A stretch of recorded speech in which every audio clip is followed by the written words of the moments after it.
JCK 绝城之夜 N119 即将燃情上演，滕丽格与伊兹丁、阿尔德尔巴尼领衔头条主赛，联合主赛，李金波对阵奥特根苏荣、苏赫巴图。擂台之上，是斗志与实力的正面交锋，是以跨越阻碍，杀出重围，在全场目光聚焦下，夺下属于自己的荣耀。JCK 绝城之夜 N119，今晚让我们共同见证战幕开启。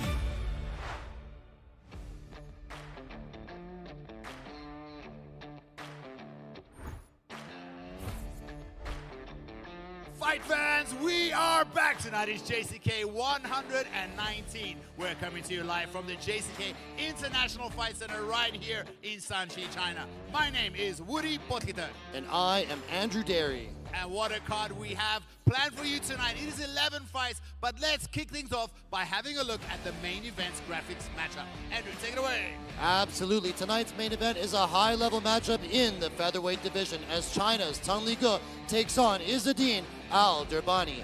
Tenglige has long established himself as one of the top featherweights in the region due to his toughness and durability.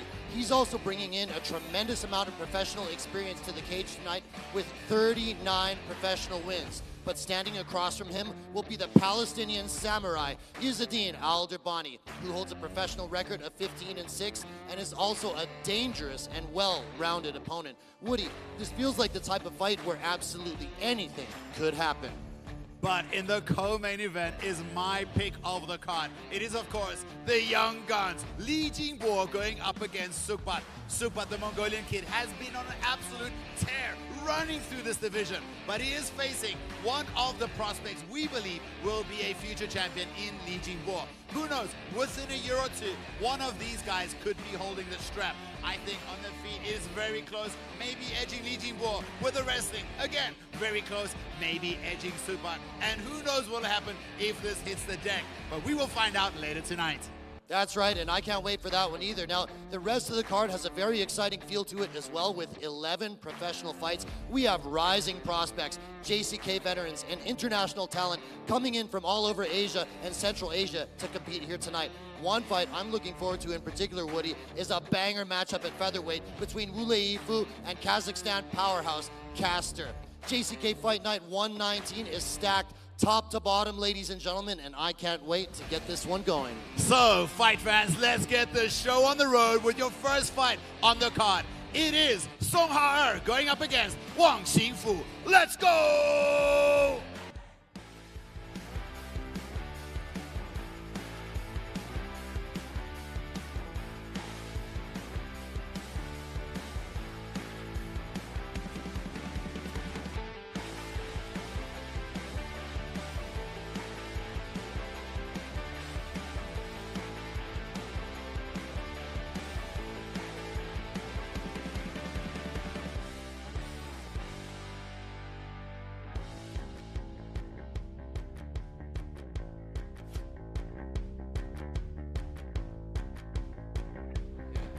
Ladies and gentlemen, we are live here at the International Fight Center in Shanxi, China. This is JCK Fight Night 119. My name is Andrew Derry, and it is my absolute pleasure to be here with you. I'm also very happy to be joining you here tonight for quite a long card. We got 11 fights. It was originally 12 fights. One of the fighters had to go to hospital because he couldn't finish his weight cut. So somebody made weight, but unfortunately he couldn't fight tonight. But here we have the very first fight on the card tonight, and is of course your man, Songhaer Yixuan. That's right. My goodness, he's 22 years old, making his JCK debut. He has an MMA record of 0-1, but he has a very extensive wrestling background. It's funny because on my fighter notes, it says that his fundamental combat style is striking, or specifically boxing. That's one of the oldest tricks in the books. What they do is they write down that they're a wrestler or a striker when they are the opposite, with the intent of trying to cheat their opponent. But it's because I'm looking at this guy's background, and it's like Greco wrestling national champion in 2023. He's like a wrestling champion in 2022 at the 73 kilo freestyle wrestling national level competition. That's the one you should be looking at. that 70 kilogram national champion, that is in the adult division for Greco. I personally believe that Greco-Roman is the wrestling art that transitions best for MMA, because the range is close. So when they learn the striking, they can learn striking from scratch, whereas a lot of freestyle wrestlers do have a big challenge when adapting to the change in the range of the fighting, where in wrestling you want to be able to touch a guy's shoulders. However, in striking, you don't want to be able to be in that close range. You need to be a little bit further. So the wrestlers tend to feel that the shot is too far away. But of course, this young man, being a Greco-Roman champ, man, a national champion, I bet you he's going to take this fight to the ground. There's a good chance. And here comes your fight out of the red corner, Wang Xingfu. That's right, Wang Xingfu. He is from Sichuan. He's been training MMA for only about 1 year. But it is with the former, that guy right there behind him on the right. That is, of course, Liu Pingyuan, a former international star, fighting one of the biggest organizations internationally. Let's talk about this kid. He's only 23 years old, Wang Xingfu. He did Sanda before. I asked him earlier when I interviewed him. We actually met at dinner last night, and I ended up speaking to him for maybe 20 minutes. And then he told me, his life kind of changed on his own. He was going to go the whole Sanda route, but that wasn't for him. He thought MMA is better, and he saw that his personal style of fighting isn't that good for Sanda, because Sanda is all about point fighting and not about KOing and finishing. So he decided himself to make the move to MMA, and he's been training ever since. He's had one fight, had 2 fights, and 1-1. That's right, 1-1. And he told me that for this specific matchup, he has drilled takedown defense like crazy. He believes if it's on the feet, he will showcase his striking, and it should be an easy fight for him. Oh, an easy one. He's coming in here confident. Well, he has a lot of confidence in striking. My biggest question to him would be, can you keep the national wrestler from taking you down? Because, bro, if his opponent is only 22 years old and has already been a national wrestling champion in the adult division, that is pretty good when it comes to a resume. Both guys are pretty green. We don't know a lot about them, but here they are. This is the first fight of the night in the featherweight division.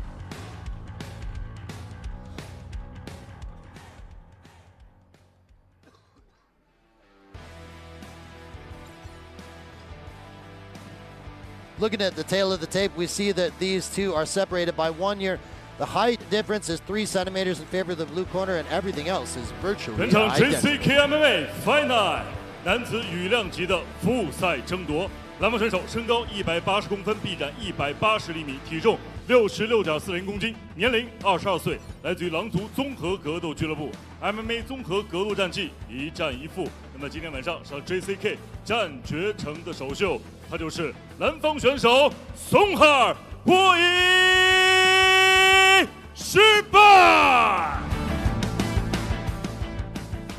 本场比赛，红方选手身高177公分，臂展178厘米，体重66.10公斤，年龄23岁，来自于全力虎综合格斗俱乐部 ，MMA 综合格斗战绩2战1胜1负。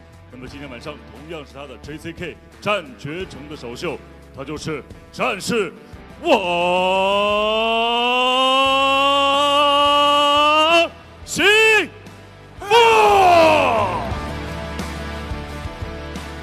本场比赛场上裁判王悦。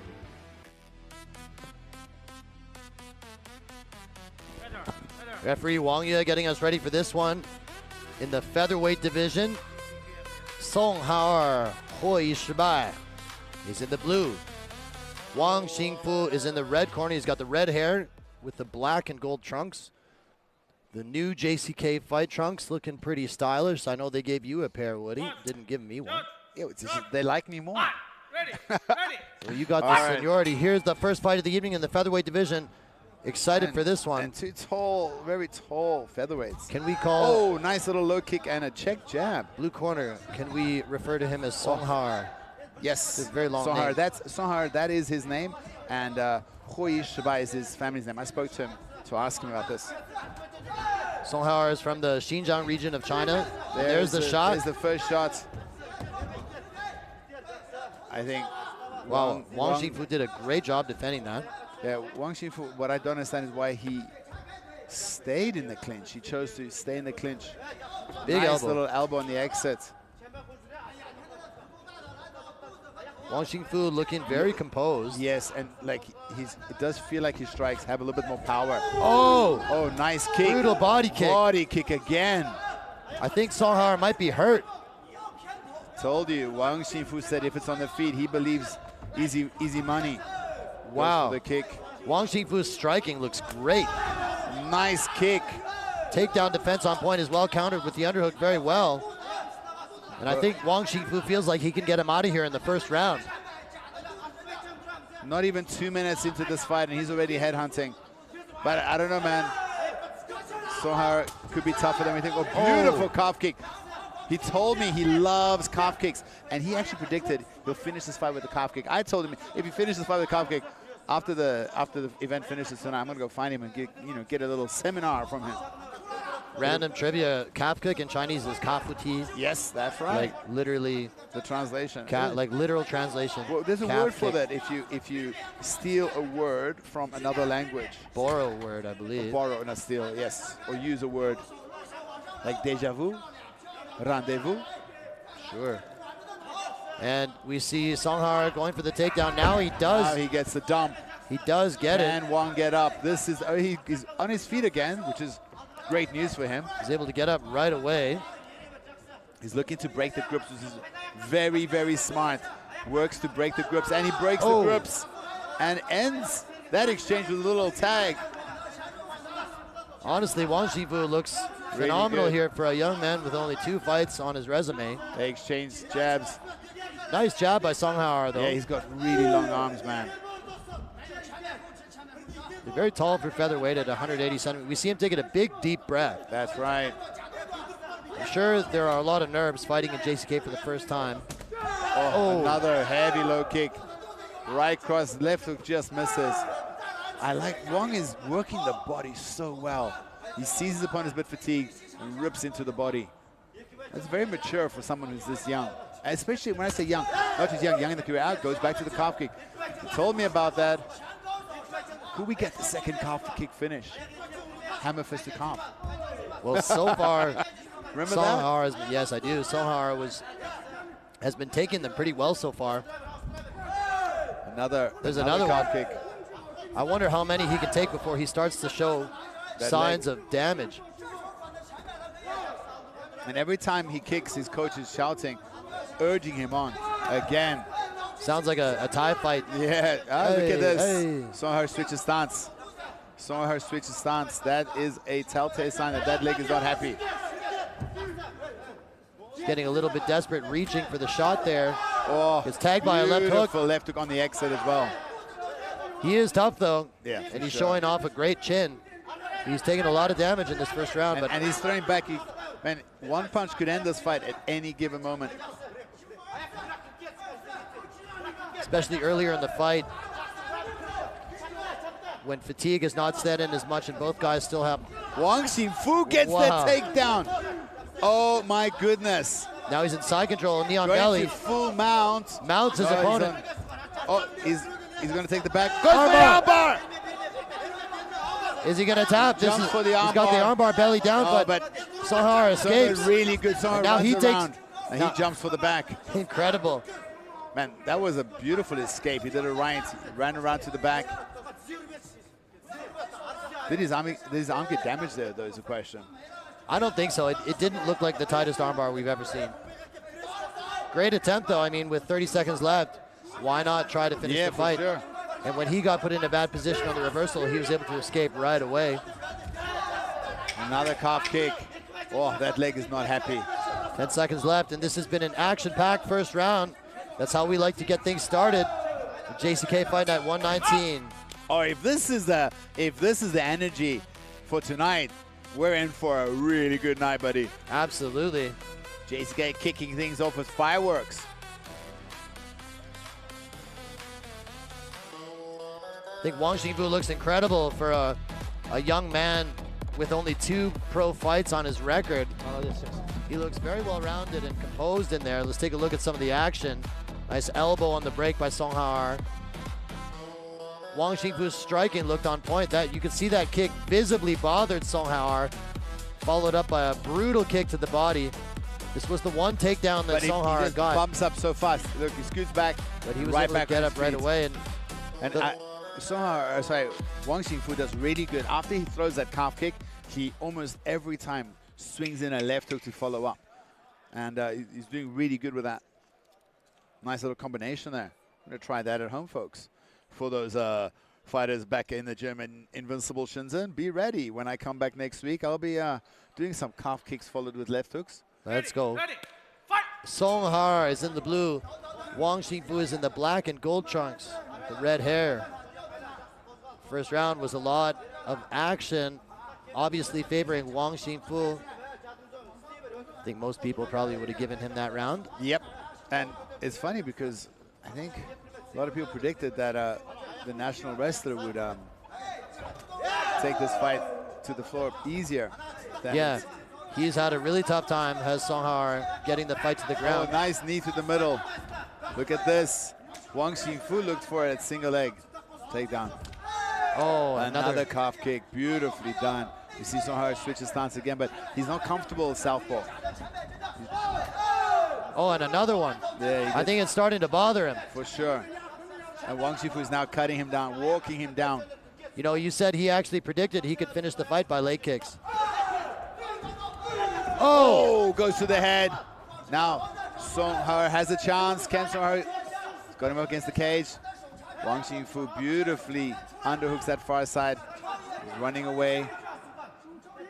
Digging in that underhook and has the overhook on the other side, doing a very good job staying upright. Now, Songhaer has his hands connected on the crotch. This is where the Greco-Roman guy will be. Oh, beautifully thrown. But look at this, Wang Xingfu right back on his feet, like a cat. You see Songhaer trying to get the fight to the ground, gets taken down just himself. does a beautiful trip, and now he's on his back already, trying to stretch him out. See, he's going for that. Everybody's going for the Sulo stretch these days. I feel like we've seen it so often. It's such a great tool to prevent your opponent from standing up and tripoding. Let's see if he's going to reach for that leg again. He just actually fails on the position. Songhaer is taking some big, deep breaths. Working the body as Wang Xingfu. And that was a really well-timed takedown. Right on the hips. We saw Wang Xingfu try to sprawl, but Songhaer just drives through. Now he's on the legs riding. Can he keep the control though? He does get it, but Wang Xingfu is already back to his feet. He's done a great job throughout the fight of bouncing up, getting up to his feet almost immediately after being taken down.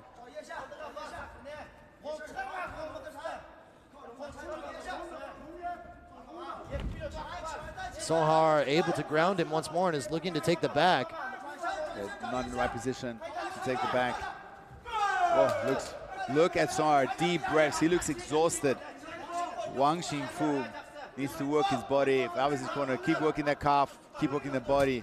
There he goes again. I feel like he's almost done.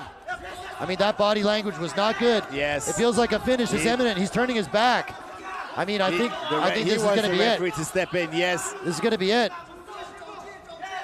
He's turning his back. This is not the look you want. Definitely, I feel like a finish is imminent. Takes him down easily. He was looking for Kimura there, look at that.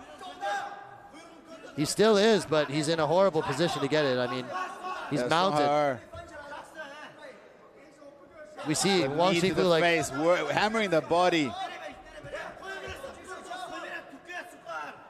Finally able to free his arm. Mount. Let's see if he can finish the fight here. Can Songhaer hang on, or can Wang Xingfu get the finish? If he can flatten him out and just unload with some punches, I think that's going to be. How long before the ref says, fight back? If he can flatten him out and land a series of punches, I think that's probably going to be it. There we hear the referee giving a warning. It's close. But Songhaer is moving just enough. Those punches don't look at him. He looks so exhausted. The punches aren't doing any damage, but he's not doing anything to protect himself. I think those punches don't have a lot on them. Is just, they definitely don't have. And that's it. All right, well, I agree with the referee, man. Songhaer is absolutely wrecked gas. He's so tired. I mean, his body language there at the end told the whole story. He was turning away from his opponent, and I feel like he was done. Wang Xingfu didn't finish with a calf kick as predicted, but he finished because of the calf kick as predicted, in my opinion. He just wrecked him with those calf kicks. Let's take a look at the end of the fight here. I mean, at this point, Songhaer was already done. Oh yeah, I mean, he was done with standing up. He's not really doing anything to defend himself here. He's not even really covering up. He's just kind of accepted the position and just eating these shots, and the referee really doesn't have much of a choice but to step in and save the fighter here. You know, when I did my pro license back in South Africa, it was said that, 10 unanswered shots and the referee can stop. It doesn't say 10 hard shots, it just says 10 shots where you aren't trying to defend yourself or moving, and the referee will step in. I think the referee did really good there. Oh, that was congratulations. Absolutely a great stoppage, and Wang Xingfu looked incredible here tonight in his JCK debut. Really looking to and for somebody who's still quite, is still young and 23 years old, it's his third professional fight. He showed a lot of ring savvy, making smart decisions. 接下来宣布比赛结果，本场男子MMA综合格斗规则羽量级复赛的最终结果为：红方选手战士王兴富，第二回合4分15秒使用地面砸击 TKO 获胜。The winner is red corner, win by 关丹胖。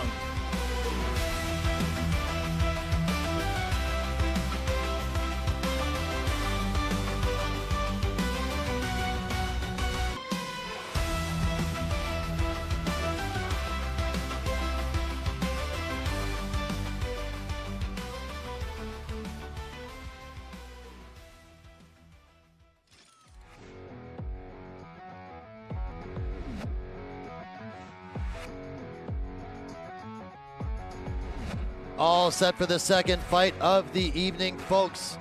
Coming out of the blue corner, we see John Lee Bung in his corner. That's right. That's a big name to have behind you. This is Ma Yukang, and his nickname is the Shao Bailong, which means the little white dragon. He's fighting out of Hunan province in China. He's a young man of only 20 years old. This is his professional debut, and it's also his JCK debut. Man, that's a big stage to be making your debut on. We see here it's his JCK debut. His fundamental style is MMA. He's been training MMA from the get-go, and he has had some amateur experience, including fighting in a tournament in Anbo earlier this year in March, where he won his fight by TKO. That was an amateur fight. And he also has one listed quote-unquote modified rules fight. I'm not really sure what the circumstances are surrounding that, but he did win by armbar in the first round. So it sounds like he is a capable grappler. I mean, looking at his ear right there, it seems like he spent a lot of time on the mat. Yes, I mean, his coach, Johnny Pun, is still an active fighter. He's a jiu-jitsu black belt. Very good wrestling, dominant, like a very tough opponent. They got quite a lot of people there in GP in Foshan, a lot of pros on the mat there. They have a Brazilian black belt coaching the MMA grappling. So I'm pretty sure he knows what he's doing once this hits the deck. But he does have his work cut out for him, in my opinion, because maybe on paper the biggest mismatch on tonight's card, but you never know. Because this guy's had 8 fights. Well, this guy not only has he had 8 fights, Alimujiang Hasimu. So Alimujiang, he's a former champion in another organization called Village MMA, and yeah, he's very, very confident, very calm. Only 21 years old. He's already had 8 professional fights, and he must be the favorite on paper. Very calm, very collected. He loves to mix it up. He's got different kinds of wins on his record. But most importantly, I think, one of the fighters is making his professional debut. The other one already fought for a belt. My goodness. In what promotion? Village MMA. Okay. And he has a few finishes on his record already. He's got, a knee to the body finish. He's got guillotine, KOs, rear naked choke, and elbows from Fu Mount. So he's very well rounded. I asked him earlier, how to predict this fight. You'll finish the fight. He says, I'm pretty sure I'm going to finish this fight. Probably my cross or round kick to the body. Wow. Yeah, so that's a very specific prediction. That's right. You know, he actually fought on the last Born to Fight card in February. That is Zhang Weili's promotion in China. He unfortunately lost his fight in that organization in the first round in 36 seconds. My goodness. That did not go his way, yeah. No, I guess not. He's looking to bounce back here tonight in his JCK debut.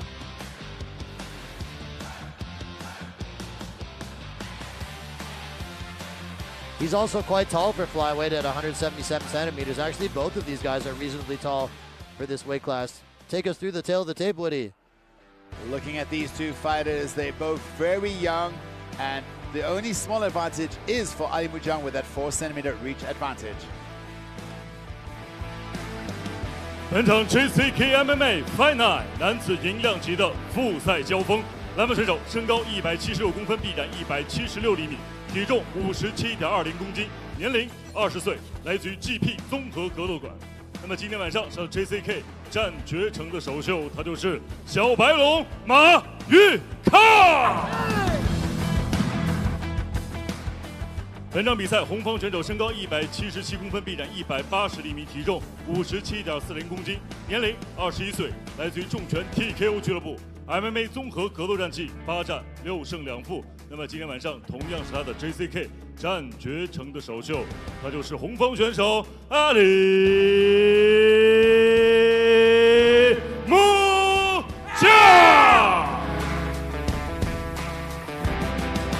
本场比赛场上裁判谢林杰。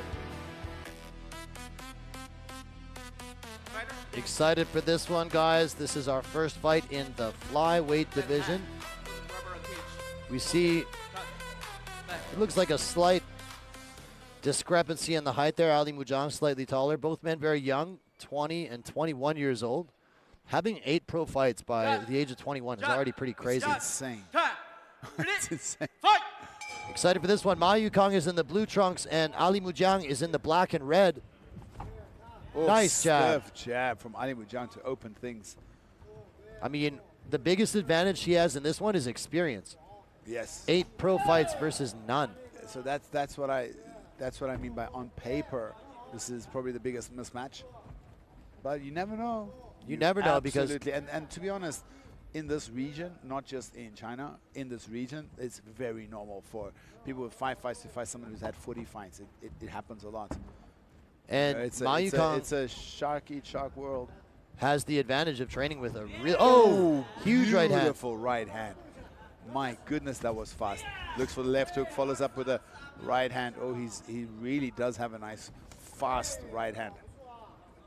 I was just going to say, Yukang has the advantage of training with Zhang Lipeng, which is, you know, a huge name. That's right, a very good training partner, but, you know, they're not the same size. Oh, man. Man, that right cross, I told you, he said. Alimujiang showing off his boxing. Yukang looking for the takedown, running through, but he's going for that guillotine. He's got a guillotine here. It's arm in right now. Let's see. Look at this. Yukang is looking to wrestle through this, but he needs to be careful because Alimujiang got him pressed up against the cage, but it's trying to use the cage. Yes, arm in, so it's arm very in. hard. Really hard to finish a standing guillotine with the arm in. Yeah, he was looking. Oh, nicely done from Yukang. He toughs it out, and the moment Alimujiang released that hand, he, reaped that back leg and got the takedown. He's trying to adjust the grip here, though. Yes. But he's not in the most advantageous position to do so with his hips against the fence. Now he's switching to like an anaconda type grip, but I really don't think he has an ideal position for that. Yukang did a really good job of just fighting through that choke to complete the takedown. But I think Yukang needs to get his head out. He's playing with fire here.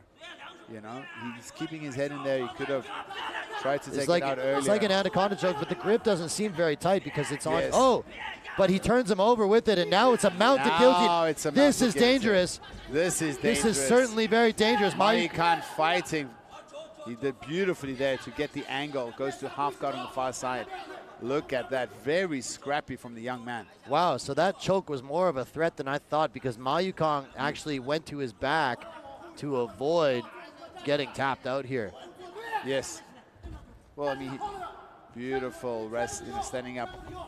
I mean, this all started with him being the bottom. Look at this, he's back on his feet. That's a great takedown by Yukang. Yeah, he just, he escapes from the guard, gets his legs underneath him, and immediately shoots the takedown.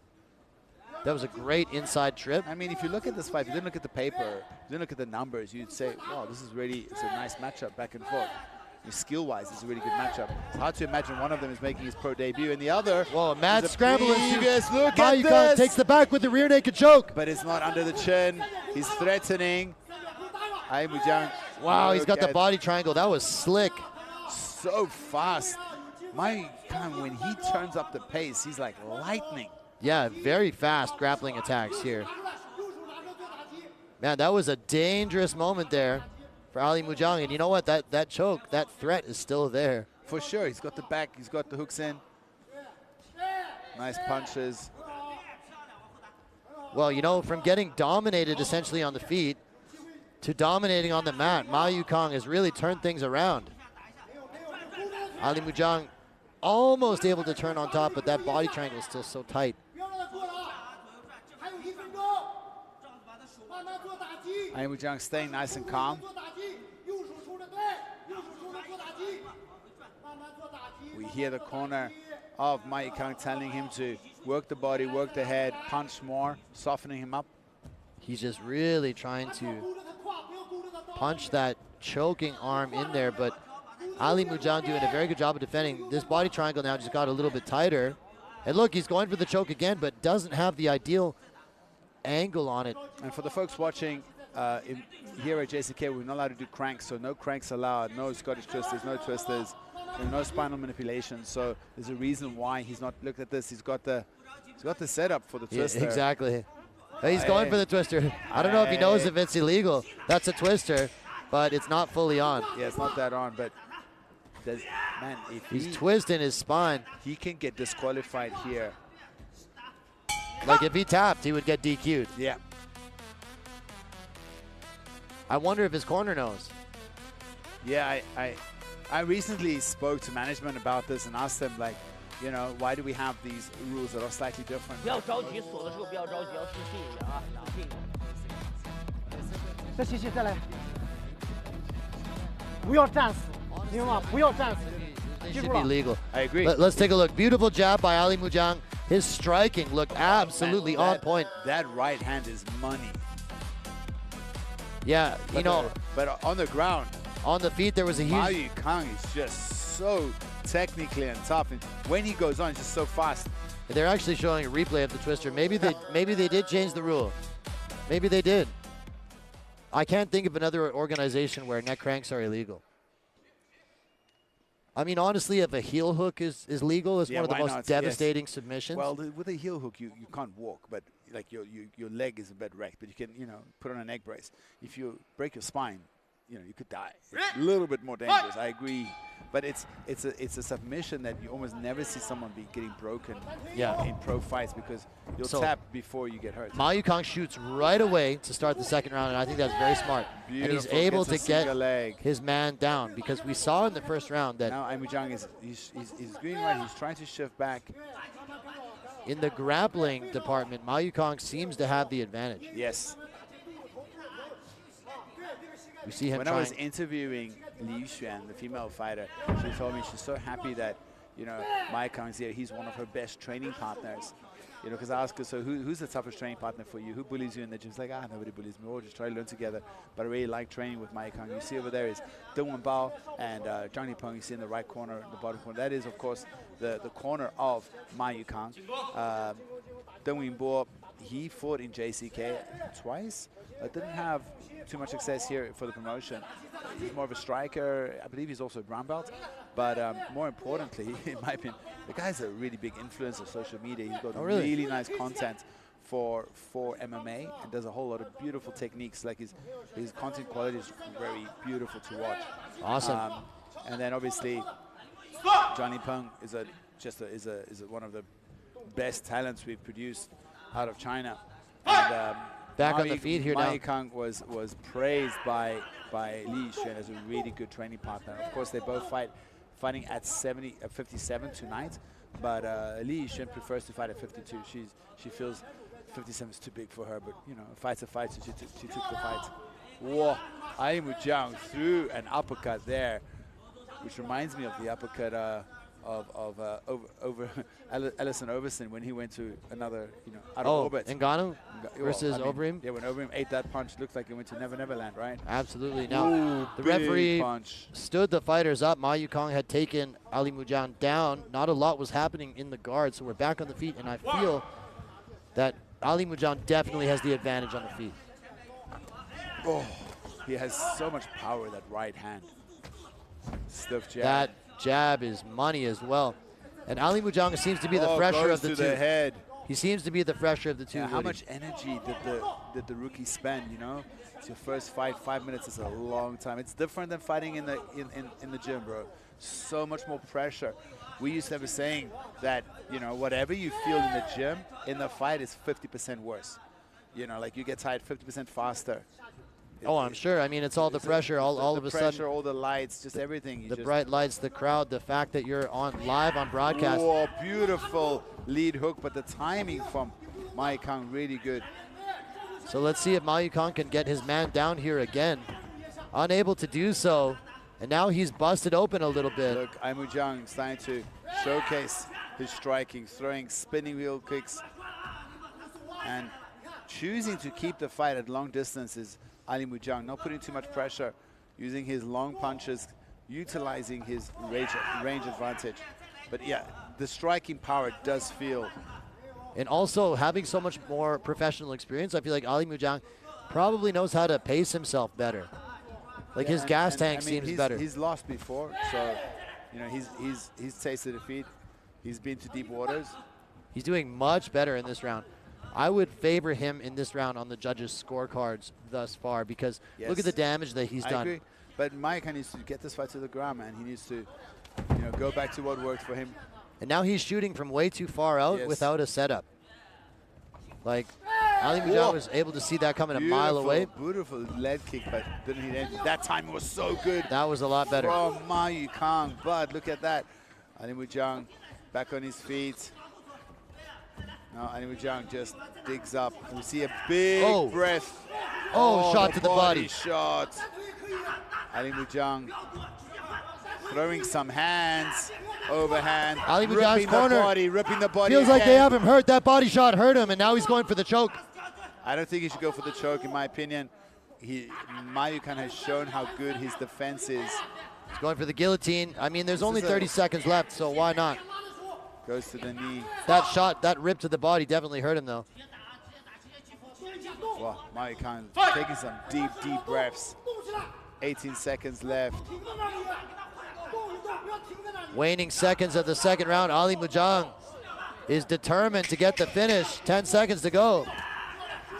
Big overhand from Alimujiang. Works the body again. Oh, and a head kick. To the head. Action-packed end to the round. Alimujiang feels like he has his opponent on the ropes. Yep. Now, how much can Ma Yukang recover in this 1 minute? That is a good sign of someone's fitness. How much can they recover in 1 minute? 都没有力量， Pressure in the third and final round. 只要防身 Going into 换 the third， 然后可以或者你可以不用抓双腿，深呼吸，抓前腿也可以啊。 Yeah, he really started to take over in the latter half of that second round. Let's take a look at some of the action. Hard right hand here. Nice shot to the body. Alimujiang did a really good job of going to the body. He also defended the takedown much better in this second round. Let's take a look here. Really hard punches, and that left hook to the body really hurt Ma Yukang. If you're tired and gassing, you don't see it coming. All set for this third and final round. In all likelihood, I believe it seems like 1 round apiece, given the grappling and ground control that Ma Yukang had in the first round. Alimujiang obviously took that second, but I feel like the momentum is on his side. Ready, fight! Third and final round for the second fight on the card. These guys giving each other a hug. And we immediately see Alimujiang Starting to put the pressure on Ma Yukang. How long before Ma shoots? I think if he gets him down, he can still win this fight. He just needs to find a way to get this fight to the ground. He seems like he's recovered in between rounds. Oh! Oh! Look at that jumping knee, and then follows with a side kick to face. Side kick to the face and a head kick. Alimujiang. And he's looking very fresh and strong. Is Alimujiang. His striking has some power, bro. And he's trying to finish this fight. Yeah, he's looking to hurt his opponent. He's not looking to. He's not playing no games no more. I mean, that is just such a tough outing for Ma Yukang to draw a guy in your first pro fight that has 8 pro fights and is a title holder in a smaller organization already. There's the shot. Easily, and that, I mean, that's just going to start taking more gas out of the tank. Alimujiang going to get more confident. Again, there just really wasn't much of a... Oh, beautiful shovel into cross. Ma Yukang is tough, though. You got to give him that. Very, very tough. And his chin is pretty good as well. I mean, he's eaten some big shots here and has to not the gone... head, to the body, everywhere, yeah. Has not gone down. Very tough, very durable, and still dangerous as well. You know, we've seen when he gets the fight to the ground that he can really put his opponent in danger. I mean, he's so slick on the ground and tough as well. Another shot. This. Oh, he's on the legs. Timing was better on that one, but Alimujiang is still able to stuff it. Well, big head kick. It's blocked, but his whole body moves to the side. Oh, that hurt him. Look, immediately the blood gushing out of the nose of Ma Yukang. That's going to affect his breathing as well. Oh, another one too.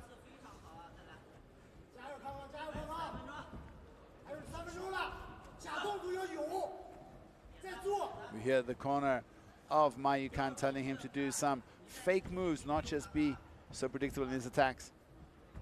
We see the blood splattered on the chest of Ma Yukang as well. He's gotten busted up in this one. Oh, I feel like regardless of the result of this one, Ma Yukang is going to learn from this fight and come back even better next time. I mean, he's only 20. Oh, look at this. Ayumujiang goes for the head kick, and then Ma Yukang drops underneath it and hits a single leg. Now he's on top. 2.5 minutes left. Can he do enough to steal this round? Can he? Maybe he can get a finish. He showed he's very, very dangerous once it hits the deck. We've seen this happen a couple times in the fight where Ayumujiang tries to elevate and Ma Yukang uses the opportunity to advance his position. One time he took the back in the first round.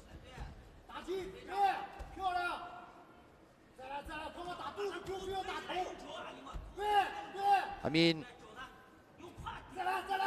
it's a close fight, but I still feel like Alimujiang has done a lot more damage. Yes. Even though Ma Yukang is able to get him down here. I think he needs a finisher. He needs a crazy dominant ground and pound. But he needs to pass the guard here. Under JCK scoring criteria, it's all about damage. I feel like, foot caught in the shorts there. I feel like even though Ma Yukang got him down here, Alimujiang has still done more damage in this round. Oh, a lot. He's looking for Chimera. Possible triangle as well. Trying to skip that leg over. But look at this. Nothing there. I can try to use that to pass. But Alimujiang fully aware of his technique and what he wants to do. Back in the open guard. We hear the corner of Ma Yukang urging him on. Another elevation attempt there by Alimujiang, but Ma Yukang heavy on top. 1 minute left to go.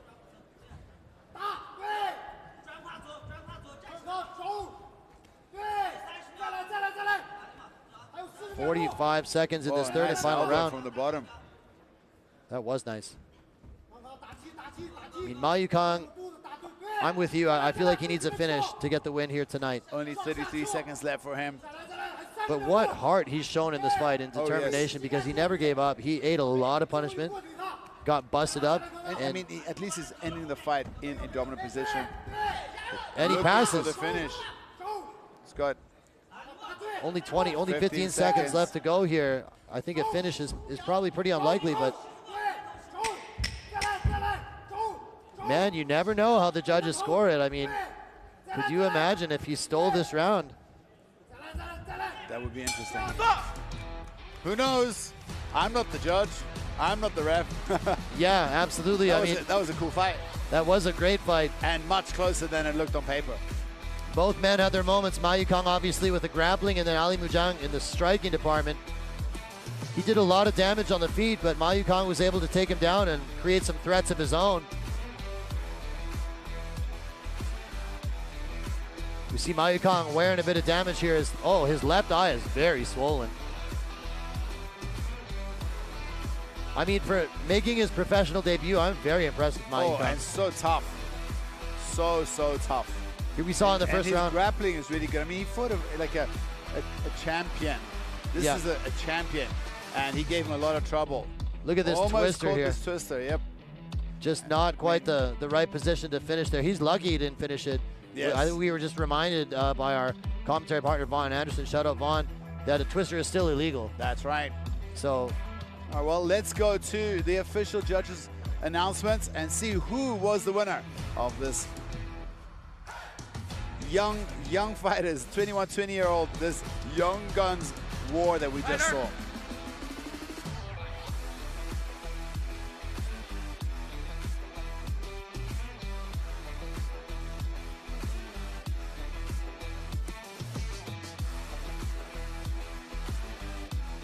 接下来宣布比赛结果：1号裁判30-27 ，Judge Number 1 32-27；2号裁判29-28 ，Judge Number 2 29-28；3号裁判30-27 ，Judge Number 3 32-27。本场比赛3位裁判一致性判定，红方胜。For the winner. By unanimous decision, win by point, representing China, the red corner, Alimujiang.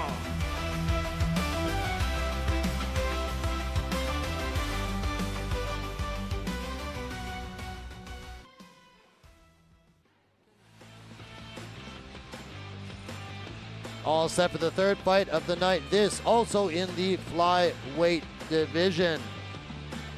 Making his way down to the JCK cage out of the blue corner, it is Mahaiersha.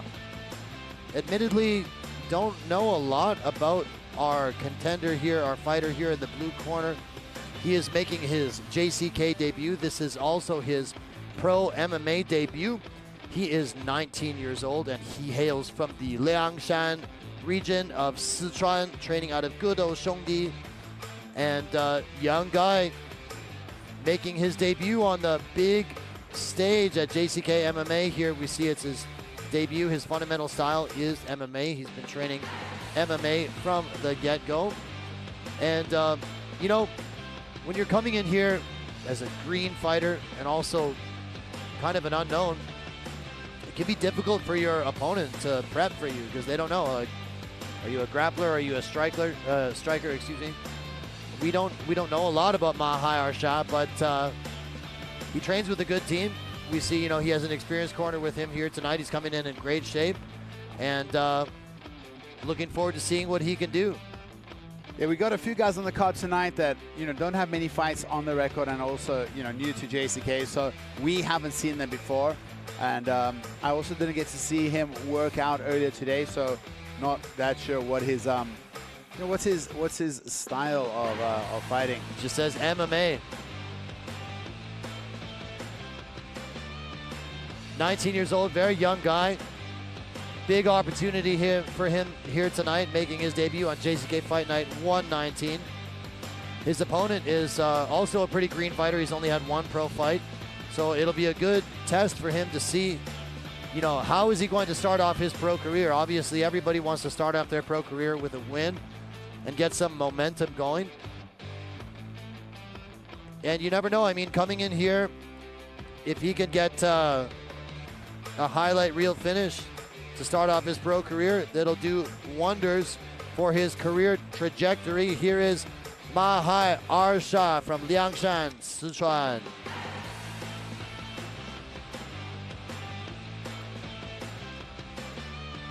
Mahaiersha. He's also of the E ethnicity, and you know, we've seen so many great fighters come out of the Liangshan region in Sichuan. And here's your man. His opponent, young Wenzhao, You know, he has great energy and is making his JCK debut as well at 28 years old. You know, that's one of the older Chinese debutants we get normally. They come in so young. Look who he has in his corner right there, Liu Peng and Liu Pengwen.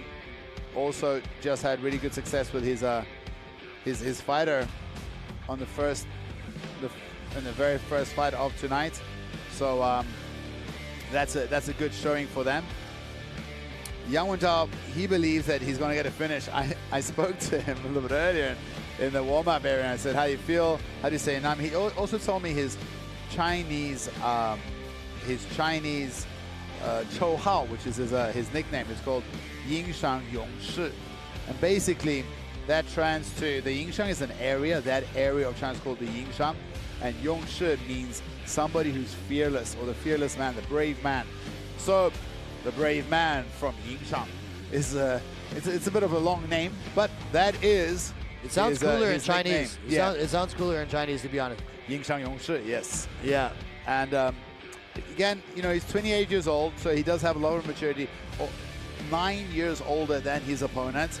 Both of them are quite new. He's making his JCK debut. Only had one professional fight before this, and his opponent is making his pro debut. So we really don't know what to expect going into this fight. Having a look at the tail of the tape, though, we can see the older fighter has a 6-centimeter reach advantage. 本场 JCK MMA Fight Night 男子银量级的复赛交锋，栏目选手身高169公分，臂展169厘米，体重57.40公斤，年龄19岁，来自于战斗兄弟综合格斗俱乐部。那么今天晚上上 JCK 战决城的首秀，他就是蓝方选手Mahaiersha。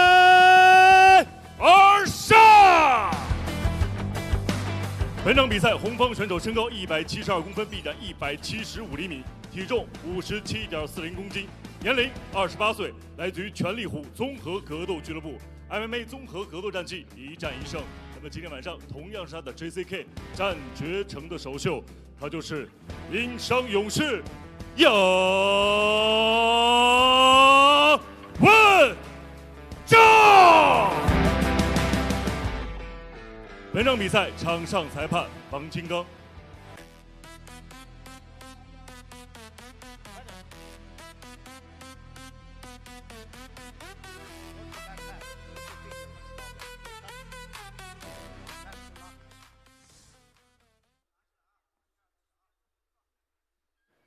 All set to go for the third fight of the evening. This also in the flyweight division. We have Mahaiersha in the blue. Yang Wenzhao in the black and gold trunks with the Super Saiyan hair. Opens with a head kick and a huge right hand. Heavy straight right through the middle.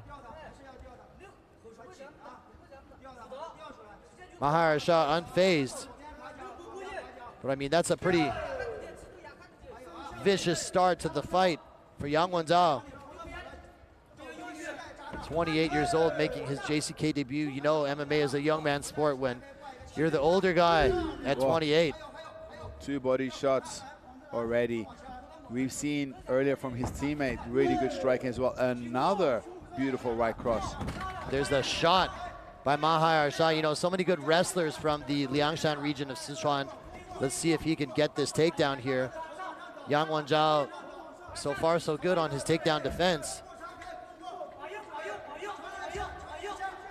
See him trying to dig that underhook in. Look at how beautifully Yang just defended that. Now he's on the attack with double underhooks. That's right, he did a very good job of pummeling there, and it looks like for a moment there, Mahaiersha looked for that big throw from the double, getting double overhooks. I thought he was going to get taken down actually, because Yang Wenzhao, he looked like he had the stronger hips. But so far, both fighters upright, battling in the clinch against the cage.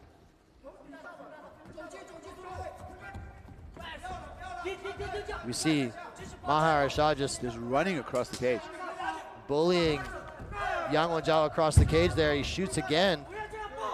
feel like he's expending a lot of energy trying to pursue this takedown. Only 19 years old. Surely he's got a lot of gas in the tank, but he needs to be careful how he spends that energy. Yang Wenzhao so far perfect on the takedown defense, has yet to be taken down. Also looks very, very calm. See Mahaiersha trying to connect his hands here on this double step behind for the trip, but thus far Yang Wenzhao wise to it all. And they're literally right in the corner of Yang Wenzhao. You see there his coach giving him very clear instructions, literally whispering in his ear. Yang Wenzhao jacking up that underhook and turns his opponent around against the cage.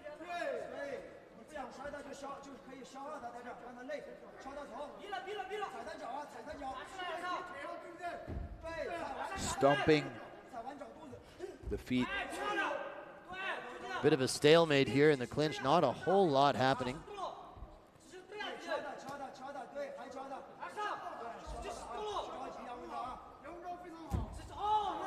Couple foot stomps here.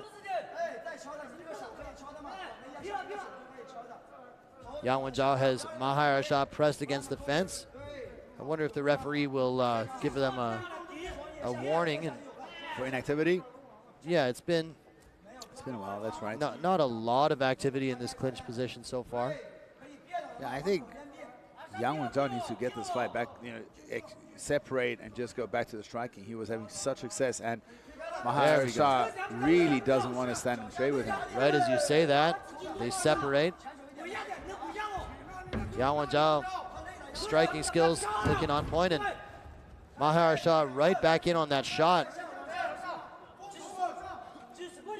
He's got one hand under the leg, but the other arm's already underhooked. Now we see again double underhook for Yang Wenzhao. Now in the corner of Mahaiersha. Sorry, Mahaiersha. Yeah, that's it. Yeah. Mahaiersha. A little bit of a tongue twister there. A lot of the E ethnicity guys have pretty interesting names. Very different from traditional like Han Chinese names. We see Yang Wenzhao trying to get a takedown of his own, but Mahaiersha's hips are too strong there. We're stuck in this clinch battle again where neither man is really able to impose their will. 20 seconds remain in this first round. Just kneeing each other. Both of them very careful to avoid the takedown threat of their opponents. 10 seconds left to go. Nice elbow. Nice elbow. Another nice elbow. That'll do it for round one. Close, competitive round. Neither man really able to score anything too significant. Woody, who would you give that one to if you had to judge For me, it? very obviously Yang. He was, the first minute he was tagging up his opponent. 对这个起码你直播的可够了，上的卷哈，起码的可够了，你手提嘛不？怎么够了？不够。对。 Let's take a look at some of the highlights here. Yang Wenzhao came out guns blazing with a big right hand and a head kick attempt to open the fight, but then, we saw Mahaiersha really try to get the fight to the ground. He had a couple of good attempts, some big takedown attempts, blast double here against the cage, but ultimately never able to ground his opponent. That might have been the most significant strike of the round there, with Yang Wenzhao landing that right hand against the fence. And we're all set here for round two.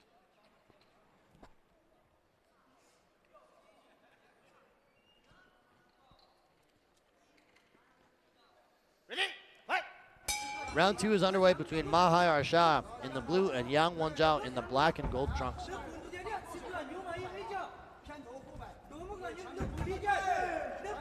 Yang Wenzhao really likes to use that right hand and the power leg. Let's see if this one plays out a little bit more on the feet in this round. Right as I say that, Mahaiersha back in on the takedown attempt. Thus far unable to get his opponent down, and now he does. For the first time in this fight, scores the takedown. Got good, heavy pressure on top. But Yang Wenzhao looks like he's going to get his feet back underneath him. Now, he gives up the back a little bit. Mahaiersha able to take the back. He's got one hook in. 2 hooks in now. So his Oh, patience this is not good. has paid off. I can't tell what this choke attempt looks like. He doesn't have it he lost anymore. So Mahaiersha, relentless in his pursuit of the takedown, finally gets it. Now he finds himself on the back of his opponent with a rear naked choke. That looks like it's under the chin. It's hard to tell how tight this is, but he's cranking on it. He's got the choke. Yeah, this looks like it's Wenzhao on. stands up. Dramatic moment here. I thought he tapped.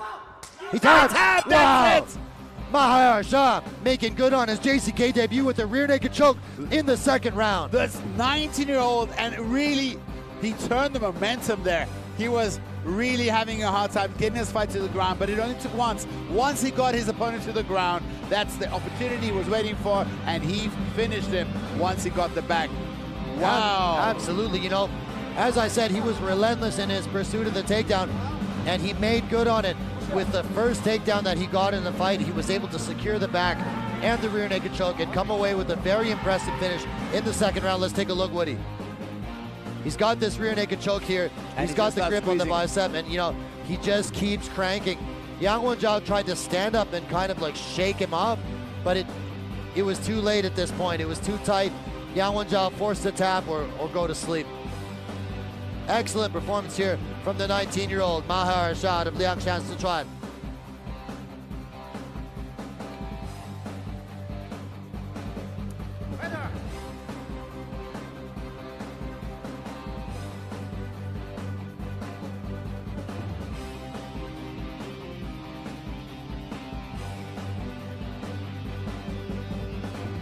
接下来宣布比赛结果。本场男子 MMA 综合格斗规则一量级复赛的最终结果为：南方选手马海尔沙第二回合1分22秒使用背后裸脚降服获胜。The winner is blue corner, win by rear naked choke.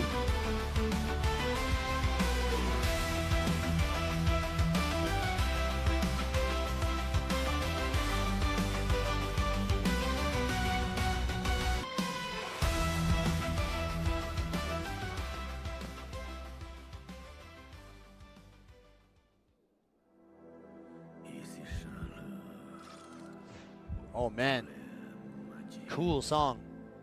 You hear this walk-up music? Aoshishiti is on his way down to the JCK cage. He has Yihuoshibai, of course, the former JCK Flyweight champion in his corner. Also making his JCK debut here tonight. He's trying to make good on his debut, and just like his Liangshan compatriot Mahaiersha in the last fight, trying to come away with a victory, he is also of the E ethnicity. And like I've said, ladies and gentlemen, so many good fighters over the years have emerged from that region of China, that region of Sichuan. There's just something about the E people that are just super tough. They have incredible heart and durability. A lot of great wrestlers from that region. So Aoshishiti is 20 years old. This is a fight in the Bantamweight division. He's coming in great shape, very lean. He's fairly tall for the weight class, 175 centimeters. Obviously, he's got great training partners. You know, the former champion is in his corner. And he comes from a wrestling background. Not surprised to hear that, you know, given the guys that he trains with. You know, a lot of great wrestlers in that team with Yihuoshibai. And looking to make an impression here. The most interesting thing about this team is, you know, they're training under Yihuoshibai. You watch Yihuoshibai, he's got a ton of fights. But he himself, his game, you know, he's developed some, you know, he's got some striking and boxing. Not really developed too much of a grappling game, even though he's a wrestler. I mean, like a submission thread game, whatever. But his students, they all fight differently, you know. Yeah. Like, these guys are all training under one coach, but you can't, it's rare you find a team that has such a diverse style in their athletes. And I'm very curious to see how does Aoshishiti. This is another one of those fights where the matchmaking is a little bit interesting, because Aoshishiti is making his pro debut and he's fighting Ayumuga, who, as we can see here, has had 10 pro fights. 10 fights, but he does have not the best record with 3-7. And he really, you know, he's got his back up against the corner. in my opinion, he must feel a lot of pressure because he's on a bit of a skid. I think it's a 5-fight skid, and it's been a rough couple of years for his team. We see that their coach right there, Lord Long, in the corner of Ayumuga. He came out. Yihuoshibai is also fighting later on tonight, the same teammate, and they're reasonably similar in size. Ayumuga is a little bit lighter, and is, I'm gonna say more rangy. He's not as thick as Yihuoshibai, but having a guy fighting the same card when you're on the same team is a huge advantage, because you got someone to camp with you, you got someone to come with you in fight week, you got someone to go suffer with you in the sauna during the weight cut. So there's someone next to you who he's got the same drive to get ready for this fight and do those extra rounds that nobody else wants to do in normal training. And I think we're going to see a good Ayumuga. I really hope he can turn things around. Of course, you want the better man to win, but yeah, it's always cool to see a motivating story of someone turning the tide. And yeah, I see just pulled it up now. He's lost his last 4 in a row, including 3 finishes. But a lot of those guys were really good. Azat Bek Kadir, Yang Yixuan, Ulaanbaatar Ali. Those are all really good guys. Hu Weiwei is pretty good as well. Kadir is so good. Having a look at the tape, you'll see that the age is 4 years difference, and the height and reach advantage going to the older Ayumuga. 本场 JCK MMA Fight Night 男子雏量级的复赛争夺，蓝锋选手身高175公分，臂展175厘米，体重61.40公斤，年龄20岁，来自于宜格斗综合格斗俱乐部。那么今天晚上上 JCK 战绝城的首秀，他就是高山宜人Aoshishiti。本场比赛，红方选手身高176公分，臂展180厘米，体重61.20公斤，年龄24岁，来自于龙陵搏击俱乐部。MMA 综合格斗战绩10战3胜7负 ，JCK 战绝城战绩7战2胜5负。他就是红方选手Ayumuga。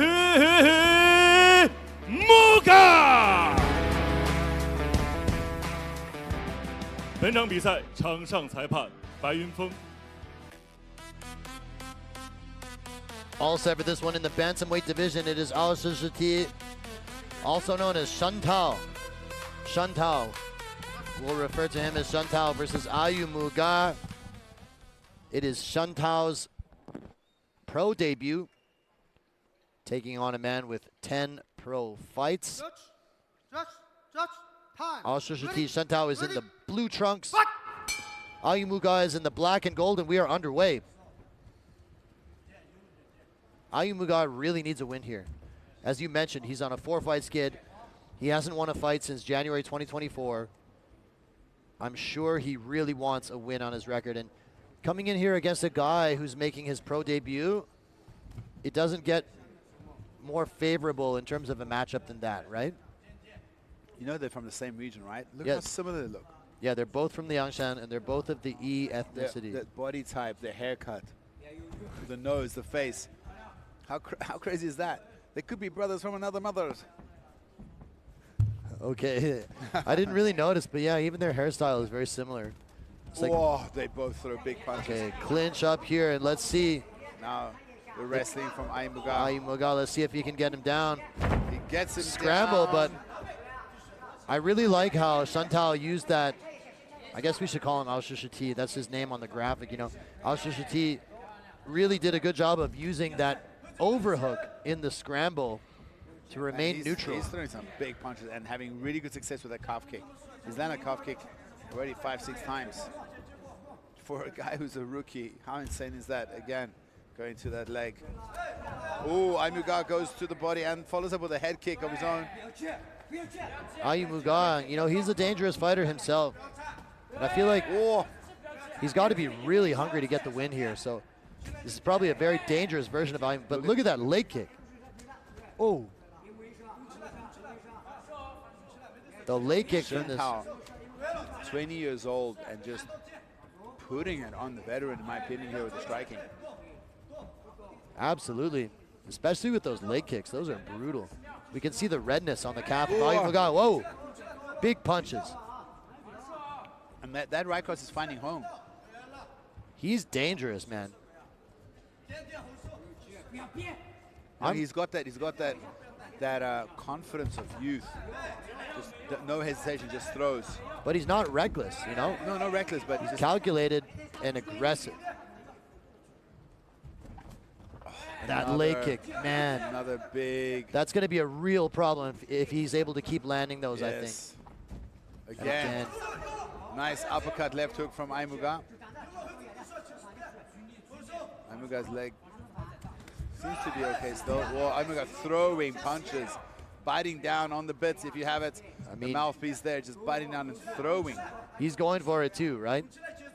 Both guys are going for it. They're throwing with bad intentions, trying to finish each other.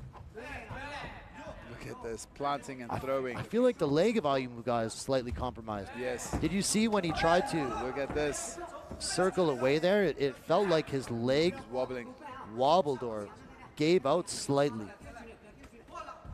Goes to the head with the other leg. Goes to see him move a little bit more. Shentao does an inside low kick. Oh, well, both these guys. Left hands connect for both men. Yeah. Oh, another hard leg kick. I feel like there's a high probability that this fight to the middle does not go the distance. Oh yes, I agree with you. Ayumuga with a leg kick of his own.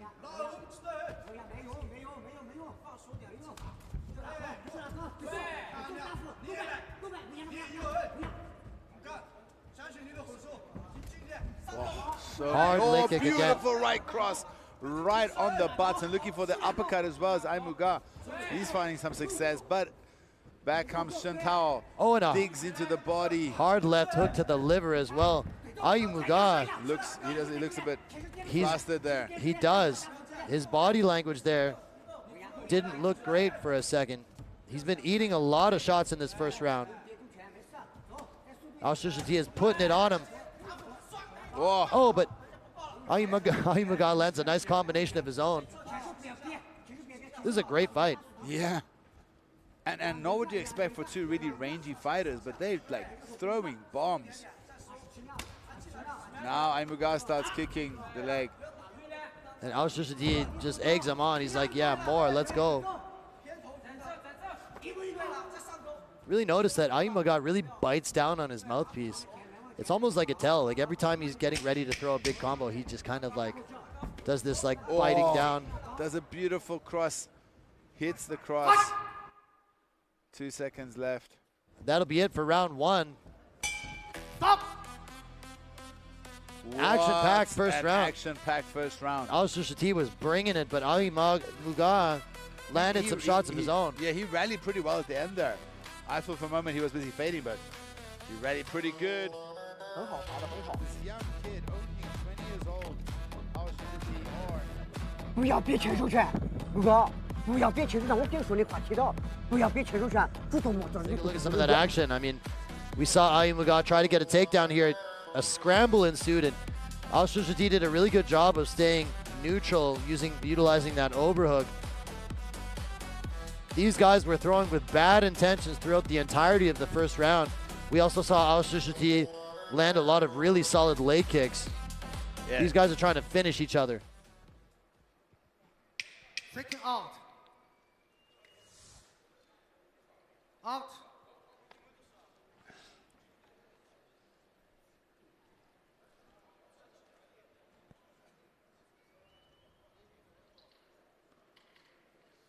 Ready. Ready. Fight! All set for round number two between Aoshishiti in the blue trunks and Ayumuga in the black and gold. Ayumuga's got to do something to address those leg kicks. I feel like his left leg is already slightly compromised. See the stats here from the first round. Yeah, 11 leg kicks. Those will add up. But Ayumuga with 27 strikes to the head and 13 to the body. Oh. Yeah, Ayumuga landed some beautiful right crosses during that fight. First round, I mean. Oh, see. Another.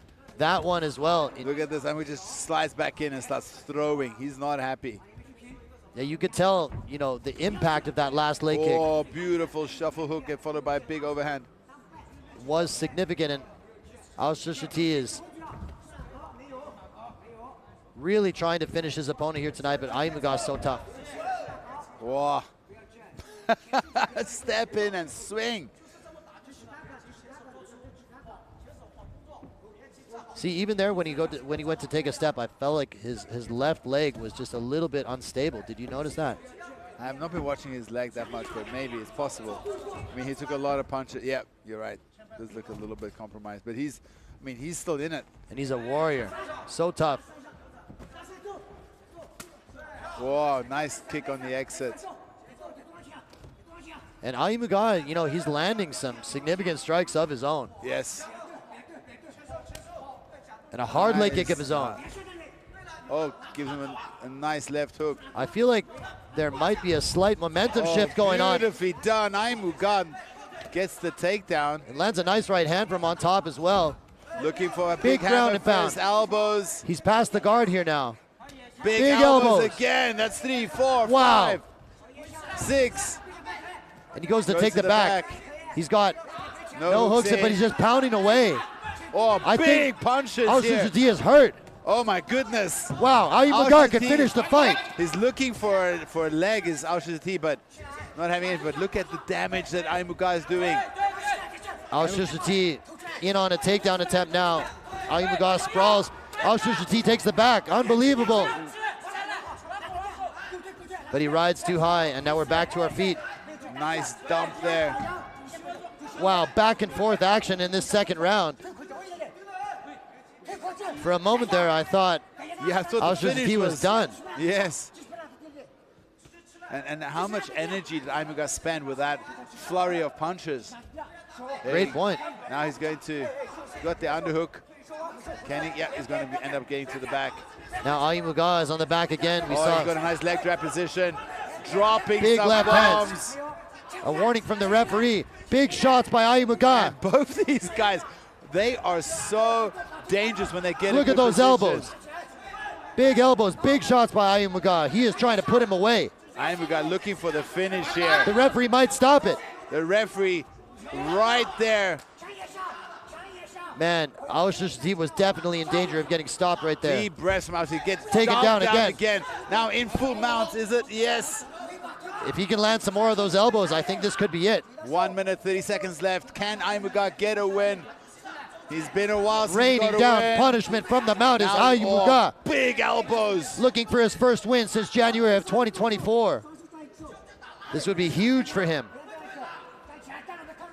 What a tough kid is Aoshishiti. Another warning from the referee. He's going for the choke here now. Can he get it? Oh, it looks Can like he it get the might rear be naked in. choke? That's it. Ayumuga with the second round rear naked choke. Oh my God! Finally, Ayumuga's back in the winner's bracket. Congratulations to Ayumuga, but you got to respect this young kid, Aoshishiti, or Shen Tao as he's called. He showed so much heart and a back and forth, and he really was in it right until the very, very end, don't you think? Incredible fight. Back and forth. The striking, Aoshishiti did so much damage on the feet, especially with those leg kicks. There were moments in the fight where I thought Ayumuga was going to fade. And then in the second round, especially when he got it to the ground, he just started doing so much damage with his ground and pound. We heard the referee warn him several times, fight back, fight back. Here he's able to take the back and sink in the rear naked choke. And man, how good does that feel to get your first win in over 2 years when you're on a 4-fight winning streak and a lot of people were counting you out? Ayumuga is back in the winner's circle, and that's a huge moment for him. Awesome. Let's go to the official announcement. I'm happy for this guy. My turn.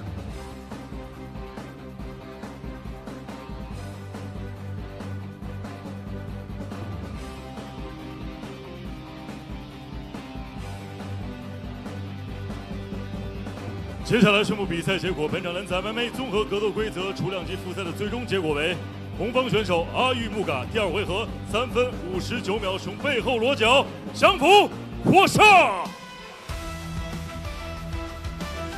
The winner is red corner, win by RNC.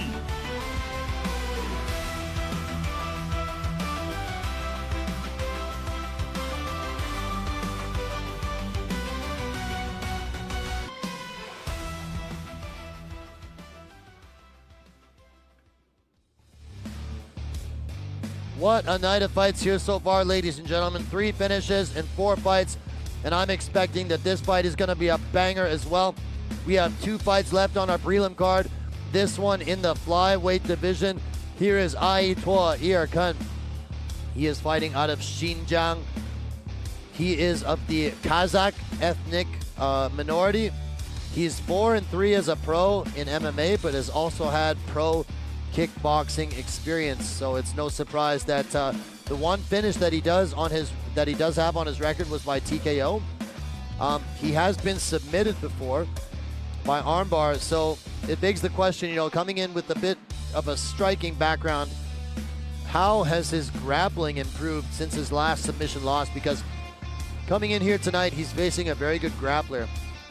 So he's going to need to have solid takedown defense and good awareness on the ground if he wants to be able to really be confident in his chances of winning. He does come into this fight with a significant advantage in experience. He's had 7 pro fights.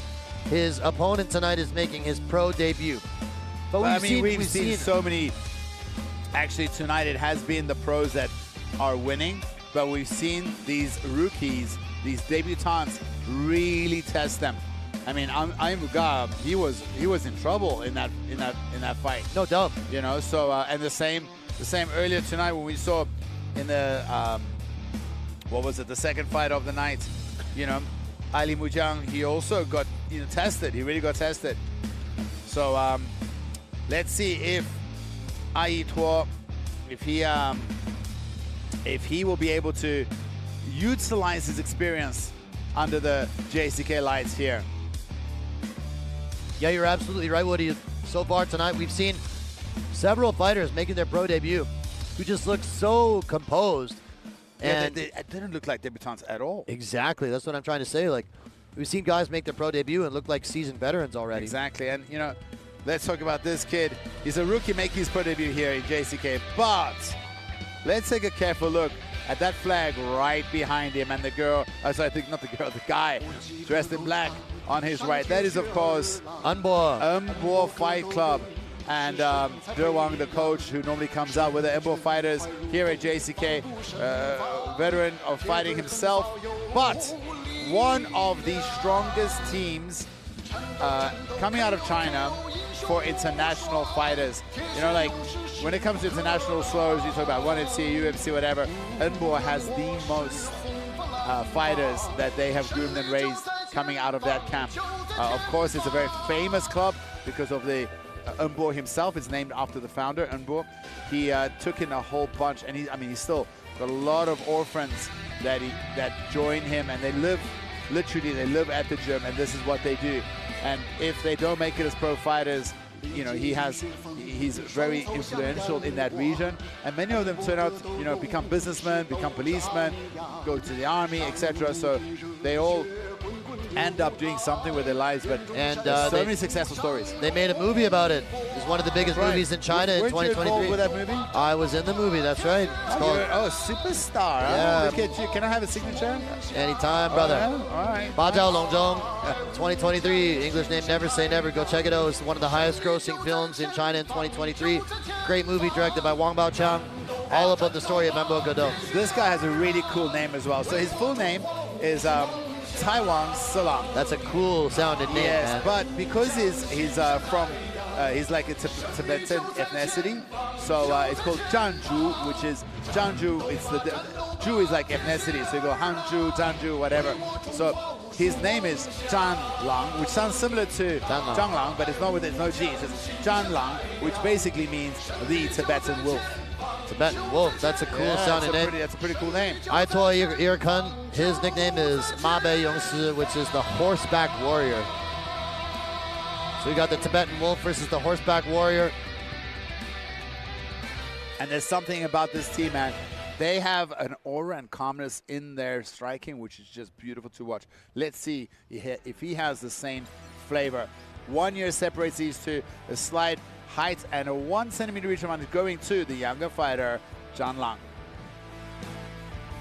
本场 JCK MMA Fight Night 男子银量级的复赛交锋，蓝锋选手身高172公分，臂展175厘米，体重57.40公斤，年龄23岁，来自于小钢炮格斗俱乐部 ，MMA 综合格斗战绩7战4胜3负。那么今天晚上上 JCK 战绝城的首秀，他就是马背勇士Aiyituo Yierken。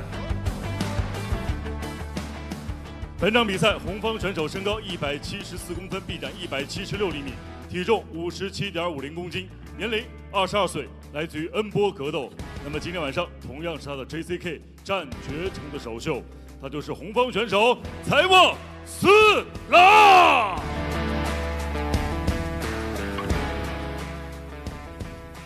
本场比赛场上裁判谢林杰。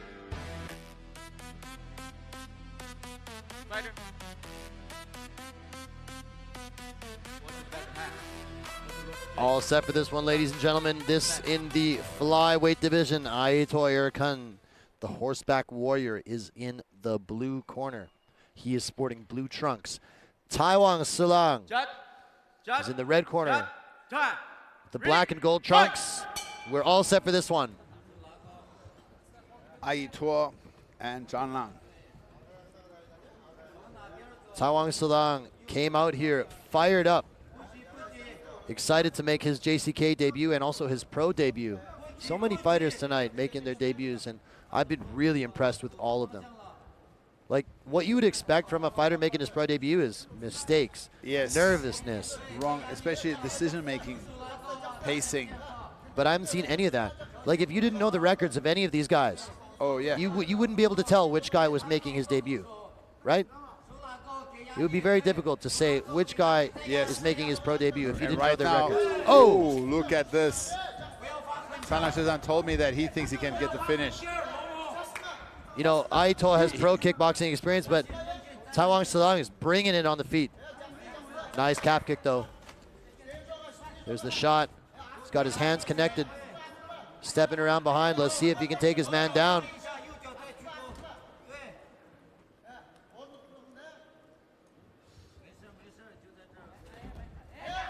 Wow, a scramble ensues. So far, both men still upright. So strong. Yeah, Caiwangsilang looks very strong in the clinch. He's trying to step behind and scoop out one of those legs for a nice trip. Why? Why? Why? Was that Doan? Yeah, that was the one. Why? Of course, why? It's on the it's there on the private spots there, buddy. We'll have to see the replay. No, that looked.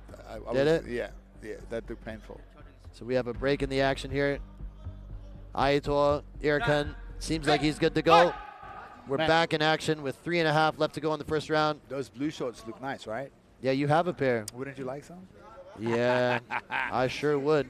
All right, well, immediately back on the pressure is Caiwangsilang. Ooh. Flashy kick with the lead leg by Aiyituo, swing and a miss.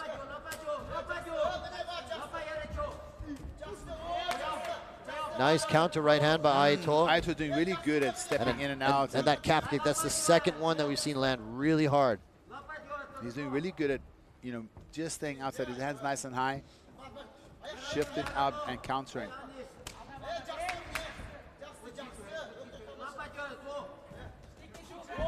Swing and a miss by Aiyituo with that right hand. You know, Caiwangsilang is doing a really good job of maintaining all this forward pressure, keeping Aiyituo on the back foot almost the entire round. Oh, nice jab. Nice jab. He rocks his head back. But Aiyituo has some good head movement. You caught him there with that left hook. Caiwangsilang is bringing it, man.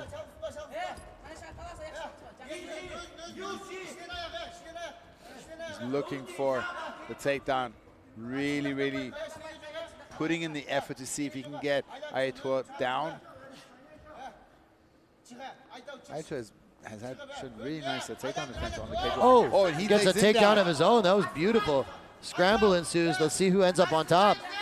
Aiyituo trying to take the back here in He an might awkward get- position. He's over the arm. If he can connect his legs, it's really bad for Caiwangsilang. With that arm trapped, but it looks Yes, like he okay. might fall off. Yeah, if he depends on how tight he can squeeze. If he can keep the back, it's great. If he's going to fall off, he's going to lose the position. But if you can lock your legs really tight, oh my goodness, it's horrible because you don't have one hand to defend. Minute and a half to go here. He's going to shift for an armbar. Looks like he is going for the arm, but I'm not really sure if he has the angle to finish it here. Yeah, that right leg is not... Caiwangsilang doing a good job of stacking him, and now his elbow's out. You know, for a guy billed kind of as a pro kickboxer, Aiyituo has got some solid grappling. But now he's got an Umbo trained fighter on top of him. And most of the Umbo guys have showcased they've got really good, slick grappling. Absolutely, but Aiyituo back up to his feet. Good job there. Very well matched up are these two. Trip attempt by Caiwangsilang, nothing there. Aiyituo with the trip of his own. Inside trip. Whoa. From Aiyituo.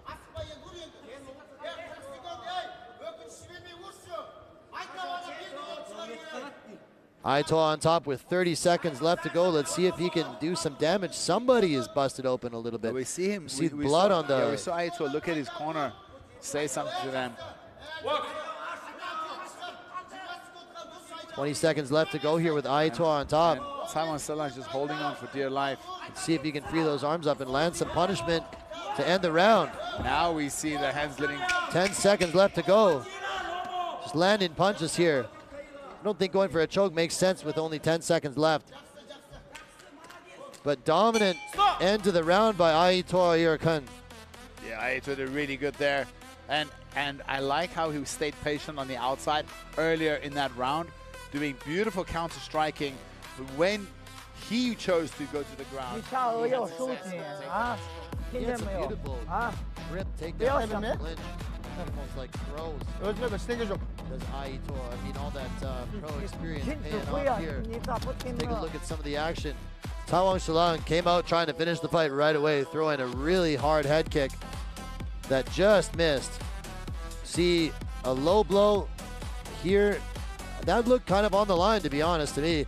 Nice jab by Caiwangsilang. Look at this throw here. Osotogari by Aiyituo Yierken. He was able to get the fight to the ground multiple times. Attacked the back a couple times. Man, I got to give the round to Aiyituo Yierken. I agree with you. But Caiwangsilang, obviously dangerous. Getting set for round two between these two young warriors, 22 and 23 years old. Aiyituo Yierken is in the blue trunks. Caiwangsilang is in the black and gold. We start this one on the feet as we do every round.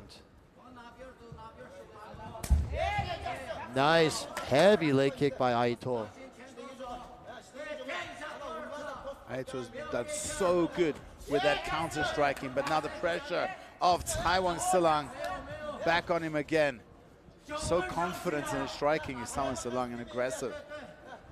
Absolutely. Oh, heavy leg kick by Caiwangsilang. Oh, it good comes pressure. Forward with a big right hand. These guys are going for it. They're trying to finish each other. No doubt about that. There's bad intentions on the end of these strikes. I love the energy that Caiwangsilang is bringing. But Aiyituo is just so tough and keeps throwing back. Very technical. Yes, absolutely. See Caiwangsilang kind of shaking his arms out a little bit. Warning from the referee to get to work for these guys. All about action here at JCK. 3 finishes in 4 fights here so far tonight.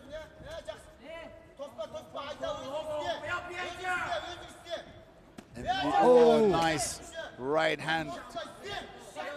Great right hand. Another calf kick. Chops at that calf. Caiwangsilang shakes his leg again. Switches stances temporarily.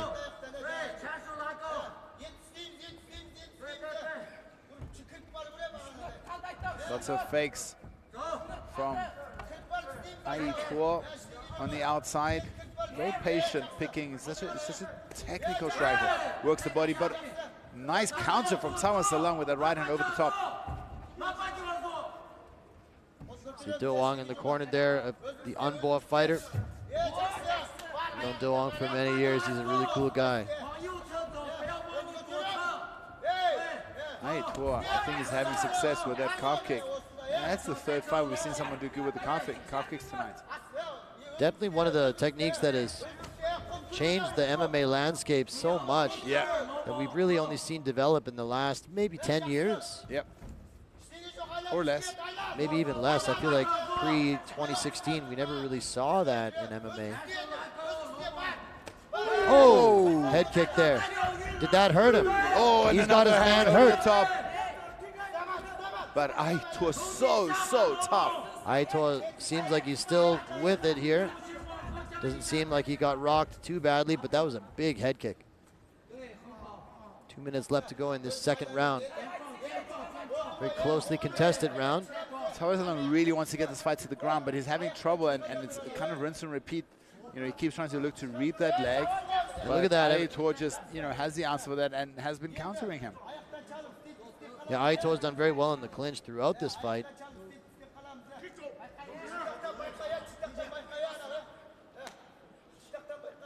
Referee there slapping the hand saying, don't hold the fence.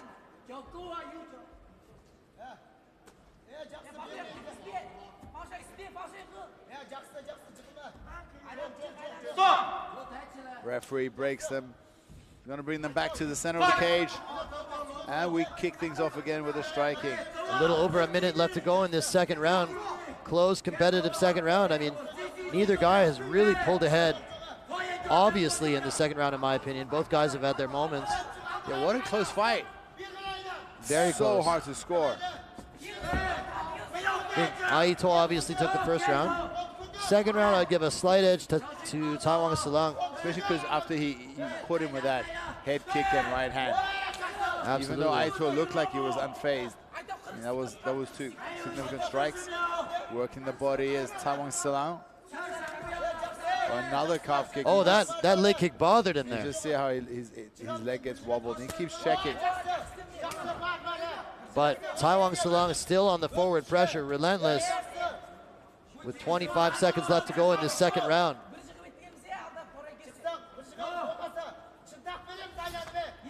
Double leg, nice entry, and he gets it. Aiyituo Yierken. Think he steals the round? It's hard to say. I mean, Caiwangsilang had that big head kick, but Aiyituo had some hard leg kicks, and now this takedown. With how easily, what a back and forth. With how easily he got that double leg, if I were his corner, I would say shoot again in the third round. Yeah. He's scored multiple takedowns throughout this fight and has done very well when he's been able to get top position. We see Wang in the corner of Caiwangsilang. 天智慧，你投胎 Especially making your pro debut against a guy like Aiyituo Yierken. Oh, it's a tough fighting. In and out of the ring. It's a fight game, buddy. 听见没有？ That's right, sink or swim. Sink or swim, and it's this is not a place where you come on holiday. You know what I mean? You got to come in here prepared, ready to go to war, because this is exactly what your opponent will be doing. Head kick attempt there by Aiyituo. Let's see if we can see the head kick. There was this beautiful double leg. Perfect entry and timing on that shot, able to get him down. It drives and does really good to drive. Every time Aiyituo ended up on top, he scored well. Let's see if he tries to take the fight to the ground in this third and final round. Could be 1-1. Could be 2-0 for Aiyituo. Ready? Fight! Third and final round, Aiyituo Yierken is in the blue trunks. Caiwangsilang is in the black and gold. They touch gloves. Beginning a finish. This is going to go to decision. My money's on decision. But you never know. I'll take that bet you're going to regret, because he's the best there's ever been. Oh, third round another finishes calf are kick. statistically unlikely in MMA. I mean, I think it's simply because both guys are tired. Yes. They have less power. And they're softer, so they roll with punches better. They're all warmed up. I mean, statistically unlikely does not mean impossible, and both guys are certainly going for it. Oh, nice. 1-2. I just think this is like a very competitive matchup. Aiyituo goes to the head with a kick. Both guys very evenly matched. Man, both guys throwing as haymakers.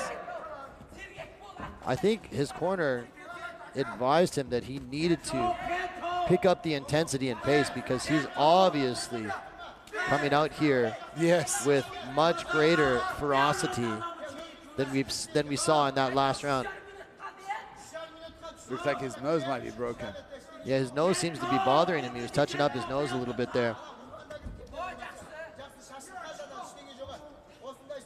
He keeps touching his nose. I wonder if it is broken. And Aiyituo just picking him and moving. Touch and go, stick and move, stick and move. I mean, Aiyituo's doing so good with that jab. How long? 1, 2. And if it, he's compromised. He's compromised. This could be it. I mean, he reacted very badly to that right hand. I wonder what happened. Did that catch him on his nose? Oh, another big right hand. And stiff on the nose. Oh! Plants him with the head kick. Punch kicks it, drops him, but he's back on his feet. His Xingfu. How tough is Caiwangsilang? Just marches forward. Just zombies forward. Unbelievable hard. Eats another jab. How much more can he take? And he's walking down, just throwing bombs. Eats another right hand. Marching forward like a zombie. And blood coming out of his nose, gushing all over his face. Walking forward, throwing haymakers. Oh. Stiff jab.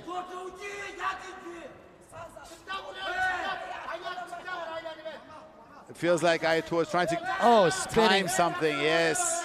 Spinning attack. How tough is Caiwangsilang? He takes a backward step. Aiyituo now moving forward, more aggressive. He looks exhausted. Exhausted and battered. Oh, big head kick Honestly, again. I think the referee could consider stepping in.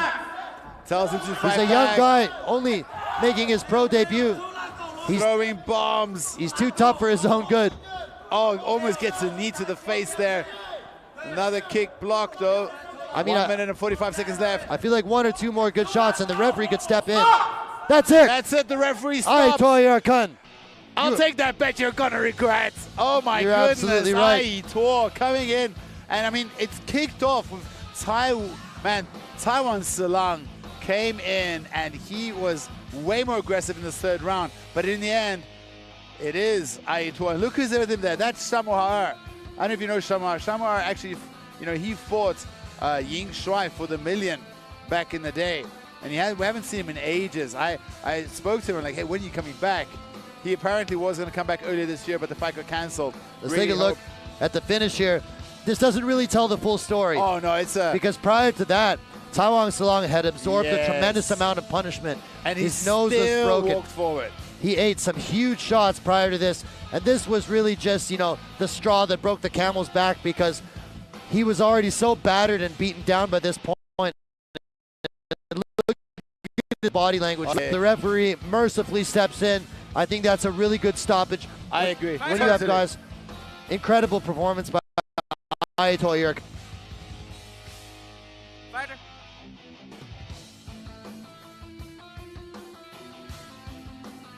Fighter, come here.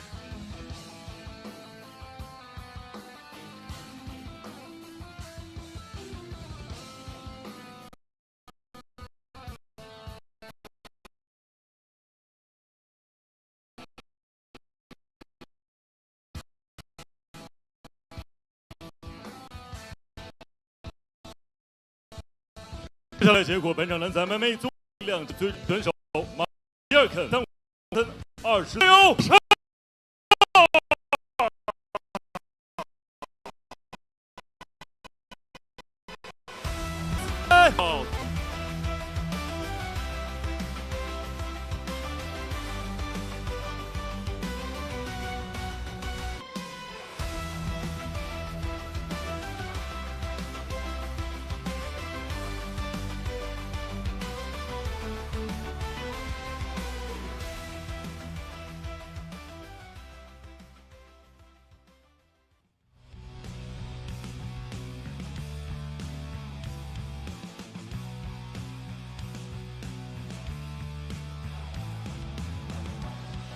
This is the final fight on our prelim card here, ladies and gentlemen. this fight in the lightweight division. And this is our first fight of the evening to not feature a Chinese fighter. You know, we've seen in recent years JCK make tremendous efforts to round out their roster with a lot more international talent, and we're seeing fighters from all over the world come to JCK to prove themselves. And I mean, with JCK doing the Million RMB tournament and being a high-profile organization, not just in China, but in all of Asia, we're seeing a lot more high-level guys coming in from other countries. And here is another prospect from Kazakhstan. I mean, the standard has just been elevated so much. And obviously having this year, we had our first international Million RMB winners. And international title holder as well. Yes, and we have an international title holder. A first for both. So I mean, it just showcases that, you know, they've you know, open the doors, open the gates, and let the toughest men win, let the toughest guys go. We still obviously have some Chinese champions who really deserve, and they've proven that they deserve. But here, making his debut at JCK is Ramazan Amangeldy. He's 23 years old. You know, we were talking about I think he's actually a featherweight or maybe even a bantamweight. Yeah, you know, I was just going to say, we were talking about the idea that he may be a little bit undersized for this weight class because, well, you know, he's matched up. It feels like he's fighting a guy that's looks like a welterweight, and he looks like a featherweight or bantamweight. I think it's going to be pretty obvious when they, you know, step into the cage, face off against one another, because Ramazan is only 167 centimeters tall, and his opponent here tonight is 181 centimeters. So that's he's a really significant height and reach discrepancy. On Tapology, he's a bantamweight. So really, you know, like, yes. So I believe that some of his previous fights were at bantamweight. Checking it now.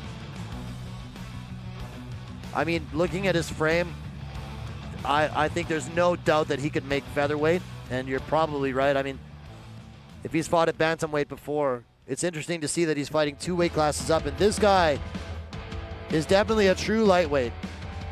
Yeah, he's a bantamweight. He fought at 135 before, so now he's fighting a lightweight who's much bigger, you know. I asked him to pronounce his name. I need to go and look at my notes. I really want to get it right. Did the effort, and he's you have to say the Behruz Khurshedzoda. Behruz Khurshedzoda. Khurshedzoda is what we're going to call him. From Tajikistan. That's right. And don't be fooled. He has 2 fights. Both of those are pro, where he won the fights within the first round. However, he also has 10 amateur fights, and he is, you know, he's jacked, he's big, he's a big lightweight. I mean, this is what I'm saying. Like, he looks like most of the welterweights we have. So I mean, I do think, and there in his corner, the guy on his right, I forgot his name. I think it's Umarov. Yeah. He just left China a couple of years ago, but he was based in China as an old teammate of the Chinese commentator Yukang, speaks good Chinese, and yeah, he was helping me translate his name and press him. But yeah, we're very happy to have this young man joining our ranks, 25 years old, and looking forward for Khurshedzoda to get in there. I mean, he needs to be careful because his opponent does have really good submission game and has good submission finishes, but I think he's going to be looking to utilize the size advantage and probably weight advantage after he rehydrated and try to bully his opponent. But let's see. He's big, jacked, and lean. Look at it, Telltale. This is where the biggest difference is. He's 181 centimeters tall. That is 14 centimeters taller, and he has a, what is that, an 18 centimeter reach advantage. Oh my goodness.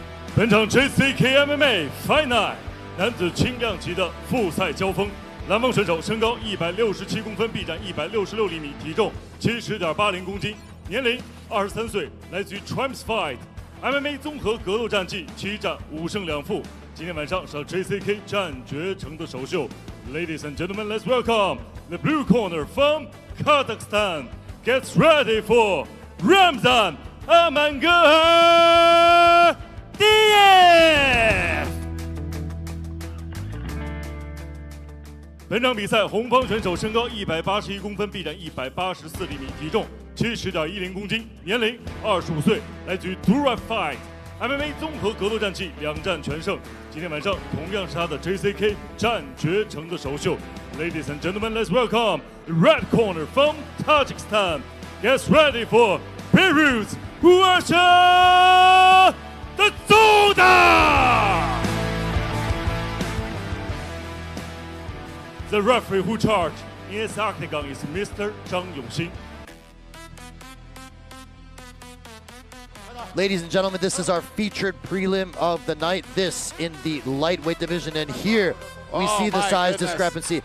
I mean, honestly, they look 2 weight classes apart. Well, let's see. Don't judge a book by its cover. We've seen the smaller fighters pull off some big upsets. Definitely. And I know I've been submitted by some smaller grapplers. I think, Ramazan, Amangeldy is in the blue trunks. And Behruz, correct me there. Khurshedzoda is in the black and gold. Man, he's huge. He's huge. Looking. Push kicks to the middle. We see Khurshedzoda working the kicks, mixing up, waiting for the straight punches. But Amangeldy in the southpaw position. Amangeldy does have more pro experience. He's had 7 pro fights.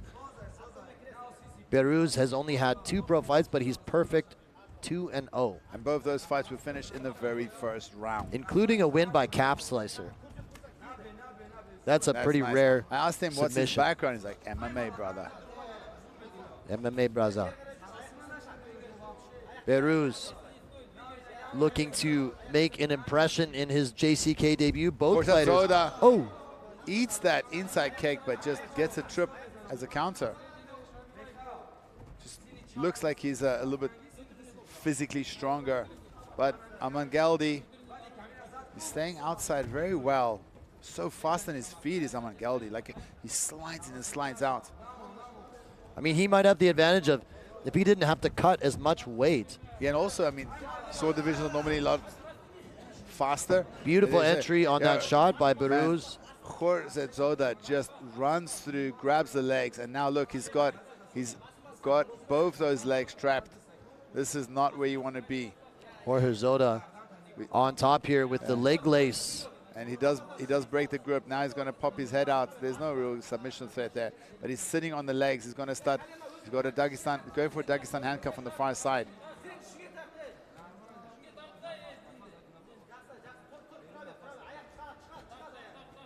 Sitting on the legs. You see, Amangeldy can't get his legs out, so he can't really scoot his hips back. And Khurshedzoda just patient here. Heavy hips. Chipping away on his opponent's face, grinding. Now he's back on the legs. It's beautiful, elevates the legs so that Amangeldy can't get his, if you can't get your legs underneath, you can't stand up again. And you know what? Pretty simple physics. In grappling scenarios, this is where his size advantage is really going to help. I mean, this pressure style of fighting? Yeah. Absolutely. The physical strength and power is going to make him feel crushing on top. You can tell just by looking at this position that he's very heavy on top. Yes. Is he in full mount? I'm trying to tell. It's kind of a bad angle. He goes knee on belly. Oh. Now a mad scramble ensues. And look at this. Amangeldy's on top. Khurshedzoda throwing up the legs for a submission attempt, but nothing there. Back up to his feet. That was a nice scramble initiated by Amangeldy. Inside calf kick. Another beautifully timed shot. Great entry, and he's able to complete that takedown. Just very physically powerful is Khurshedzoda.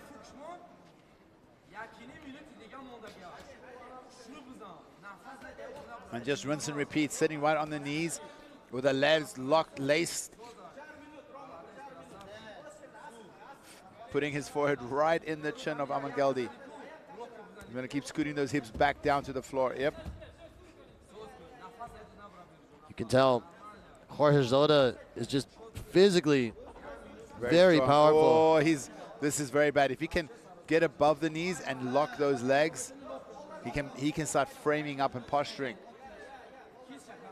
Yeah, absolutely. This is a tough spot. Amangeldy also needs to be careful. If he turns to the side, he might. There we go. You see the Dagestan handcuff coming up. Khurshedzoda in a great position here. If he can free that hand up, that right hand, to land some big elbows and shots, he could do some real damage here with that right hand. See how he's got his legs triangled over the legs of Amangeldy. Very good lower body control here. Amangeldy working the body really well. So far has not absorbed too much damage, but these are landing. Hammer first. These shots are landing. Flowing punches. Amangeldy trying to sit up, but not in the right position because his legs are laced.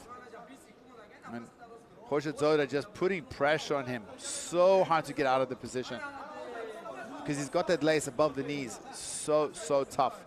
Locked up. Elbows. Really deep breaths there from Amangeldy. Holding on to the one hand. Nice elbow to the body, and that'll do it for round one. Stop. Dominant first round by Behruz. Khurshedzoda, I think it's, fair to say that he took that round. And he looks pretty calm and collected. As we expected. Really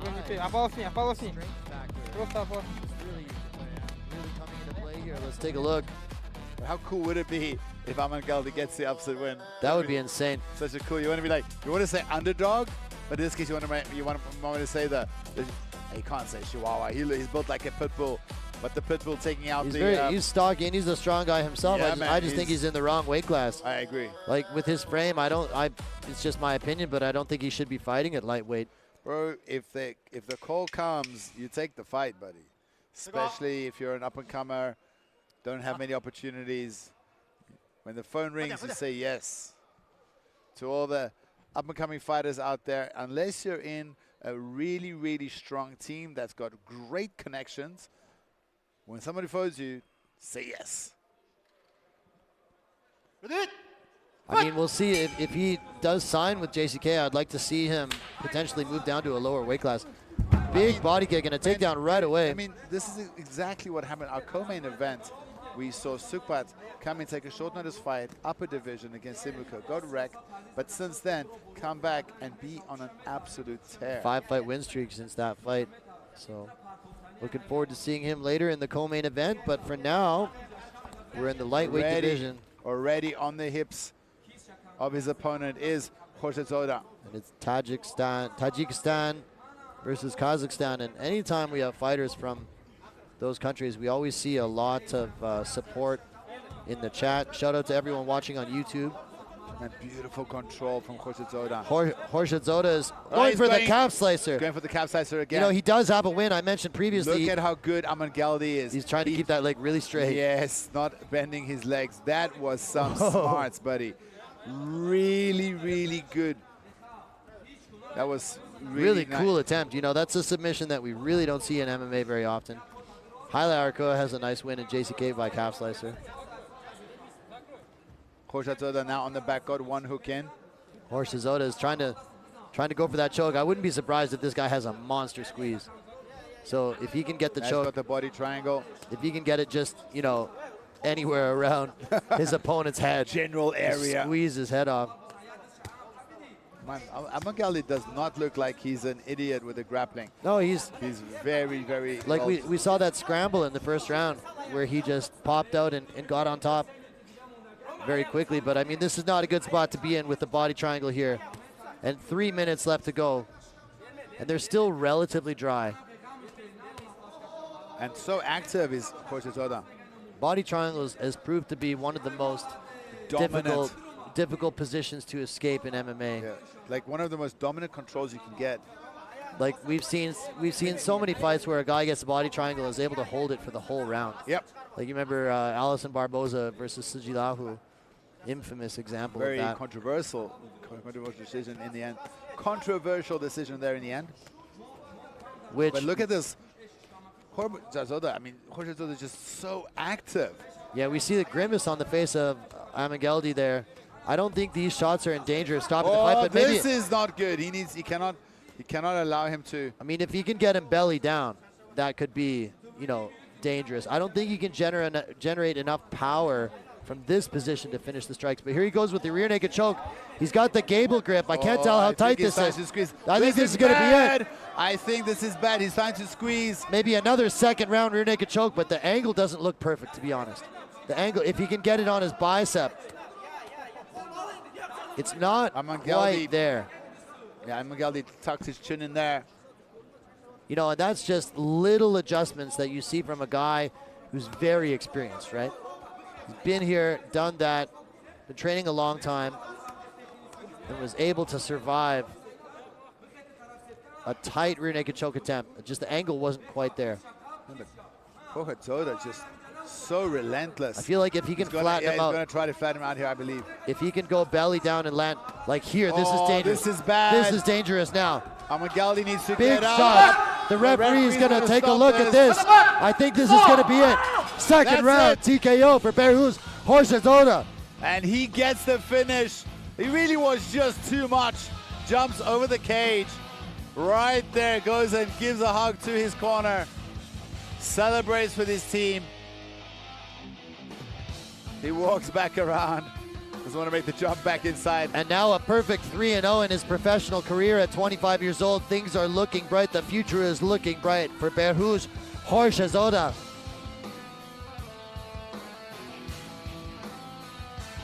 I mean, he was just too much. Yeah, the size, the strength, and the power were just too much for Amangeldy. Amangeldy was tough as nails. And you know what? I think this is a reasonable stoppage. I mean, how many unanswered shots did he eat here? 10, 11, 12? Too many. I think that's a wrap. I mean, Amangeldy was not rendered like unconscious or anything like that, but excellent performance for the fighter from Tajikistan, moving up to a perfect 3-0 in his career.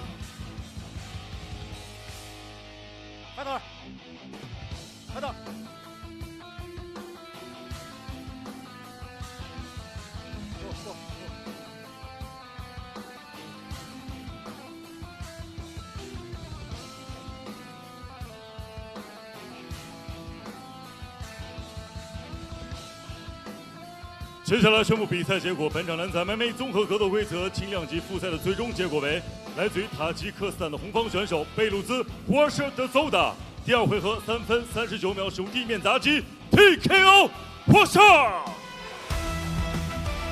The winner is red corner, win by 关丹胖。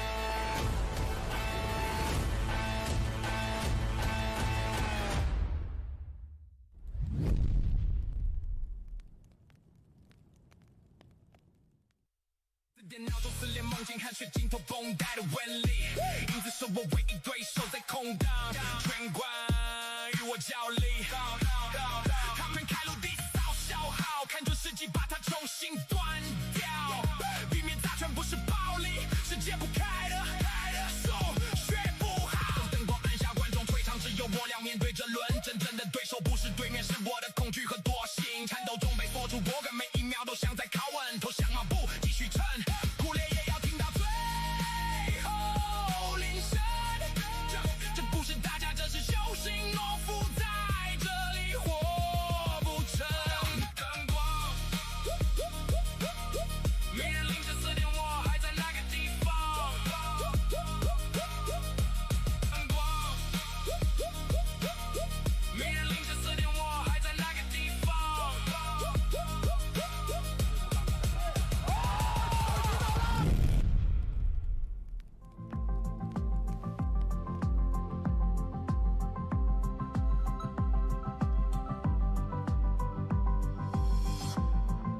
所有现场以及屏幕前的观众朋友们，大家晚上好，欢迎收看中国顶级 MMA 综合格斗直播赛事 JCK 战绝城龙斗终极冠军赛。我们现在是在 JCK 战绝城国际格斗中心与您见面，我是杨光。JCK 战绝城是由海南全天候网络经纪有限公司荣誉出品，由中国国际经济技术合作促进会经济体育产业融合创新发展工作委员会负责相关的指导工作。那么今天晚上将为大家现场呈现的 JCK 绝城之夜 N119的精彩实况。那么今晚的比赛也将会通过我们的官方合作媒体咪咕视频、抖音以及快手等相关平台进行全程同步直播。同时还要特别感谢新华网、百度 App、深圳电视台体育健康频道、辽宁移动、贵州新媒体、宁夏新媒体、TCL 互联网电视、虎牙直播以及格斗迷的大力支持。同时还要特别感谢本场比赛赞助品牌千岁汽车、梅花、施尔道、菲特士、盛福果酒。除此之外，还要特别感谢阿若博巴品牌对本次比赛的赞助播出。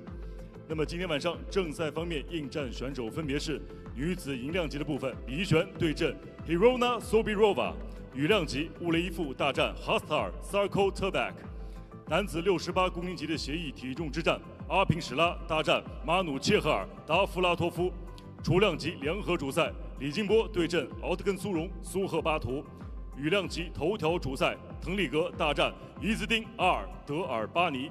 在此也诚挚邀请屏幕前的各位持续锁定我们的官方网站3w.jckmma.com 以及微信公众账号以及官方抖音号，了解最新赛事资讯的更新。冲出亚洲，走向世界，超越格斗的极限，迈向新的征程。JCK 战绝城龙斗终极冠军赛必是世界综合格斗的新浪潮。在此非常荣幸能与现场以及屏幕前的诸位共同见证和引领这股新的浪潮。接下来让我们闲言少叙，共同开启今天晚上正赛环节的比赛。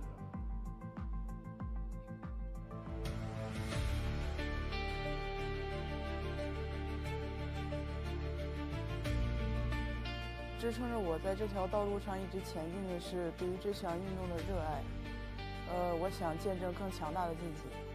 一位来自中国北京的姑娘，大正李怡璇。李璇的力量非常的大，打摔柔样样精通。大正的打击来了，肘击，肘击。这个对手我觉得是我所有对手中算是非常强大的一个对手。我希望跟他打出一场精彩的比赛。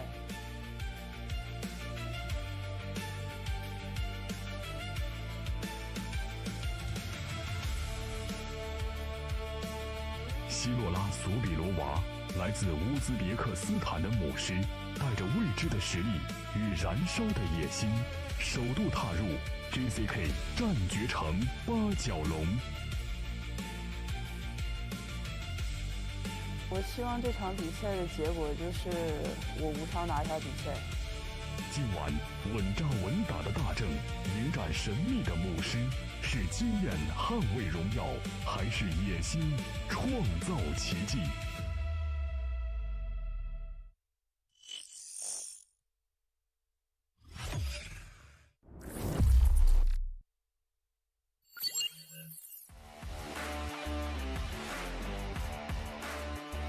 ？Ladies and gentlemen, we are live for the main card of JCK Fight Night 119. It is my absolute pleasure to be here with you. My name is Andrew Derry. I am joined by my commentary partner, oh yes, holding it down from South Africa. And here we have an international matchup which is sure to inspire the attention of a lot of fans worldwide. And I wonder how many people are watching live, because this girl has a huge following on Instagram. Apparently 100,000 followers. Man, on Instagram, 100,000 followers is absolutely no joke. Here is Khilola Sobirova. My sincere apologies if I did not pronounce this name correctly. She is from Uzbekistan, and she is making her JCK debut here tonight, fighting out of Team Old School. She is 5-3 as a professional fighter, 30 years old in her fighting prime. This in the 57 kilo weight class. Her nickname is Levitsa, which means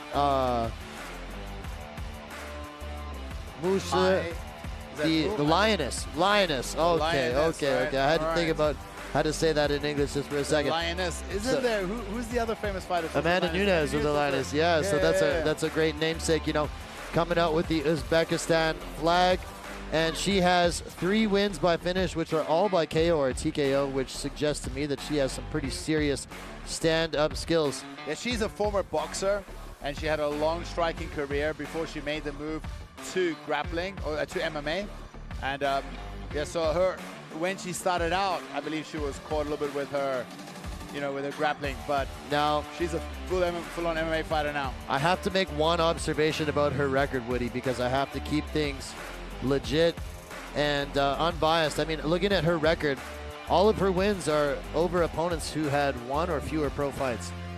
And she has, she's fought 2 fighters with like good records. One was 6-2, and I believe one was 3-0. She lost both those fights.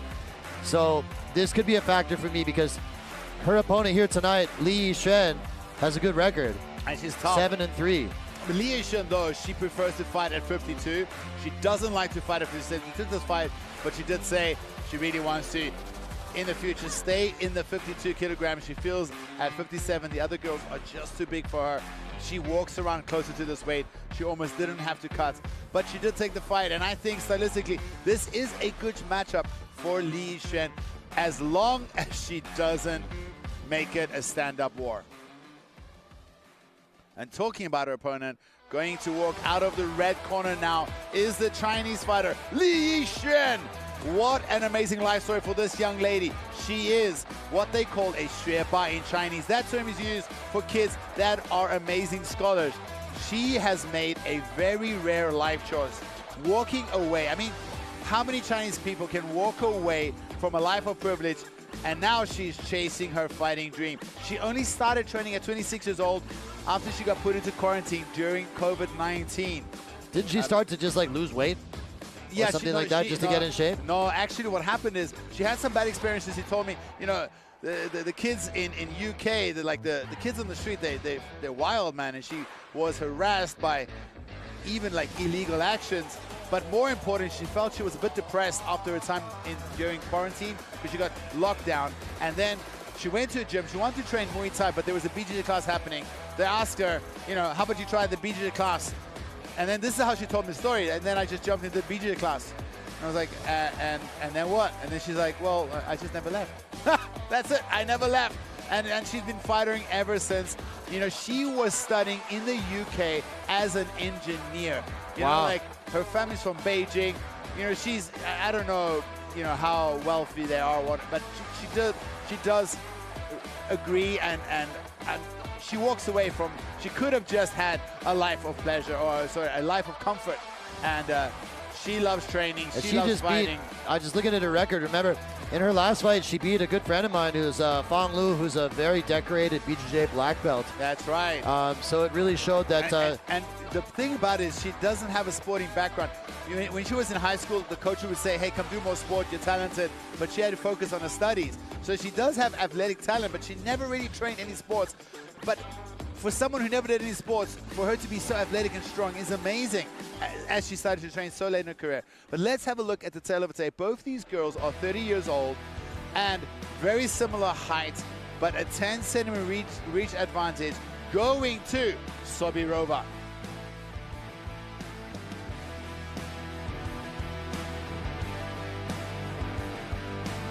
本场 JCK MMA Fight Night 女子银量级的正赛争夺，来往选手身高168公分，臂展170厘米，体重57.20公斤，年龄30岁，来自于 Old School MMA 综合格斗战绩8战5胜3负。那么今天晚上是 JCK 战绝城的首秀。Ladies and gentlemen, let's welcome the blue corner from Uzbekistan. Gets ready for the Livisa Hirona Sobirova。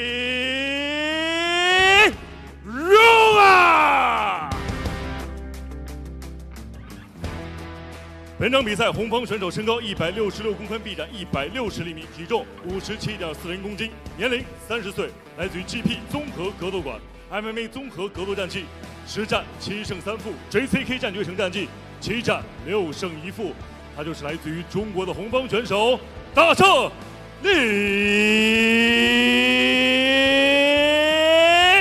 一轩。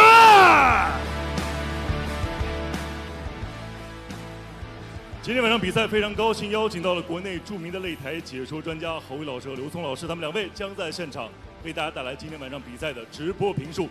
同时，英文解说的部分非常荣幸的邀请到了著名的综合格斗运动员、教练员，同时也是赛事评论员的 Woody Parketer 和 Andrew Derry 进行现场的呈现。同时还要特别感谢颜值有礼赵岩老师的鼎力相助。本场比赛场上裁判王悦 ，The referee who charged in this octagon is Mr. 王悦。Better. JCK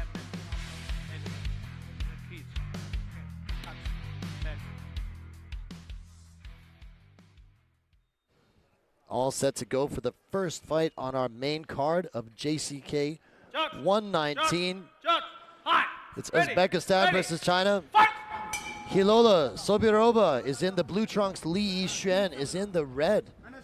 Sobirova very fast with her hands and fast with her movement. Tough outing for Sobirova in her first fight in JCK. Li Yixuan is sporting a 6-1 record in JCK. And Li Yixuan is really good on the ground, very good top control. But I was watching Li Yixuan work, and it felt like she was a lot of movement on the outside, staying away from the boxing. I think she's going to be on the outside, baiting, and try to counter and looking for a takedown. Warning by the referee already. Oh, look at that. Tries to snatch that leg, which she thought was going to be a kick, was Li Yixuan. Li Yixuan, 7-3 overall as a pro. She's fought some really good competition. She fought my friend Huang Fe'er and lost by decision. I mean, Huang Fe'er, for a time, was one of the best, in my opinion, one of the best female fighters in China. And there, Li Yixuan. Yes, Li Yixuan has the type punch. Now she's got her press against the back, looking for a takedown. She's got the clincher, trying to... Sobirova is doing really good, has nice balance. Li Yixuan now going down to a single leg. She has the single leg, reaping the leg. Got that leg tied up, trying really hard for the takedown, but Sobirova just able to throws her over. Li Yixuan accepts the guard position. Sobirova on top now. Looks like Sobirova is also very physically strong. Yeah, absolutely. The way she was able to reverse position there suggests to me that she is indeed very physically powerful. One thing we do know, Li Yixuan is tough. She's very tough and scrappy. Absolutely. There she's starting to scoot her hips out with that underhook. I think she's going to try to wrestle up, but look, Sobirova actually shelved her far leg. It's a very good start for Sobirova. Nice elbow from Sobirova there. Heavy hips pressuring into Li Yixuan. See Li Yixuan looking for an armbar here. Yes, she's trying to. Let's see if she can get it. Yep, she's isolated the arm. I mean, this is dangerous. This is very dangerous. Sobirova needs to hold on for dear life. Can Li Yixuan extend her arms? She needs to lock up that wrist. So far doing a good job of protecting the arm. Li Yixuan's kind of let go, and now she's able to pull the arm out. Switch to a triangle. She switched to the triangle. Let's see if she can pull that head down. She's got to control the posture of Sobirova. She's going to grab her own shin here if she can. Sobirova doing really good. Trying to pull the head down. It's lots of attacks here from Li Yixuan to kick things off. She's going to go for an armbar on the other side. The other arm. Still in danger. I can't see if her elbow is fully in there. Looks like the elbow is coming out. Whoa! Oh, slams her right on her head. Right on the head. What a big, how much power does Sobirova have? Just dumps her on the face. Man. I wonder if that hurt Li Yixuan. I wondered the same. Is Li Yixuan. And a big elbow. How dazed is Li Yixuan? We've seen her have some wars. She's very, very tough, but the power of Sobirova, oh my goodness. I'm very impressed so far with Sobirova. Oh, and a big right hand. Li Yixuan looks hurt. Li Yixuan ducks underneath that right cross. Sobirova landed some big shots. Some big shots. Li Yixuan trying to hunt for another submission. Sobirova's bringing it here. The power. And I think this is also exactly what Li Yixuan complained before. He's saying like at 57 he's going another armbar attempt going here. Back for the armbar again. Look at Sobirova keeping her head really, really close, but the flexibility of Li Yixuan so good. She has that arm again. Can she Can she break the grip? Another slam. Oh, another right slam. on her head again. But she's still stuck in the armbar. And now she's, can Li Shen? Let's see if she can break the grip. She's going. She's got the armbar. She's got the armbar. Can she finish the armbar? Oh She's got it. She's going. Oh, she got it. Unbelievable. Oh my God, what a comeback. Whoa. We saw her get absolutely just slammed to the face, spiked head down. Wow. And then she gets the finish. Look emotional at that. outpour. And she's crying because I think she was tested in that fight. Look at her head. She's got a huge welt on the left side of the top of the head. Oh my goodness. What a comeback. And Sobrova, I hope she's not injured. But yeah, she's Is she saying that she didn't tap? I don't know if she didn't tap. Let's take a look. Let's see if we can see a tap here. I mean, this armbar, it's not fully on here yet, but there was a moment where she did get some pretty mean extension on it. Let's take a look here. Does she tap here? Yeah, that's a tap. Yeah, that's a tap. I mean, that was a tap. Yeah, she's not happy, but that was a tap. Sorry if she says it's not a tap. She just I mean, you can just look at the replay. She's not happy. Wow.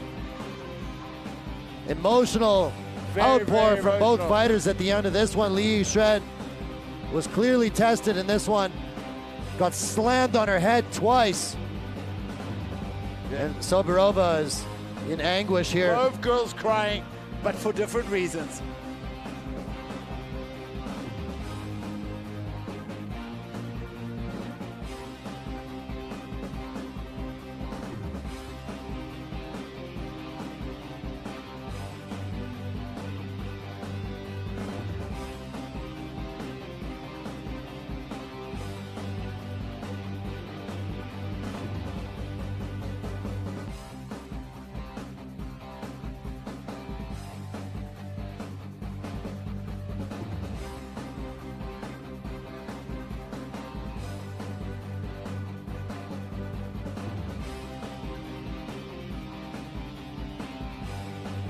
接下来宣布比赛结果：本场女子 MMA 综合格斗规则，银两级正赛的最终结果为来自于中国的红方选手大正李怡璇，第一回合4分21秒使用手臂十字固相逢获胜。The winner is red corner, win by armbar.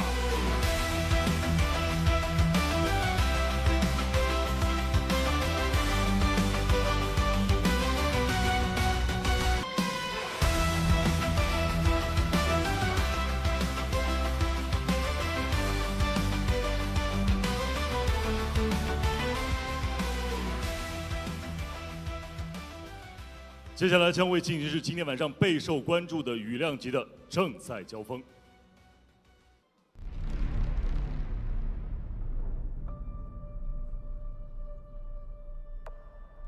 离上一次的比赛不是很远，所以说现在这个状态也是挺好的。这场比赛的对手，基本上他打的比赛，基本上我都看了，只要我没犯一些错误的话，就差不多。 挡在他面前的是来自哈萨克斯坦的狠角色哈斯提尔·萨尔科特别克。他拥有非常强的爆发力啊，他的力量，他的这种摔揉的地面的这种砸击都是非常的可怕。哈萨克斯坦的全国摔跤冠军，哇！他的野蛮冲暴就是为了碾压而存在。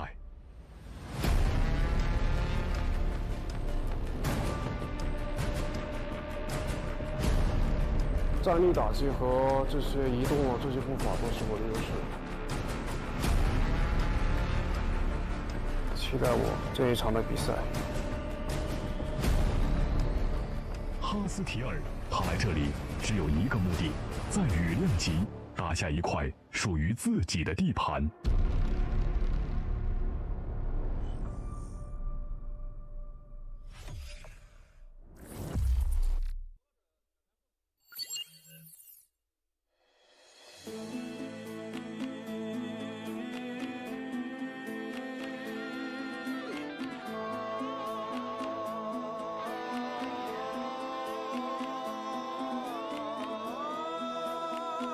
Oh man, you know, in the pre-fight build-up, in the intro, opening to this event, I said this was one of the fights I was looking forward to most.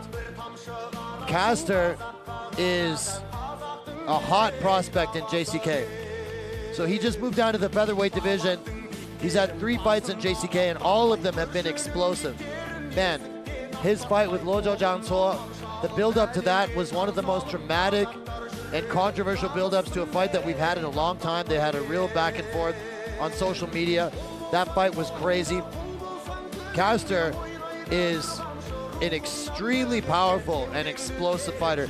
Obviously coming from Kazakhstan, he trains at the SAC Pro Team. I believe Naratai trains out there as well. That's right, Naratai, Kurbanjan, Shavkat Rakhmonov, Aman Shavkat Rakhmonov, yes. Yeah, so it's a great team out there in Kazakhstan.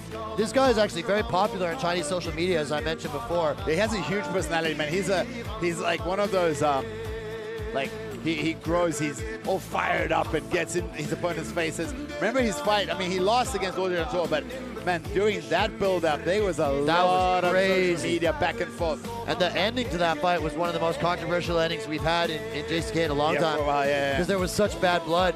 Lojo Jiangcuo ended up knocking out Caster and landed like some really late shots after the stoppage. A lot of people upset about that one, but since that loss, Caster came back and won his first fight in the featherweight division against Zekiro Holmer. Oh man, I have a hard time pronouncing some of these names, but he won his last fight by TKO with punches and elbows from the back mount in round 2. Looked really good in his last fight, and looking to continue the momentum here and get another win at featherweight. I think this is a guy. Man, and in his last fight, he showed a lot of toughness. You can say he was losing that fight. He was in a deep submission. Yeah. And the second round he came out and like, this guy has a tank and power. He's built like I want to say the SHIT brick house, you know, like he's just a ball of muscle. He's really not tall for this division, but he's jacked. And he was fighting at lightweight previously. Yes. Like he only recently moved down to featherweight, and I think this is like the perfect weight class for him. He still has all the power, and it seems like he's got the weight cut down. He made the weight cut pretty easily, and he's looking to make a splash in JCK's featherweight division. I think like he has a good shot if he enters the Million RMB tournament this year, and he feels like he can be one of the top 10 guys in featherweight. But first, he's got to get through Wu Yifu.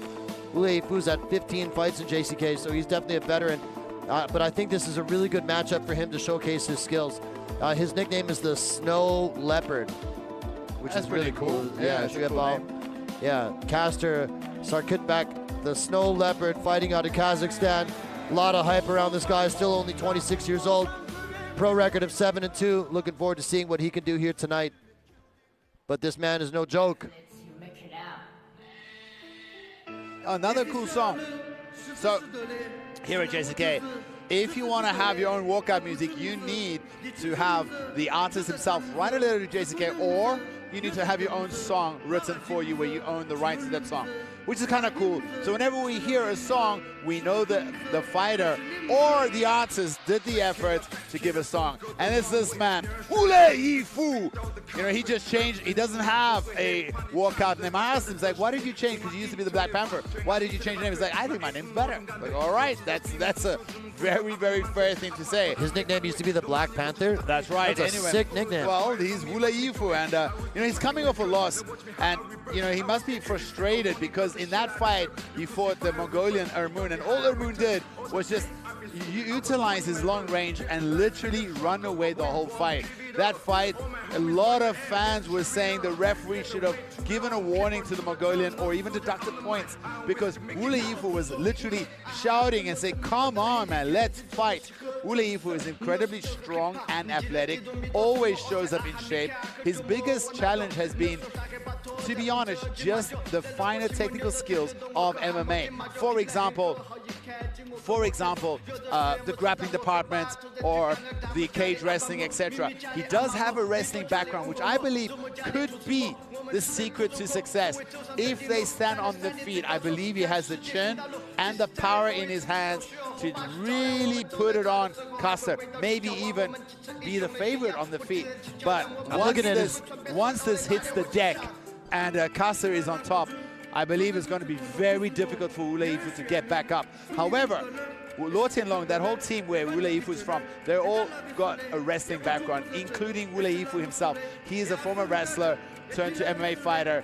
He has good takedown defense, and he's so calm. I asked him, like, how do you motivate yourself after losses? Like, bro, I just believe in myself. I've learned so much. I'm so much calmer now than I used to be. And I also realize if I lose, it doesn't matter. This is my job. This is my career. It doesn't matter. I come out here to fight. Let's have a look at the tape. Both these guys, 26 years old, almost the same height, and a 1 cm reach advantage going to Wu Yifu.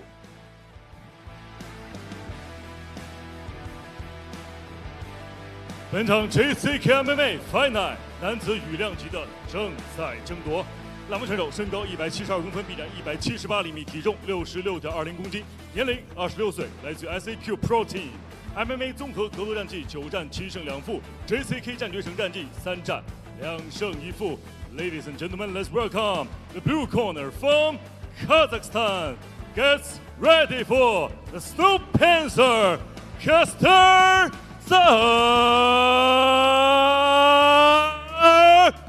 Turback。本场比赛，红方选手身高173公分，臂展179厘米，体重66.50公斤，年龄26岁，来自于龙鳞搏击俱乐部。MMA 综合格斗战绩18战8胜10负 ，JCK 战决胜战绩15战7胜8负。他就是来自于中国的红方选手Wu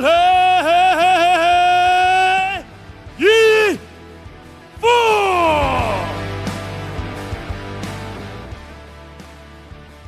本场比赛场上裁判白云峰 ，the referee who charged in this octagon is Mr. 白云峰。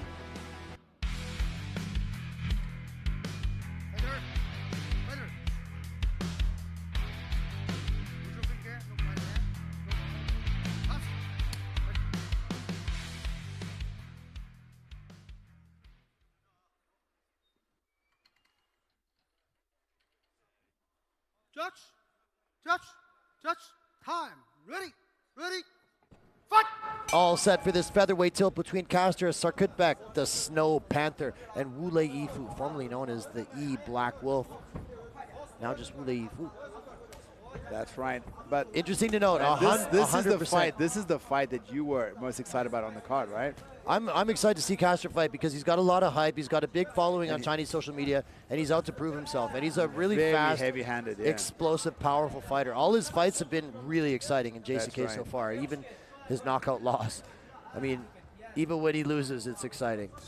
And he's having good success with those low kicks. Very heavy. He's already landed 2 outside and 2 inside. But the hands of Wu Yifu is very heavy.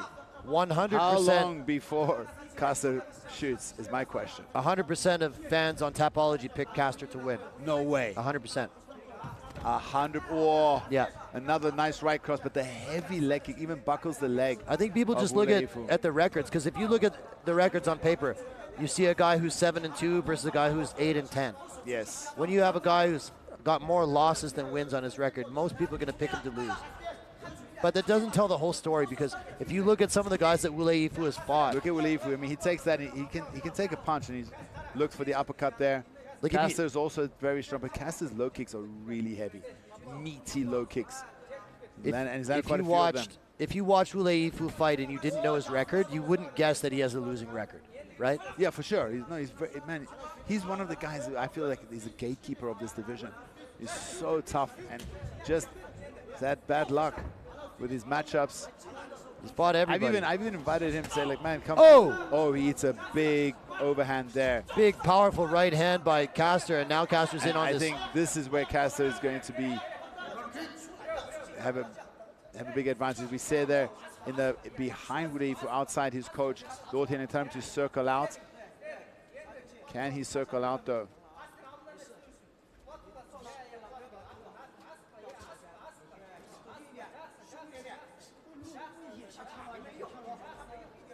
Wu Leifu is really well spoken. If you meet him in person, he's so calm, so mature. He's more like a teacher. He should be like a geography teacher or something when you speak to him. So calm and well spoken. 100%. And it's kind of a stalemate here in the clinch so far. What Wu Leifu does not want is for Caster to connect his hands, which he's done here. This is not what you want. You don't want that ball of muscle connected. So far, Wu Leifu is staying mostly upright. Caster unable to ground his foe yet. And Wu Leifu did a great job. Yep. Defending that takedown and now turning the clinch around and pressing Caster against the fence. Look at that. Look at that scramble. Nice, and he reverses him in the air. Man. And it's Caster that has to work to get up. Wu Leifu is looking good here so far. He lands, good low kick. He lands a great low kick, yeah. oh man. But Caster's low kicks are no joke, bro. Going to the body, Wu Leifu. Oh, nice. Hard right hand.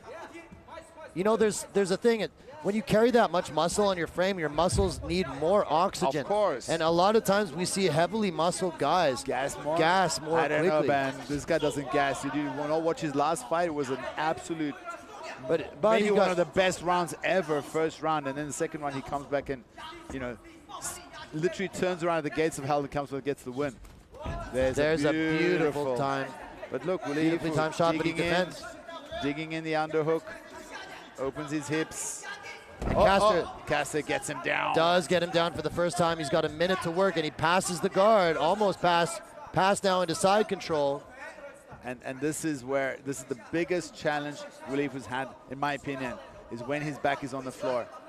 He can't utilize his normal wrestling. See Caster trying to isolate. He's already going. Looked like he was trying to go crucifix there. Caster's big elbows. Knee on belly. Goes Mounts to full mount. This is a problem. He's got 40 seconds left to work. Let's see if he can rain down some punishment. This is a problem. Big right hands. Punches. Big right hands are scoring. I think this could be it. I mean, 30 seconds left to go. He's absorbing some tremendous punishment. The referee is telling him to fight back.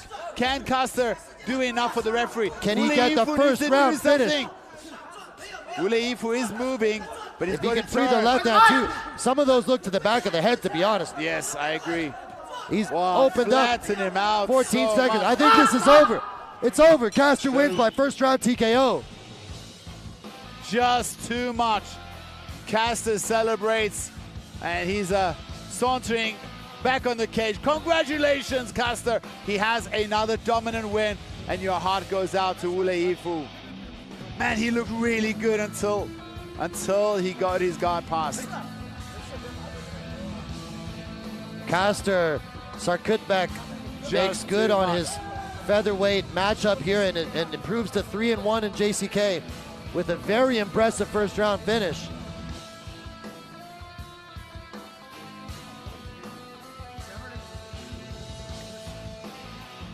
Here he is landing some monstrous shots from back mount.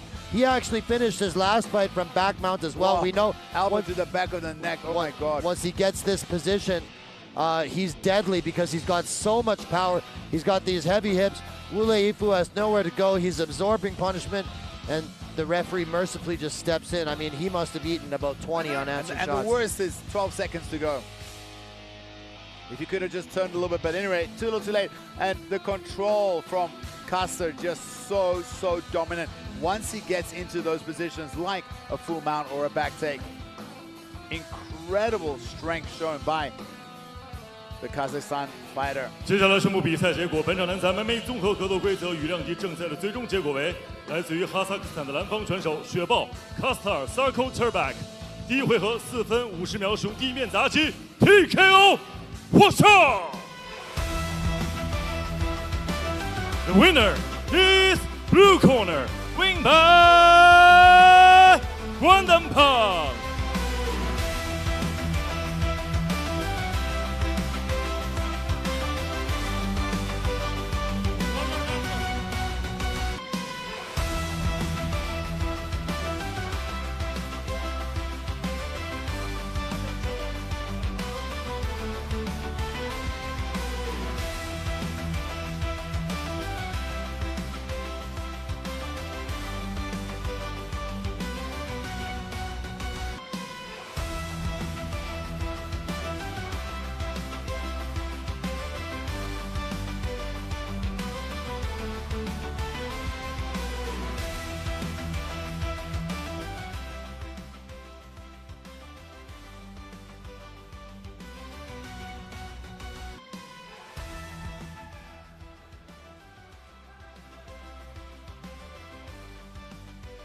接下来将会进行是男子68公斤级的协议体重之战。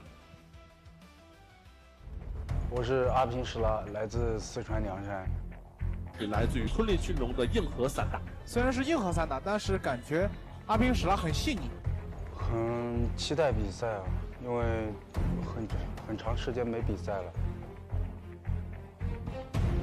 马努切赫尔达夫拉托夫，来自塔吉克斯坦的不败战神，职业战绩6战全胜，金身不破，今夜首度登陆 JCK 的铁笼。我跟那么多选手都打过了，每个选手都一样，上去了都是对手。啊，确实感受到他在我们的 JCK 八角笼当中也是得到了充分的锻炼和成长，没有什么压力。不败金身，便是他向所有强者发出的最无声的挑战书。蹦又一击，蹦完顶得很重，哦天哪！又一吃下去，硬吃下去。好的，挑发时间足够的。裸脚，阿平史拉很深的阿平史拉真的终结掉了对手，拿到了自己的胜利。是阿平史拉终结神话，还是马努切赫尔延续自己不败金身，笼中见真章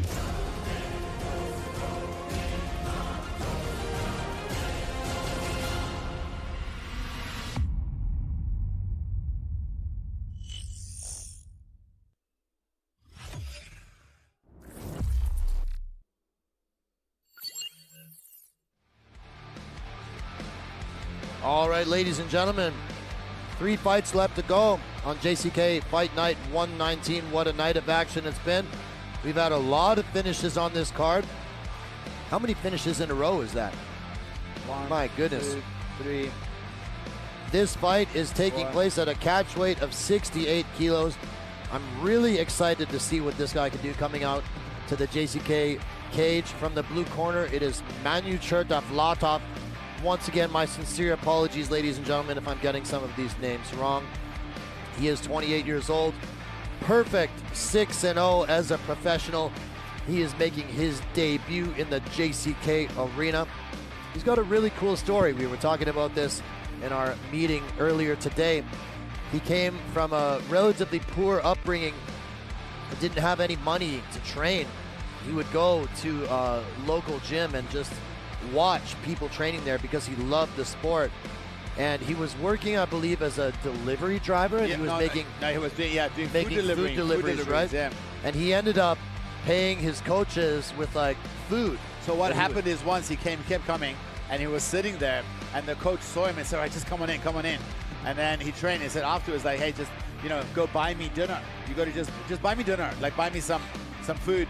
And he said, "All right." So after training, bought him food, and then since then, all he did every session, he couldn't pay him, but he brought a little bit of food, fried rice after every session. And now look at him. He's 6-0 as a pro. He's 28 years old. He's had 5 finishes in 6 fights, all finishes on the ground, either by TKO or submission. He has a win by ankle lock in just over a minute. So obviously, he's a beast grappler. He's coming in here tonight fighting a very experienced opponent in Aping Shula.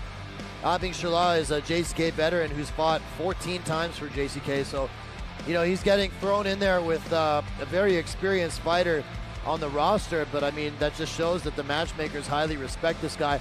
We've seen fighters from Tajikistan come in and do extremely well in JCK. And, obviously we really welcome a lot of high-level international talent. It's really elevating the level of JCK as a whole. Here is Manucherdavlatov.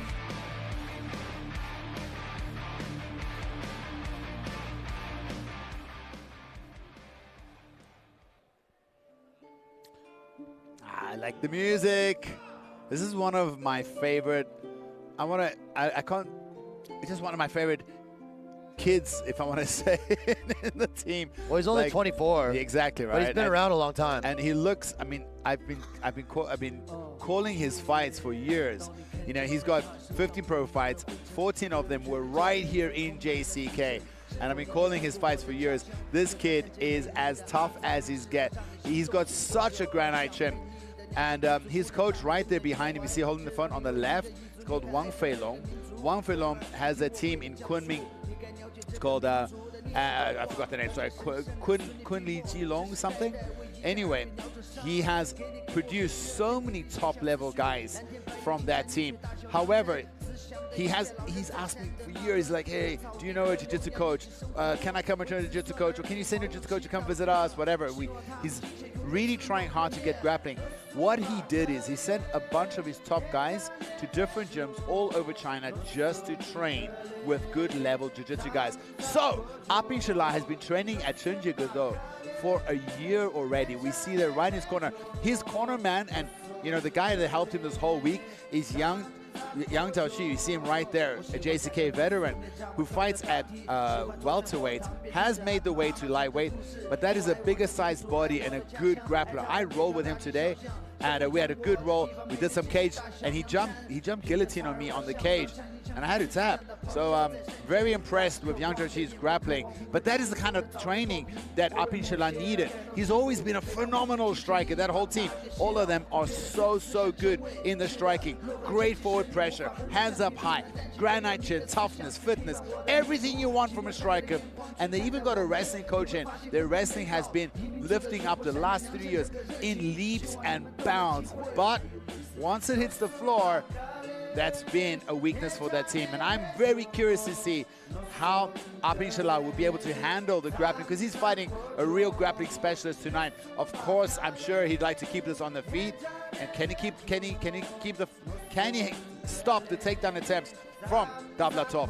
A big test here for Aoshishiti. Yes, he is the more experienced fighter, but he's fighting his kryptonite, if you want to call it that. And the question is, how much did the time there Wuchenjie helped him to fix this? And maybe he himself has become a bit of a grappler.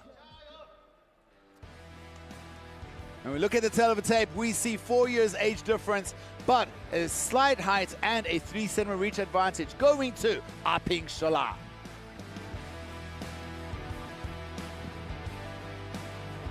本场 JCK MMA Fight Night 男子68公斤级的协议体重之战，栏目选手身高173公分，臂展175厘米，体重67.80公斤，年龄28岁，来自于 Top Team MMA 综合格斗战绩6战全胜。那么今天晚上是 JCK 战决城的首秀 ，Ladies and gentlemen, let's welcome the blue corner from Tajikistan. Gets ready for Mahaiersha. Rattle!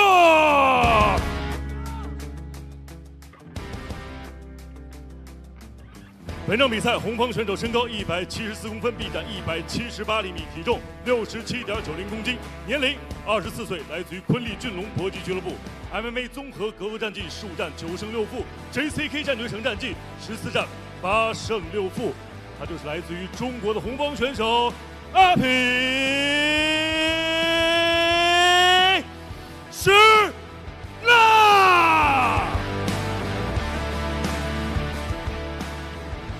本场比赛场上裁判张永新 ，The referee who charged in this octagon is Mr. 张永新。快点！这是我们爬着的动作发完，这是 OK。来。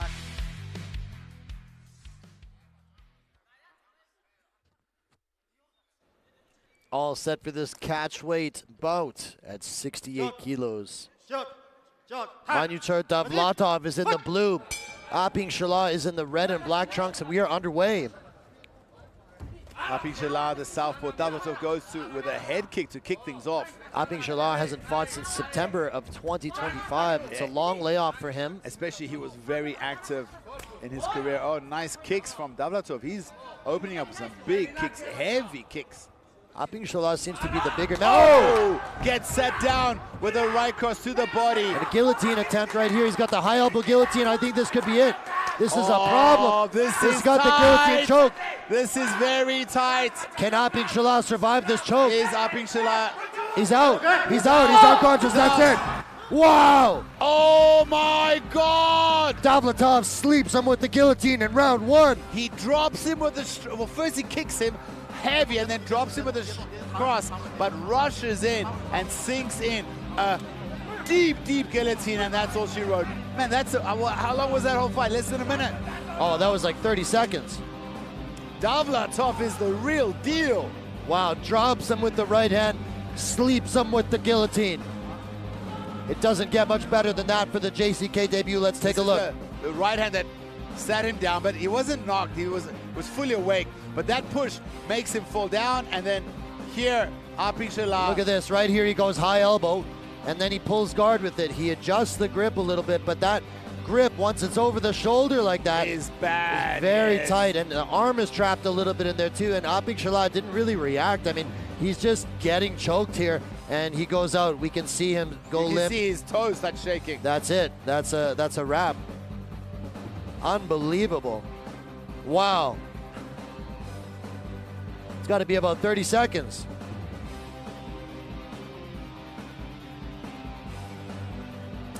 What a pity. Your heart goes out to Aoshishiti, but at the same time, you got to feel happy for the JCK debutant, Davlatov. Let's go to the official announcements.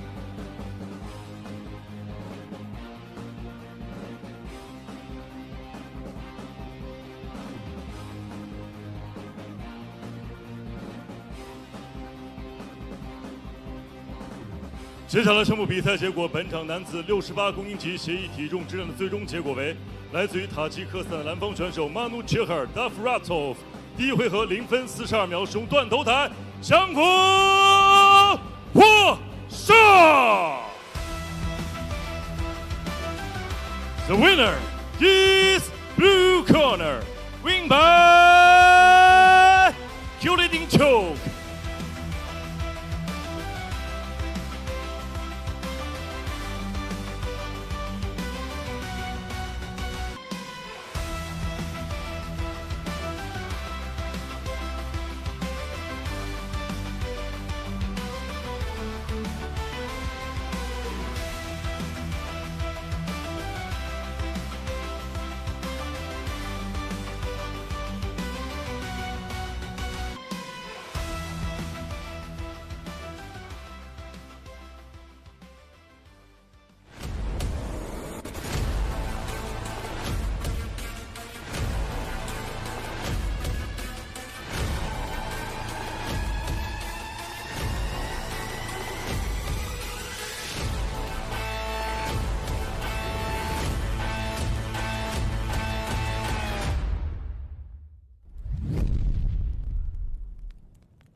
今夜，守护者与冲击者迎来生死对决。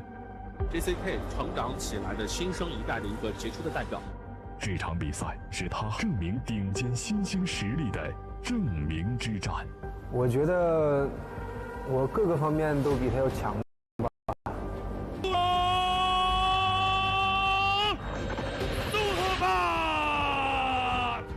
师承蒙古战神贾丹巴。来自蒙古国的铁血冲击者，不仅要冲击职业生涯6连胜，更向着排名发起冲击。你的5连胜到我这儿该结束了。我的比赛绝对不会让你们失望，绝对是精彩的。奥特根苏荣、苏赫巴图打击出色，有一手漂亮的脚技，在合适恰当的时机把对方带入到地面当中，而且是那种无声绞杀。是守卫者李金波捍卫排名，还是冲击者奥特根苏荣势如破竹6连胜？以你目前的实力，想进储量级前10还不够格。今晚大战一触即发。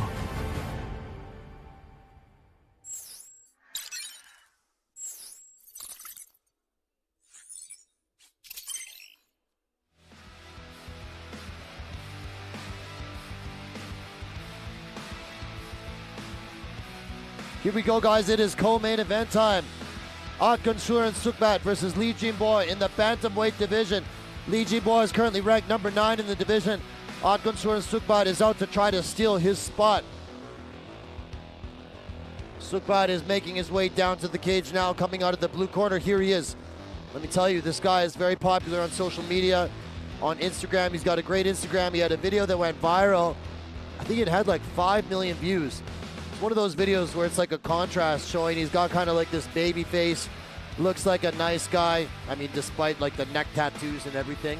And then it just flashes to him just beating the plaster out of his opponent in the cage, just like that fierce contrast between the nice guy and then the beast in the cage. Otgonsuren Sukhbat is 9-2 as a pro, 26 years old this year, born in the year 2000. He comes from a wrestling background, but he can do it all.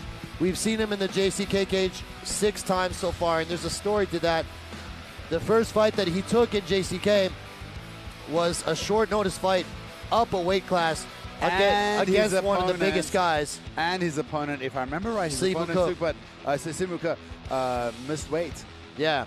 In a bigger division. And since then, Simuka has missed weight a couple times. I believe Simuka will probably have to make the move to lightweight. He probably will. So what I'm trying to say is like his only loss in JCK so far was up a weight class against one of the biggest guys in the weight class who's a beast.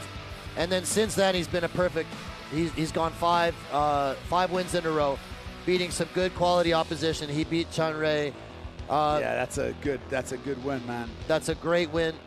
You know, he's got his coach here in the corner with him tonight. You know, Jadamba right there. Jadamba, a real big name in the martial arts world. One of the best fighters to ever come out of Mongolia, actually. Yeah. He also subbed Luo Tianlong. That's like a really good win. He subbed him by triangle choke. He's got his last fight against Hu Tao was also really good, showing a tough fight. Hu Tao's so damn tough. He showed that he could do it all. He can strike with really good strikers like Chanrei, and he could submit good grapplers like Luo Tianlong, you know? So he's got well-rounded skills, and he's a handsome young kid who a lot of people like, but he's got his work cut out for him. You know what's crazy about Li Jinbo? You said he's only 22 years old. He's not yet 22. His birthday is still to come. Oh, yeah? It's insane. Yeah, I told him, like, how old are you again? He's like, oh, well, I'm almost 22. I'm like, you're not 22 yet? And when you speak to him, this kid is just so mature and, like, calm, thoughtful in his process. You know, he's already had 11 fights into his pro career. And all in JCK. And not yet 22 years old. It's insane. He's the prodigy, like the direct prodigy of Songhaer, who we see right here. Not the guy holding the camera, but behind him on the left. Songhaer, one of the greatest fighters ever to come out of China, still fighting even at 40-something years old, and still hanging with the best. But Li Jinbo is got beautiful everything. Like, his striking is crisp, his hands are heavy, his takedown defense is good, his grappling is, I mean, he's a really, really good grappler. That whole team has very, very good grappling. And I asked him, you know, if you can have one skill and you hack it and you can, you know, copy and paste it or steal it from Sukhbat, what would it be? And he thought for a while. He's like, you know, Woody, I don't want to be arrogant, but to be honest, I actually think I'm better at him in all aspects of the game. Now, that is his personal opinion, and that's a confidential fighter, which I agree. I personally think that Sukhbat probably has the wrestling advantage, because we've seen Sukhbat utilize a lot of cage wall wrestling, which we don't see Li Jinbo do too much. However, remember who Li Jinbo trains with every day. Guys like Shang Zhefa, Nar Tai. There's a whole bunch of killers in that room. Wu Zi used to be in that room too. There's a lot of tough guys for him to train in. And I asked him about pressure with the loss. He's like, have no pressure. At my age, I don't care. I just want the experience. If I can learn something from every single fight, I'm going to be amazing. So I have no pressure. And here we look, 4 years younger, a slight height and a 9 centimeter reach advantage going to the older Sukhbat.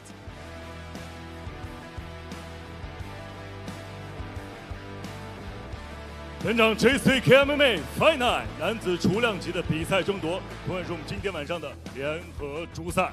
南方选手身高176公分，臂展180厘米，体重61.40公斤，年龄26岁，来自于3-4 MMA Team Sukhbat。MMA 综合格斗战绩11战9胜2负 ，JCK 战略城战绩6战5胜1负。Ladies and gentlemen, let's welcome the blue corner from Ulaanbaatar, Mongolia. Gets ready for Otgonsuren Songhaer. 本场比赛，红方选手身高175公分，臂展171厘米，体重61.40公斤，年龄22岁，来自于龙源综合格斗俱乐部。MMA 综合格斗战绩11战6胜5负 ，JCK 战决胜战绩11战6胜5负。他就是来自于中国的红方选手李金波。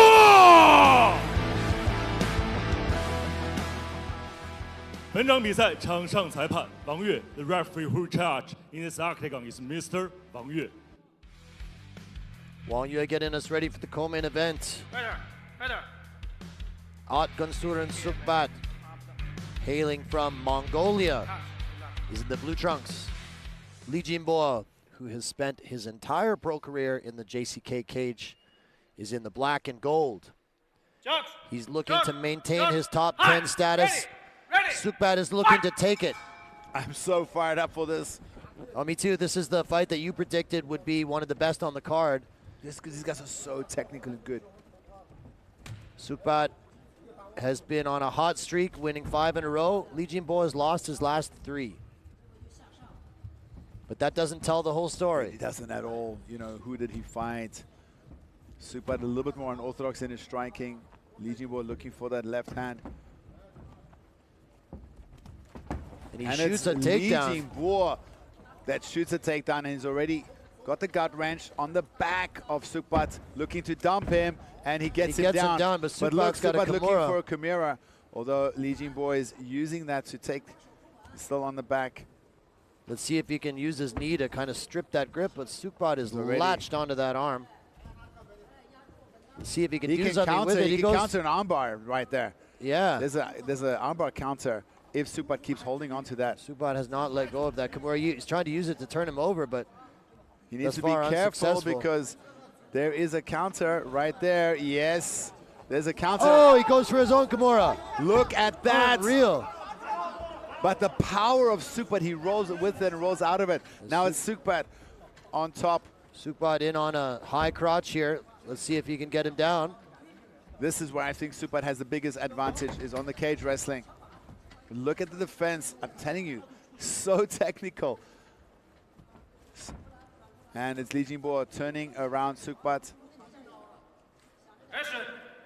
That was a crazy scramble. You know, that Kimura, he ripped that hard.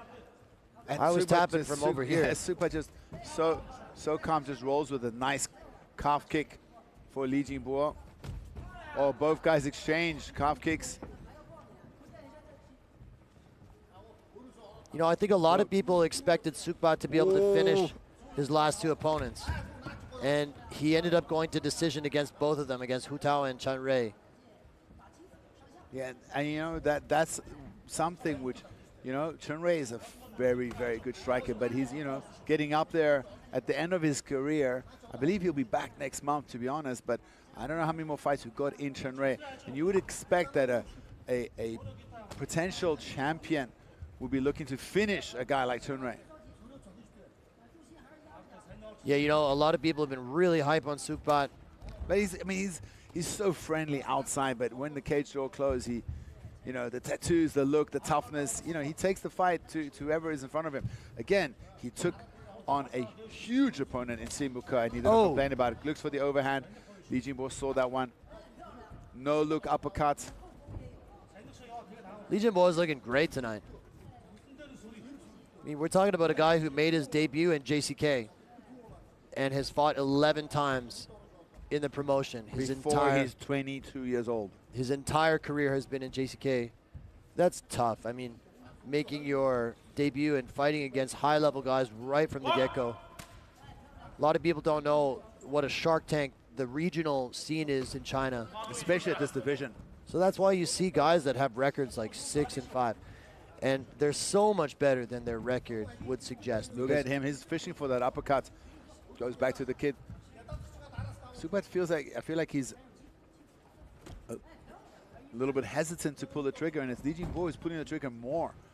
Jinbo putting on more active striking, mixing it up. Oh, beautiful rip to the body. I actually saw them drill that last time. I saw his coach, like the head coach.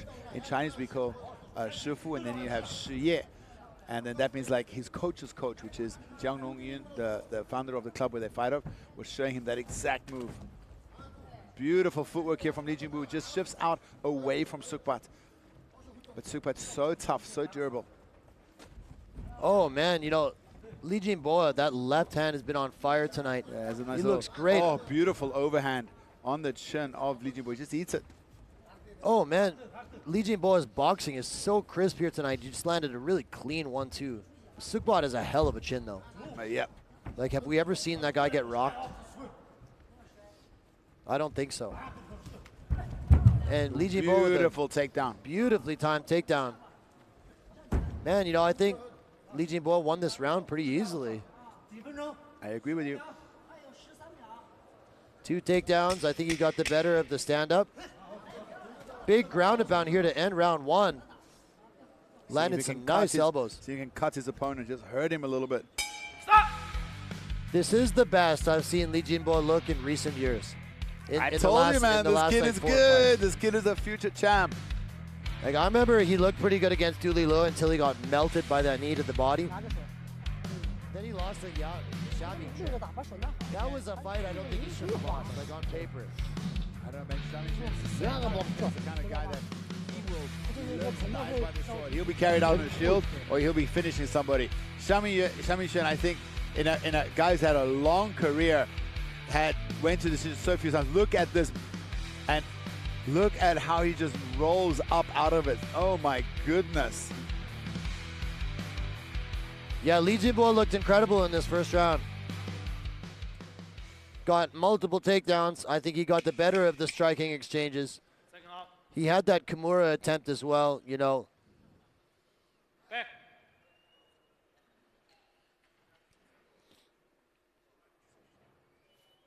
All set for round 2 here. Otgonsuren Sukhbat is looking to turn it around and get some momentum going in his favor. Li Jinbo is looking to keep the momentum on his side.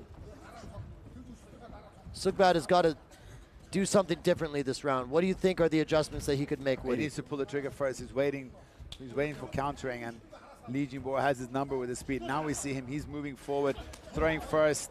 Oh, beautiful right cross, left hook, landed clean. But the chin of Sukhbat. I don't think I've ever seen Sukhbat get rocked. What is it that they drink in the water there at that team? Because, you know, Tul Nam Nambar, same thing, man. Just it's like he just can eat anything you throw at him. So tough. You know, I think a lot of times you look at a guy with a 6-5 record on paper and you kind of write him off. But you have to look at the quality of the opposition that he fought and how he looked in those fights, right? Looking for Anaconda choke. Anaconda here. I can't tell if he's got it. He was deep for a moment, but he changed it. Because Sukhbat did really good to change to that single leg, and now he's just purely defending the takedown. Sukhbat in on this single.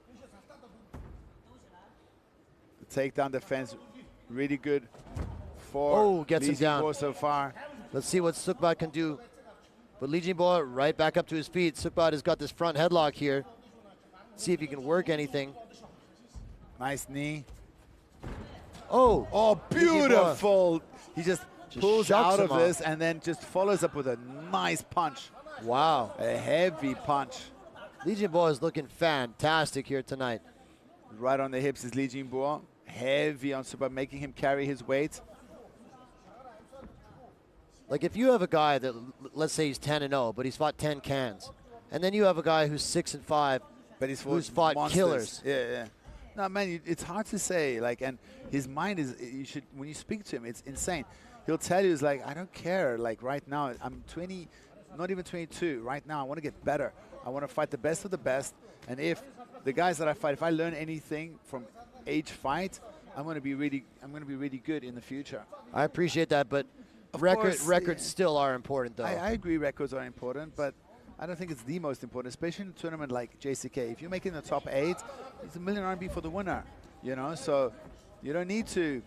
Let's see if Sukhbat can work something here. He's got this front headlock position as well. We do know that he has good guillotines and anaconda chokes, stuff like that. He's trying to work this, like, arm in choke here, but it's hard to see what it is exactly. Is it a guillotine? I don't think there's anything there right now. No, it's Li Jinbo takes him for a bit and of a right ride. to straight to side control. Side control. It looks like you hang on at the neck here, but not the best thing to, not the best option to do. No, there's actually a choke counter you could do, the Von Flu choke here. Sukhbat trying to escape this position. Man, Li Jinbo looks great. Just so technical.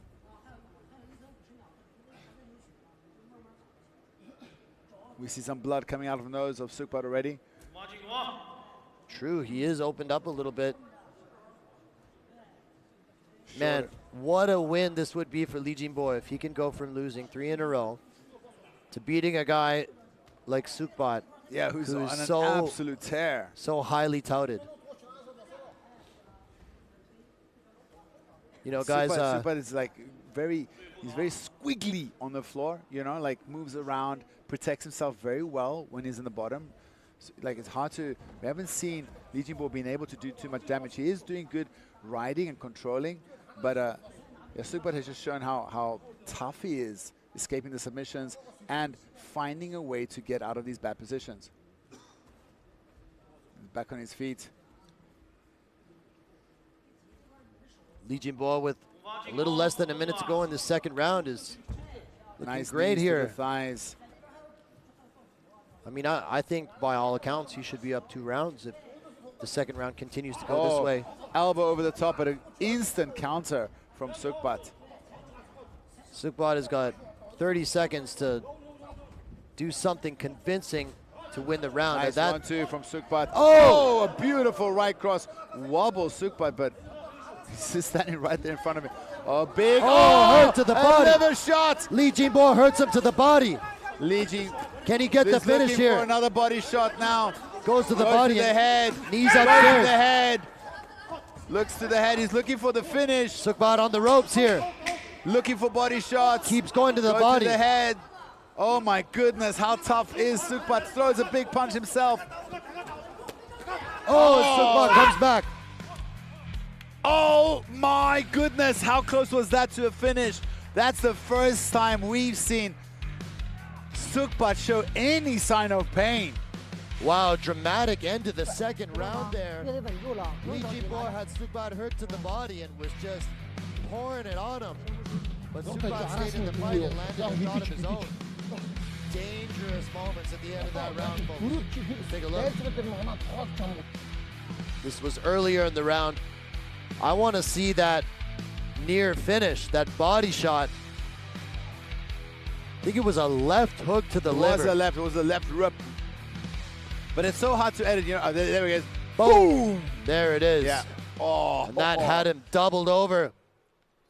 Very close to finishing the fight was Li Jinbo. Let's see how Sukhbat has recovered to start round 3. He's got to win by finish, Woody, I think. That's 2 rounds, probably 2 rounds in the books for Li Jinbo. Ready. And Sukhbat has shown he's very dangerous, but man, how good is Li Jinbo looking tonight? Oh my God, he's fighting. I don't want to say the perfect fight, but my goodness, he's fighting good tonight. Like I said, this is the best that I've ever seen him look. Now we see Sukhbat having that right elbow tucked to his ribs.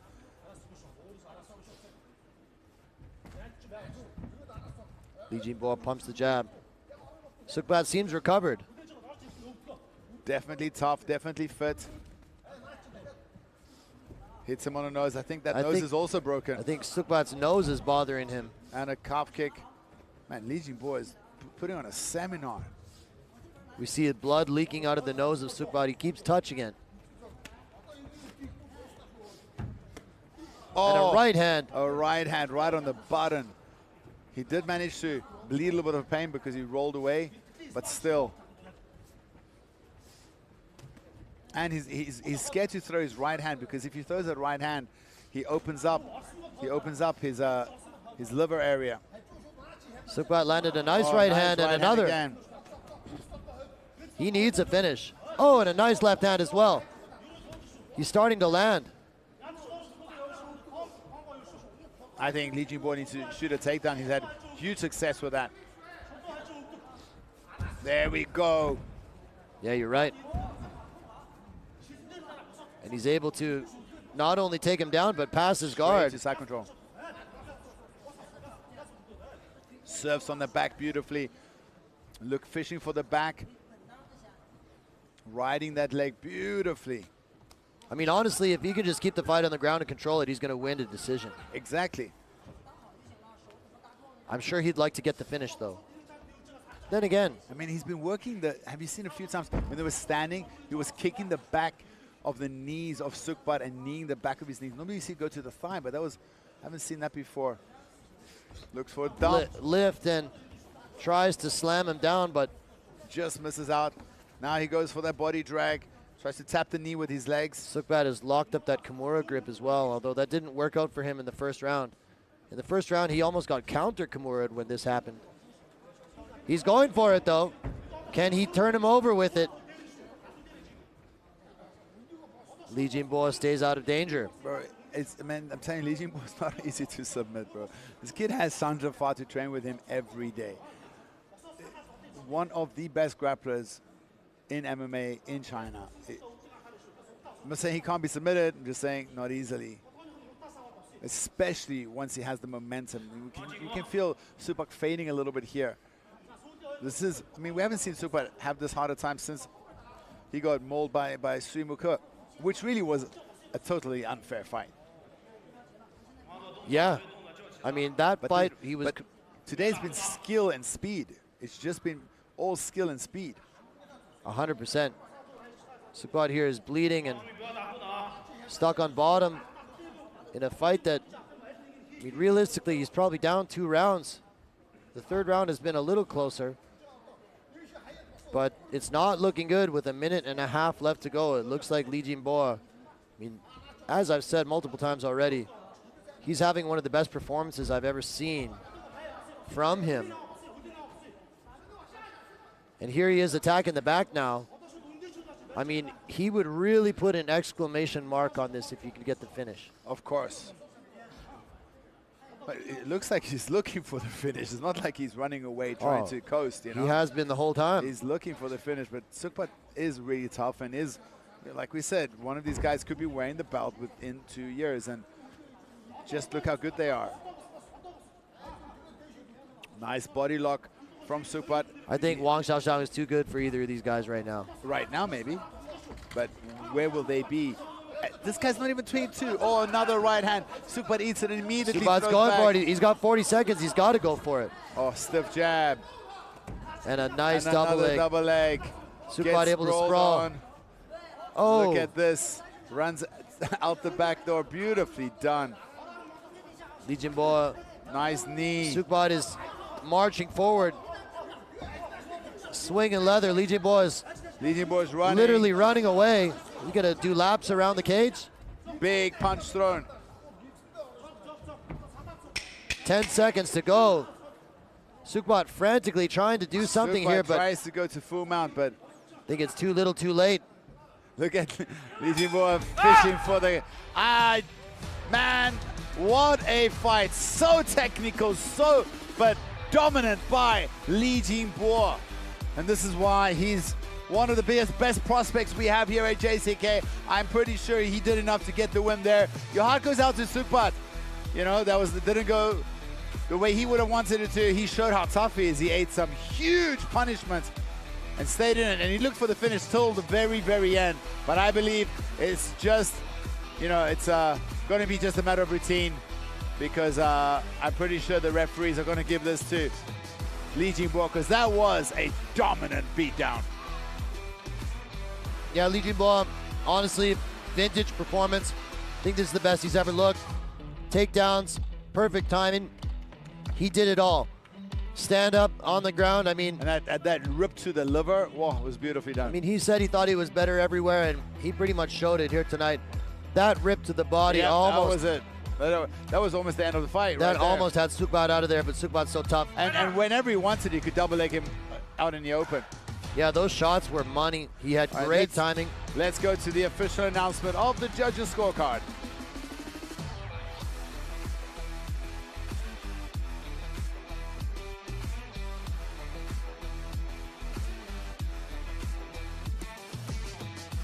接下来宣布比赛结果：1号裁判30比27 ，Judge Number 1 32-27；2号裁判30比27 ，Judge Number 2, 32-27. 3号裁判30比27 Judge Number 3, 32-27. 本场比赛3位裁判一致性判定，红方胜。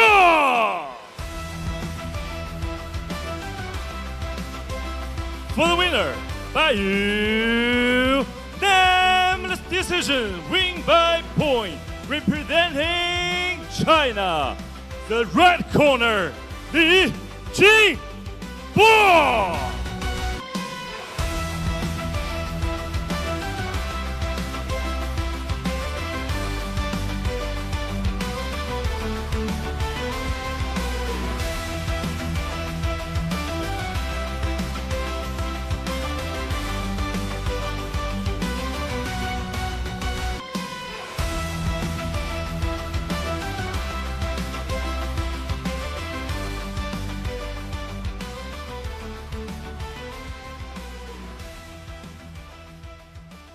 接下来的时间，让我们共同开启今天晚上的头条主赛。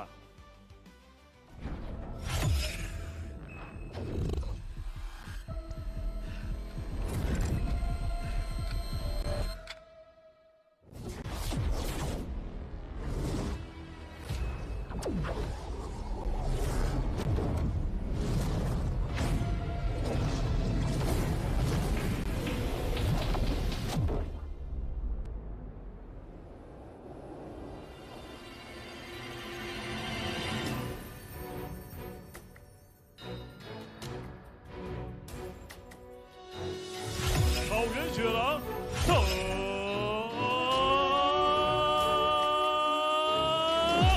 立正。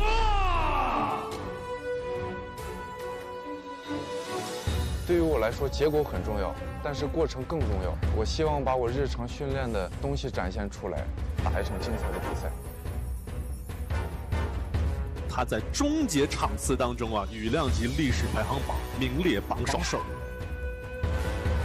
伊兹丁·阿尔德尔巴尼，一位游历世界战场的全能刺客，武器库深不见底。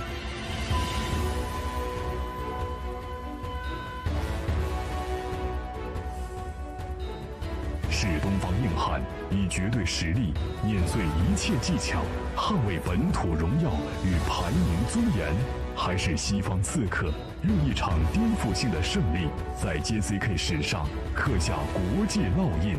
今晚即将揭晓谁是真正的定义者。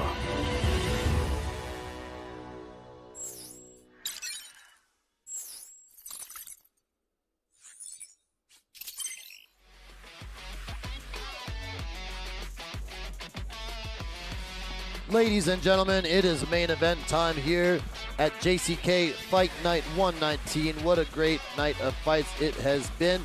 And we are not done yet. This fight will take place in the featherweight division. And we're welcoming to JCK the Palestinian samurai, Izzeddin al-Derbani from Palestine. I hope I said that name right. I believe I did. I talked to him in the elevator earlier today. Very nice guy. Both he and his team were really nice. He's 37 years old, getting to the later stages of his career, but he's had a great career so far. He's 15-6. Yeah, I got to speak to him a little bit in the warm-up room. So he is, you know, he was born in Palestine, living in Jordan, and I have a very good friend of mine who is a huge influencer here in China called TC in China.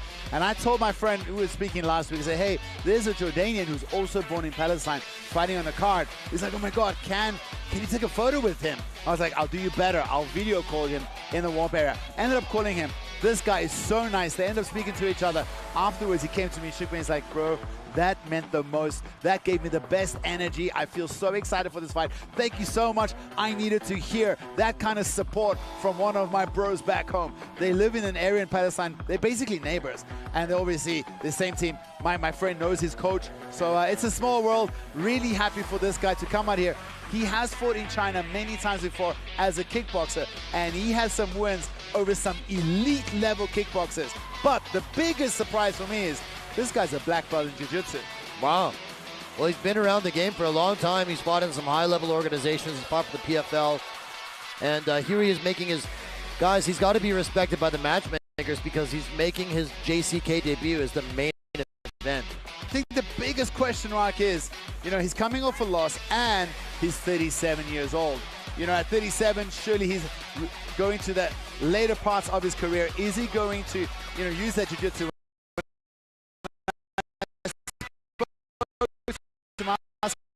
You know, I don't know, you've been training since 2010, but mainly for offensively in a striking war in this fight. And man, if there's a dance partner of worth, it is a guy like Tenglige. Yeah, I don't think Tenglige is probably going to shoot a takedown. You never know.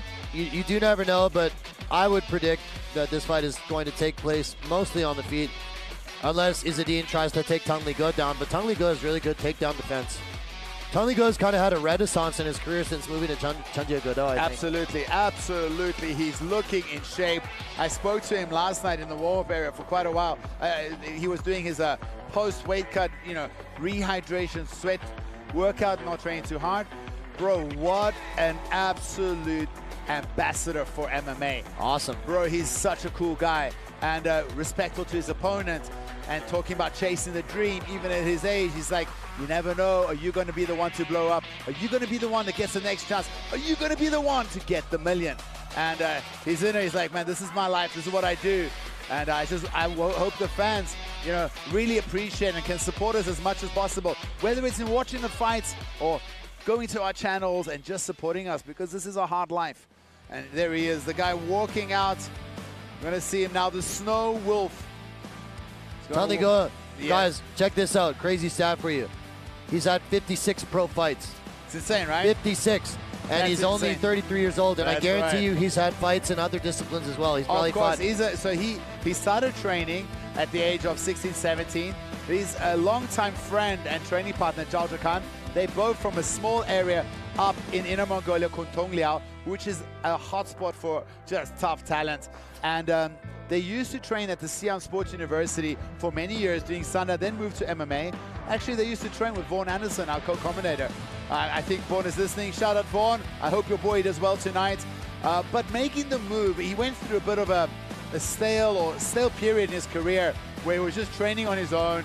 Him and Zhao Zhikan were kind of training together. They were moving around, not really having a real gym and team. And recently, he's made the move to Chunjiagodo. There's over 100 pro fighters in that gym right now. I think it's the most, like the biggest pro team, MMA pro team in China now. And a lot of stars coming out of there. They've got really good jiu-jitsu training there. 2 black belts on the mat. Wu Chenjie himself is also a very good grappler. And we just see the body type, the energy of Tenglige, the calmness. And he's been having really, really good fights. Remember the fight where when he went against Ramazan Akhmatov and he chopped his leg? I thought Akhmatov had to go to hospital for that because he's got crazy leg kicks. He just battered his leg.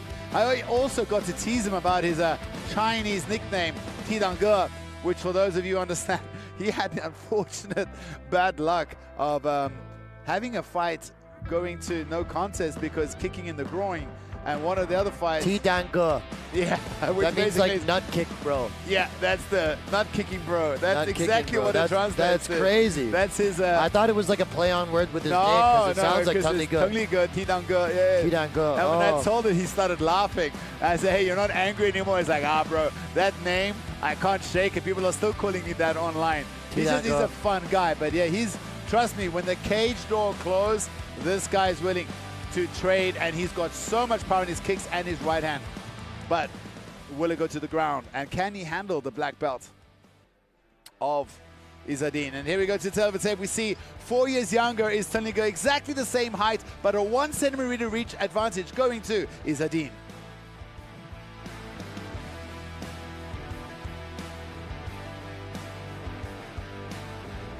本场 JCK MMA Fight Night 男子羽量级的比赛争夺，同样是我们今天晚上的头条主赛。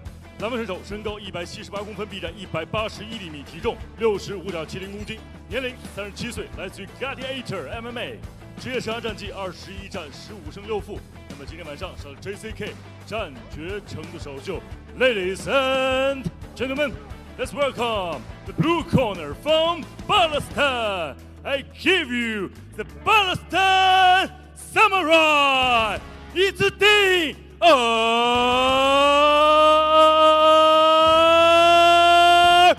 Derbani。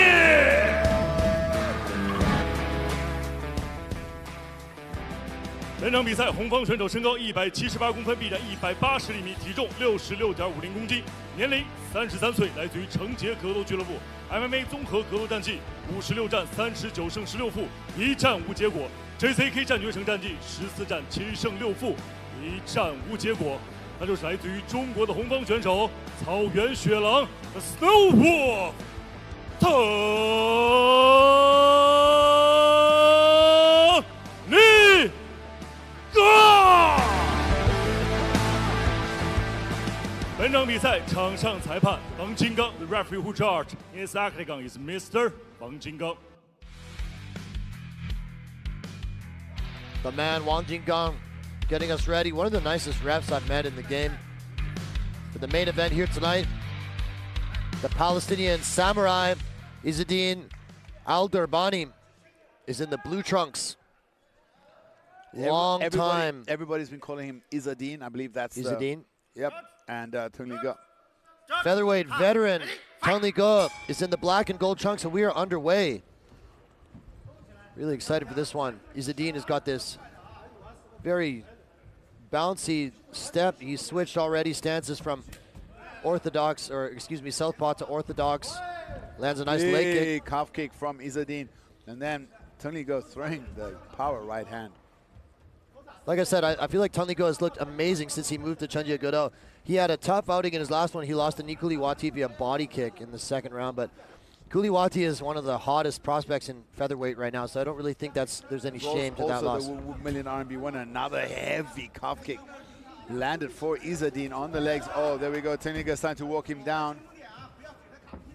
Tenglige can do it all. We hear the corner of Tenglige saying, hey, don't give him the opportunity to kick the calf. Tenglige obviously coming from that Sanda background. Looking for that right hand is Tenglige. Leads with a hook. Oh, big hand, but Tenglige ducks underneath it. Izzeddin working the calf kick.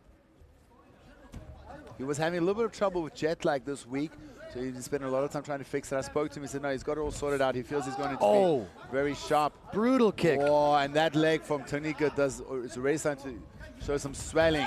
Oh, now it's one of his own. Lands a nice one of his own. Leg kick battle here unfolding in round one. And Tenglige has been the one to beat his opponents with the leg kicks. It's interesting that they both throw, and it's Izzeddin that gets sat down a little bit, manages to stay on his feet, but nice body shot. Connected with right hands there, but it seemed like Tenglige's was the stronger punch of the two. He does look very powerful with that right hand. Oh, another. It's a kick. Oh, beautiful. Now we see Izzeddin looking for the shots, and Tenglige got double underhooks for a moment. It looked like Tenglige wanted to take him down. Look at Izzeddin, how smart he is. He literally doing this cage wrestling. He's hooking his heel into the calf of Tenglige, the exact same spot that he's already damaged him. So experienced, a veteran, the Palestinian warrior. You know, Tenglige is ranked number 3 in this featherweight division, so if Izzeddin can come in here and fight the number 3 guy in his JCK debut, I think that's a big deal. Absolutely, and if he can do a good shot, he might get straight into the rankings and be up for the million RMB tournament. Oh, now Tenglige kicking him again. Heavy leg kick, classic Tenglige leg kick.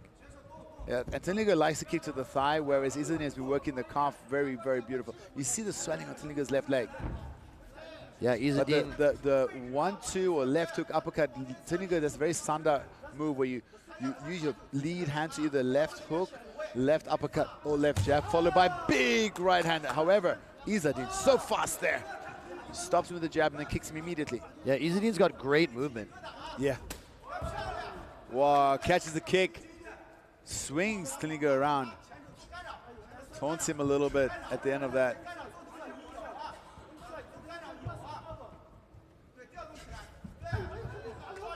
Izzeddin slides out of the range of Tenglige when he... big low kick again. It tries to catch him coming in with that counter left hook. Yeah, he threw with everything he got right there. Up kick through the middle. Oh, and another heavy calf kick. Tenglige. And that one landed when all his weight was planted forward on the left foot. That's got to be painful. But so far, he's still moving very well. A spinning attack. A big step and does a spinning kick. But it's hard to... Oh, and goes another for the one. back kick. Uppercut tried from Izzeddin. Now Izzeddin's starting to let his hands go. We haven't really seen him throw that much power, but now he's starting to. Tenglige putting pressure. He caught Tenglige again on the cuff coming in. And I felt like Tenglige's leg wobbled a little bit there. Look at the bruising on the leg of Tenglige. It's building. He's got a big knob in his calf. You can really see it from this angle. Good at fighting, like moving backwards. Mixes up the spinning attacks too. He's looking like he's going to spin, but is he? You know, these are... Throws a big punch. He's been countering very well. But so has Tenglige. And Tenglige's really biting on some of those feints as well. 10 seconds left to go in this first round. It's been competitive. Catches the kick. They stop and shake hands. That was awesome. What professionalism shown by both these veterans. And just stops in the middle. Let's have a little bit of handshake. I've got 3 seconds left. I'll beat you up in the next round. Trust me, they are still looking for blood. هسه ضل علينا انت بتعمل كل شيء حلو بس ضل تفتح لكم انا زي ما قلت انا جاهز اكثر منك هسه ضل تفتح لكم of Izzeddin, he's pretty calm. This is a lot of the beginning of the fight was Tenglige charging forward, but Izzeddin had really good success with the calf kicks. And this is where he stumbled a little bit. Hard to tell like how much of that was him being caught off balance and how much of that was like the punch really landing, but it was a solid connection. This was a competitive back and forth round. Yes, I mean, I don't How would you score it? I don't even know. That's so hard because Tenglige was moving forward. I thought the calf kicks were better for Izzeddin. The hands were heavier for Tenglige, but both of them landed. Flip of a coin, man. Flip of the coin, Flip man. of a coin. That's a close first round. I don't think you could be upset either way. Yeah. If the judges gave it to either fighter. There's an argument for both. Let's take a minute to just appreciate how good Izzeddin is looking at 37. It's like Songhaer. He's beating Father Time. Yeah, that's Goes getting to up the there head kick. in years, especially in the lighter weight classes. You know, this is at featherweight. It's pretty rare to see fighters over the age of 35 able to compete at the highest levels of the sport. It's just the reality of the matter. Father Time remains undefeated in MMA. Well, not for Songhaer so far. Oh, but he's beautiful flurry from Tenglige. But he's an extreme outlier, though. Yeah, but Tenglige blitzes forward, but Izzeddin just slides back, and I think he managed to avoid most of the damage there. Very kick-heavy is Izzeddin's game. I feel like a lot of this fight has played out at kicking distance. Yes, both these guys like to throw kicks. I think the punching power, Tenglige has a bit of an edge, but the kicking prowess and smarts is Izzeddin, which is not something we see a lot. Nice check, look at that. Oh, it's gonna hurt. Big punch thrown by Izzeddin. He's got Tenglige a little bit on the back foot now. Tenglige drops underneath that one.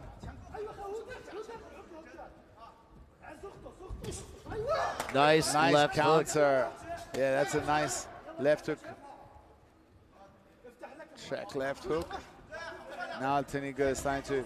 Oh, Tenglige catches a nice kick of his own. Checks the first one or manages to avoid that calf kick. Feints from both these guys. Oh, beautiful body shot from Tenglige straight to the midsection. Oh, catches the leg, Tenglige.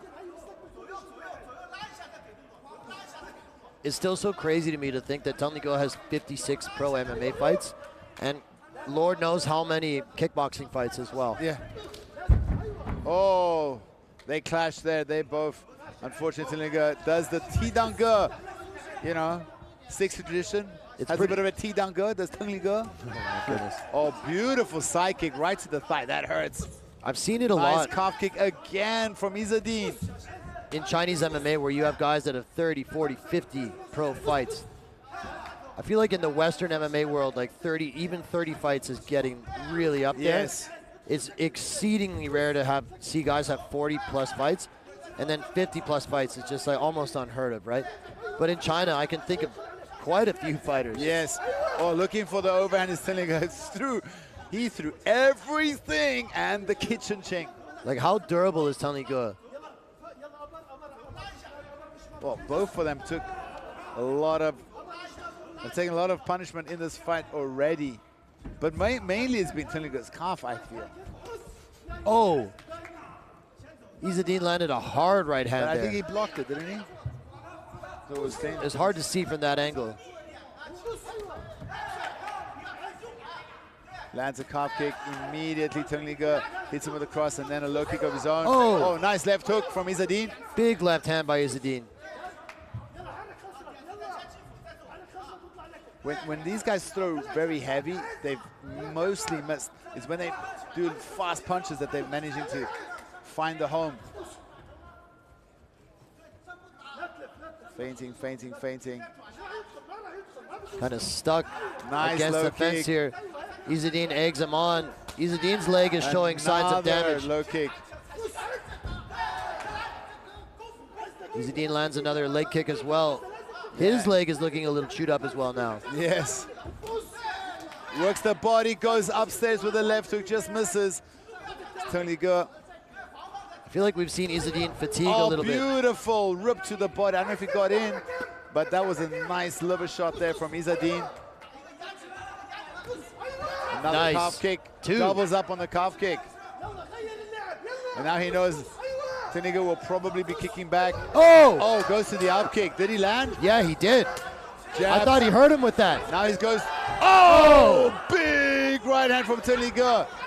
Tenglige has him hurt. But At least to the back of the head. Needs to be careful. Can't hit the back of the head. Tenglige looking heavy here. Tenglige steps over. 20 seconds left. He goes knee on belly. Trying for a He's Kimura. looking for Kimura.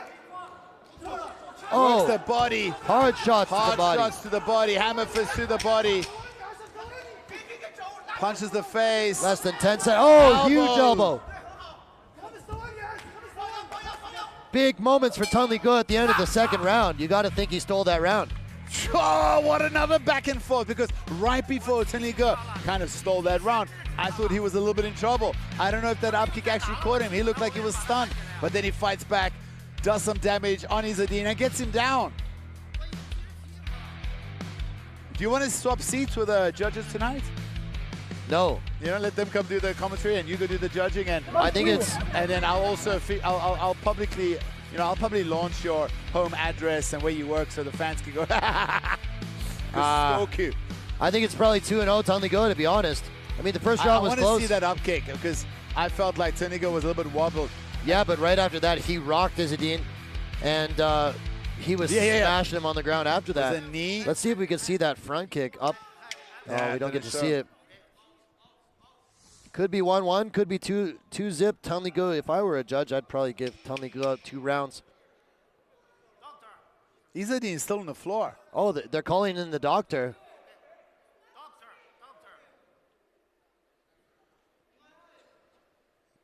Izzeddin saying he can't see. I think he got some punch on the back of the head. He's saying, yeah, he's holding the back of his head. I think this is going to be it. If he can't see.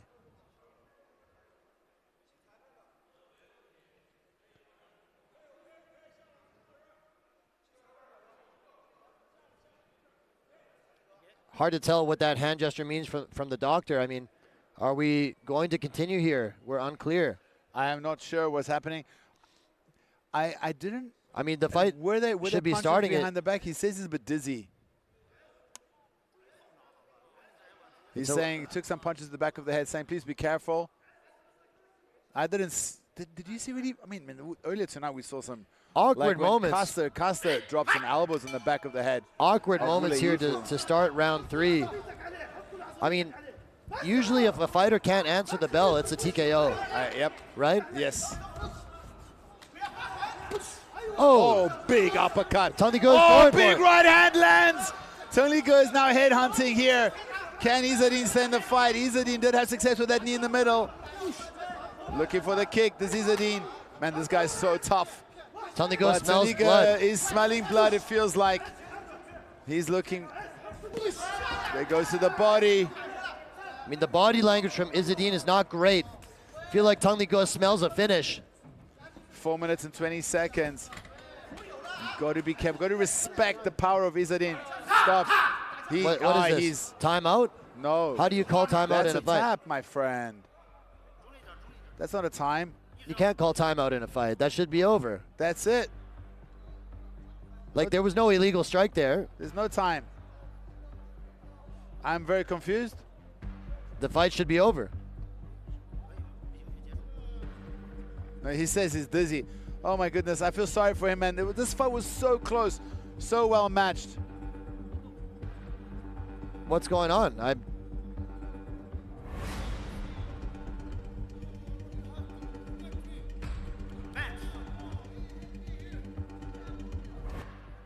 He says he hit him in the back of the head. Again? I mean... No, I don't think he hit him in the back of the head. I think he says he's still recovered from the second round. Well, they gotta call it because you can't just call timeout in the middle of a round. I agree, and he says he's not fighting. He's waving it off himself. And his manager Fiona just said you have 5 minutes, but 5 minutes from what? Like, this is not a break as a result of an illegal strike. He called timeout on the fight himself. Like that the head referee. Okay, so this is a replay from the second round. 2. And honestly, some of these do look like they were to the back of the head. 4 back of the head. I agree. But then he got up and he kept fighting. But if they were going to do something about it, they should have done something about it between rounds. Like, how does the fight get to continue to the third round, and then the fighter just calls timeout himself from an incident that happened the round previous? Like, this is not, I don't know, this is not a good look. What do you do here? I think you call the fight. There are many times we've had this happen in the past. I mean, if it's already, it's past. If it wasn't seen, it wasn't seen. And I feel sorry for Izzeddin, man. He's such a nice guy, but like, you can't stop in the middle of the fight without the referee. That is a stoppage. That's a verbal tap. You cannot call timeout yourself as a fighter. You can't just be like, oh, time, I need time to recover. I mean, if you get poked in the eye, you can be like, hey, poke my eye, I can't see. But it's up to the referee's discretion. Of course. This should be the end of the fight. And then whether they rule it a no contest or whether they rule it a TKO, that could be decided after. But the fight should be over at this point.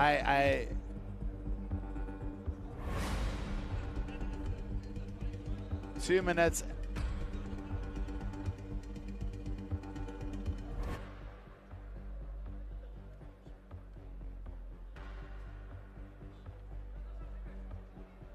I mean,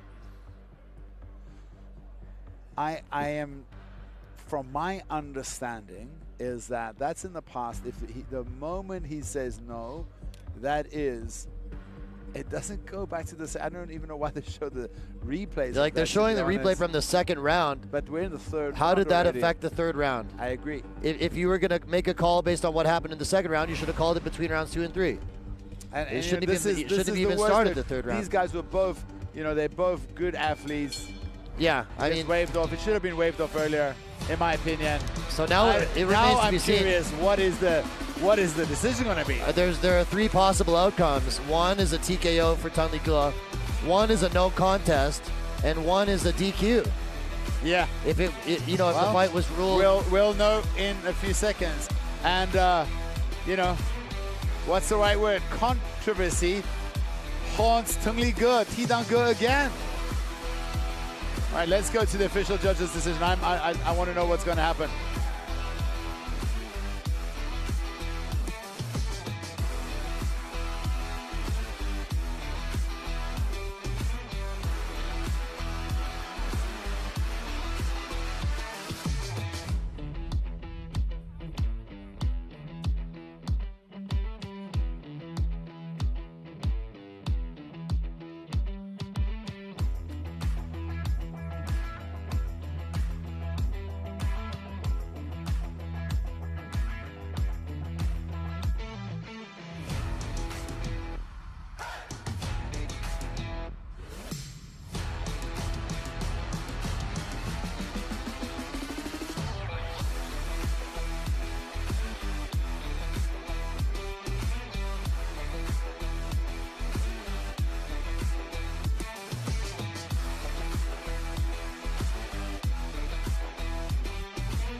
接下来宣布比赛结果。本场男子 MMA 综合格斗规则与量级头条主赛的最终结果为：由于蓝方选手来自于巴勒斯坦的伊兹丁·阿尔德尔巴尼因伤弃赛，本场比赛红方胜。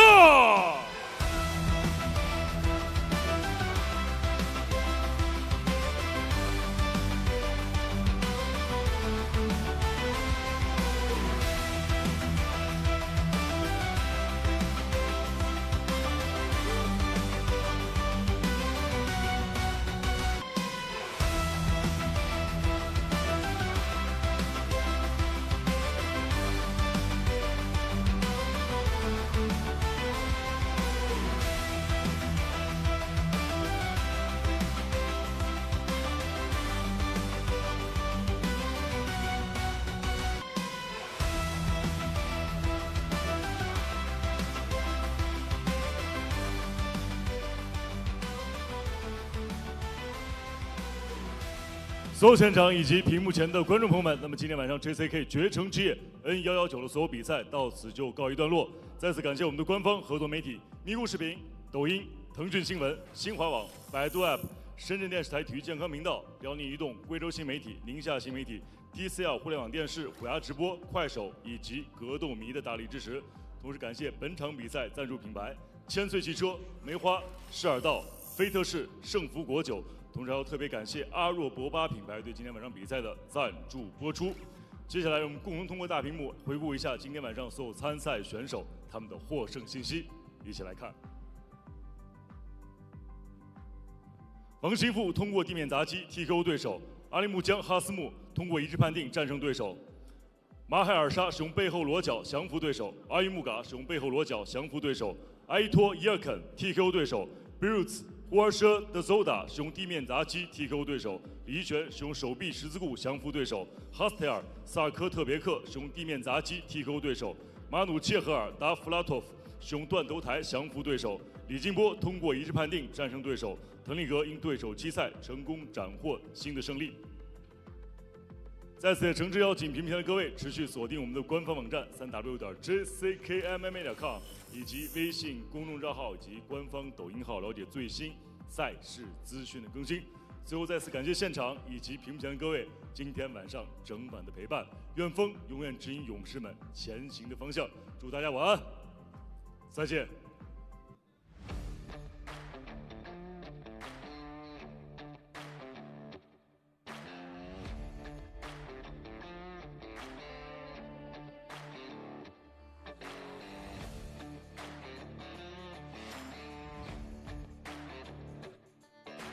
JCK Fight Night 119 is done and dusted, and we end the night with a huge controversy. You know, your heart goes out to Izzeddin. There were a bunch of punches to the back of his head, but that was in the second round, and then he continued to fight. You know, yes, I do think they have to have a look at that, but he can't come and, you know, he answered the bell, and then he stopped it earlier. He didn't answer the bell. Yeah, he didn't answer the bell. It was late, and then he got talked back to fighting, and then he said he's dizzy, so... You know, and your heart also goes out to Tenglige. Yes, he made a mistake into the back of the head, but he was doing really good. He was looking really sharp, and it was a great fight until it wasn't. It was a great fight up to that point. It's a very unfortunate situation that things unfolded the way they did. You never want to see that. And then the fight before that, let's move on to, I told you, maybe the best fight on the card. I don't know if it was the best, but oh my God, Jinbo. He had the almost perfect fight against a very, very tough up-and-coming superstar, Sukhbat, and he beat him fair and square in almost every aspect of the game. That was the best that I've personally ever seen Jinbo look. He did it all. Striking, grappling, ground control. He just looked phenomenal from rounds 1 through 3 and got a dominant decision victory. That's got to feel really good. And then we also had, we had two very big controversies. You know, we saw Yixuan get a win, and her opponent burst into tears. Yixuan burst into tears out of celebration. Her opponent ended up... Very emotional moment for both fighters. That was a beautiful armbar. Hey, how about that guillotine choke? Aoshishiti got slept in less than a minute. By Davlatov. Unbelievable. Davlatov 6-0 comes in here. Now he's 7-0. And, I mean, he just tapped him on the chin, sat him down. Aoshishiti was not out and then jumped on the guillotine. And before that, Custer made... You know, very dominant work over Wule Yifu, same thing. Just too much.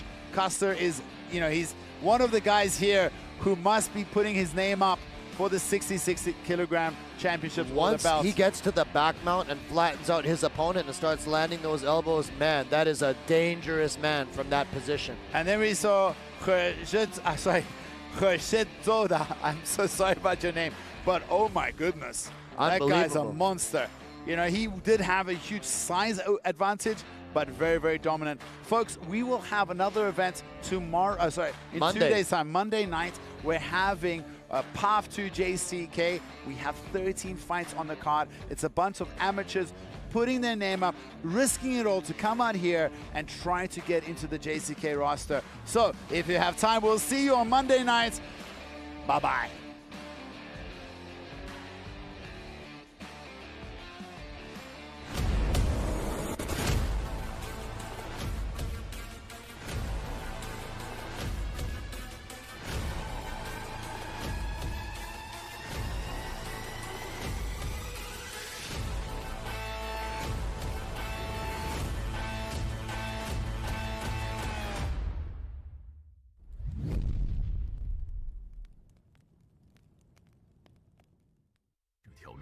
曾只在梦里清晰，无数次对空挥拳，想象着擂台另一端的呼吸。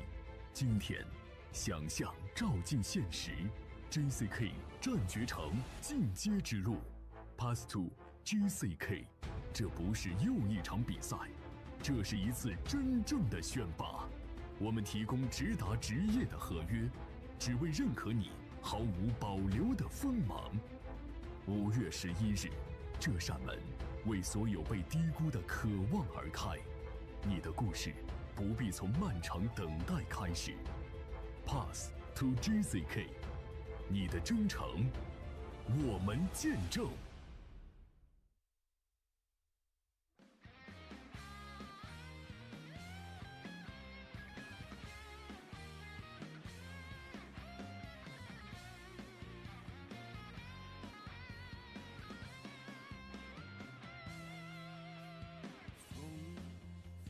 秋天之上，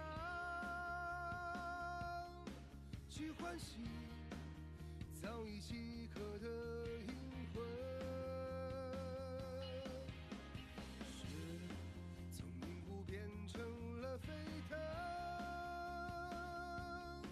是因为听到你们的呼声。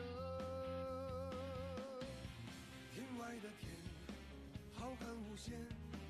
我也要和你对决，在绝城之巅，战役无言，连成无眠，让霜叶锋锐的摩擦迸发。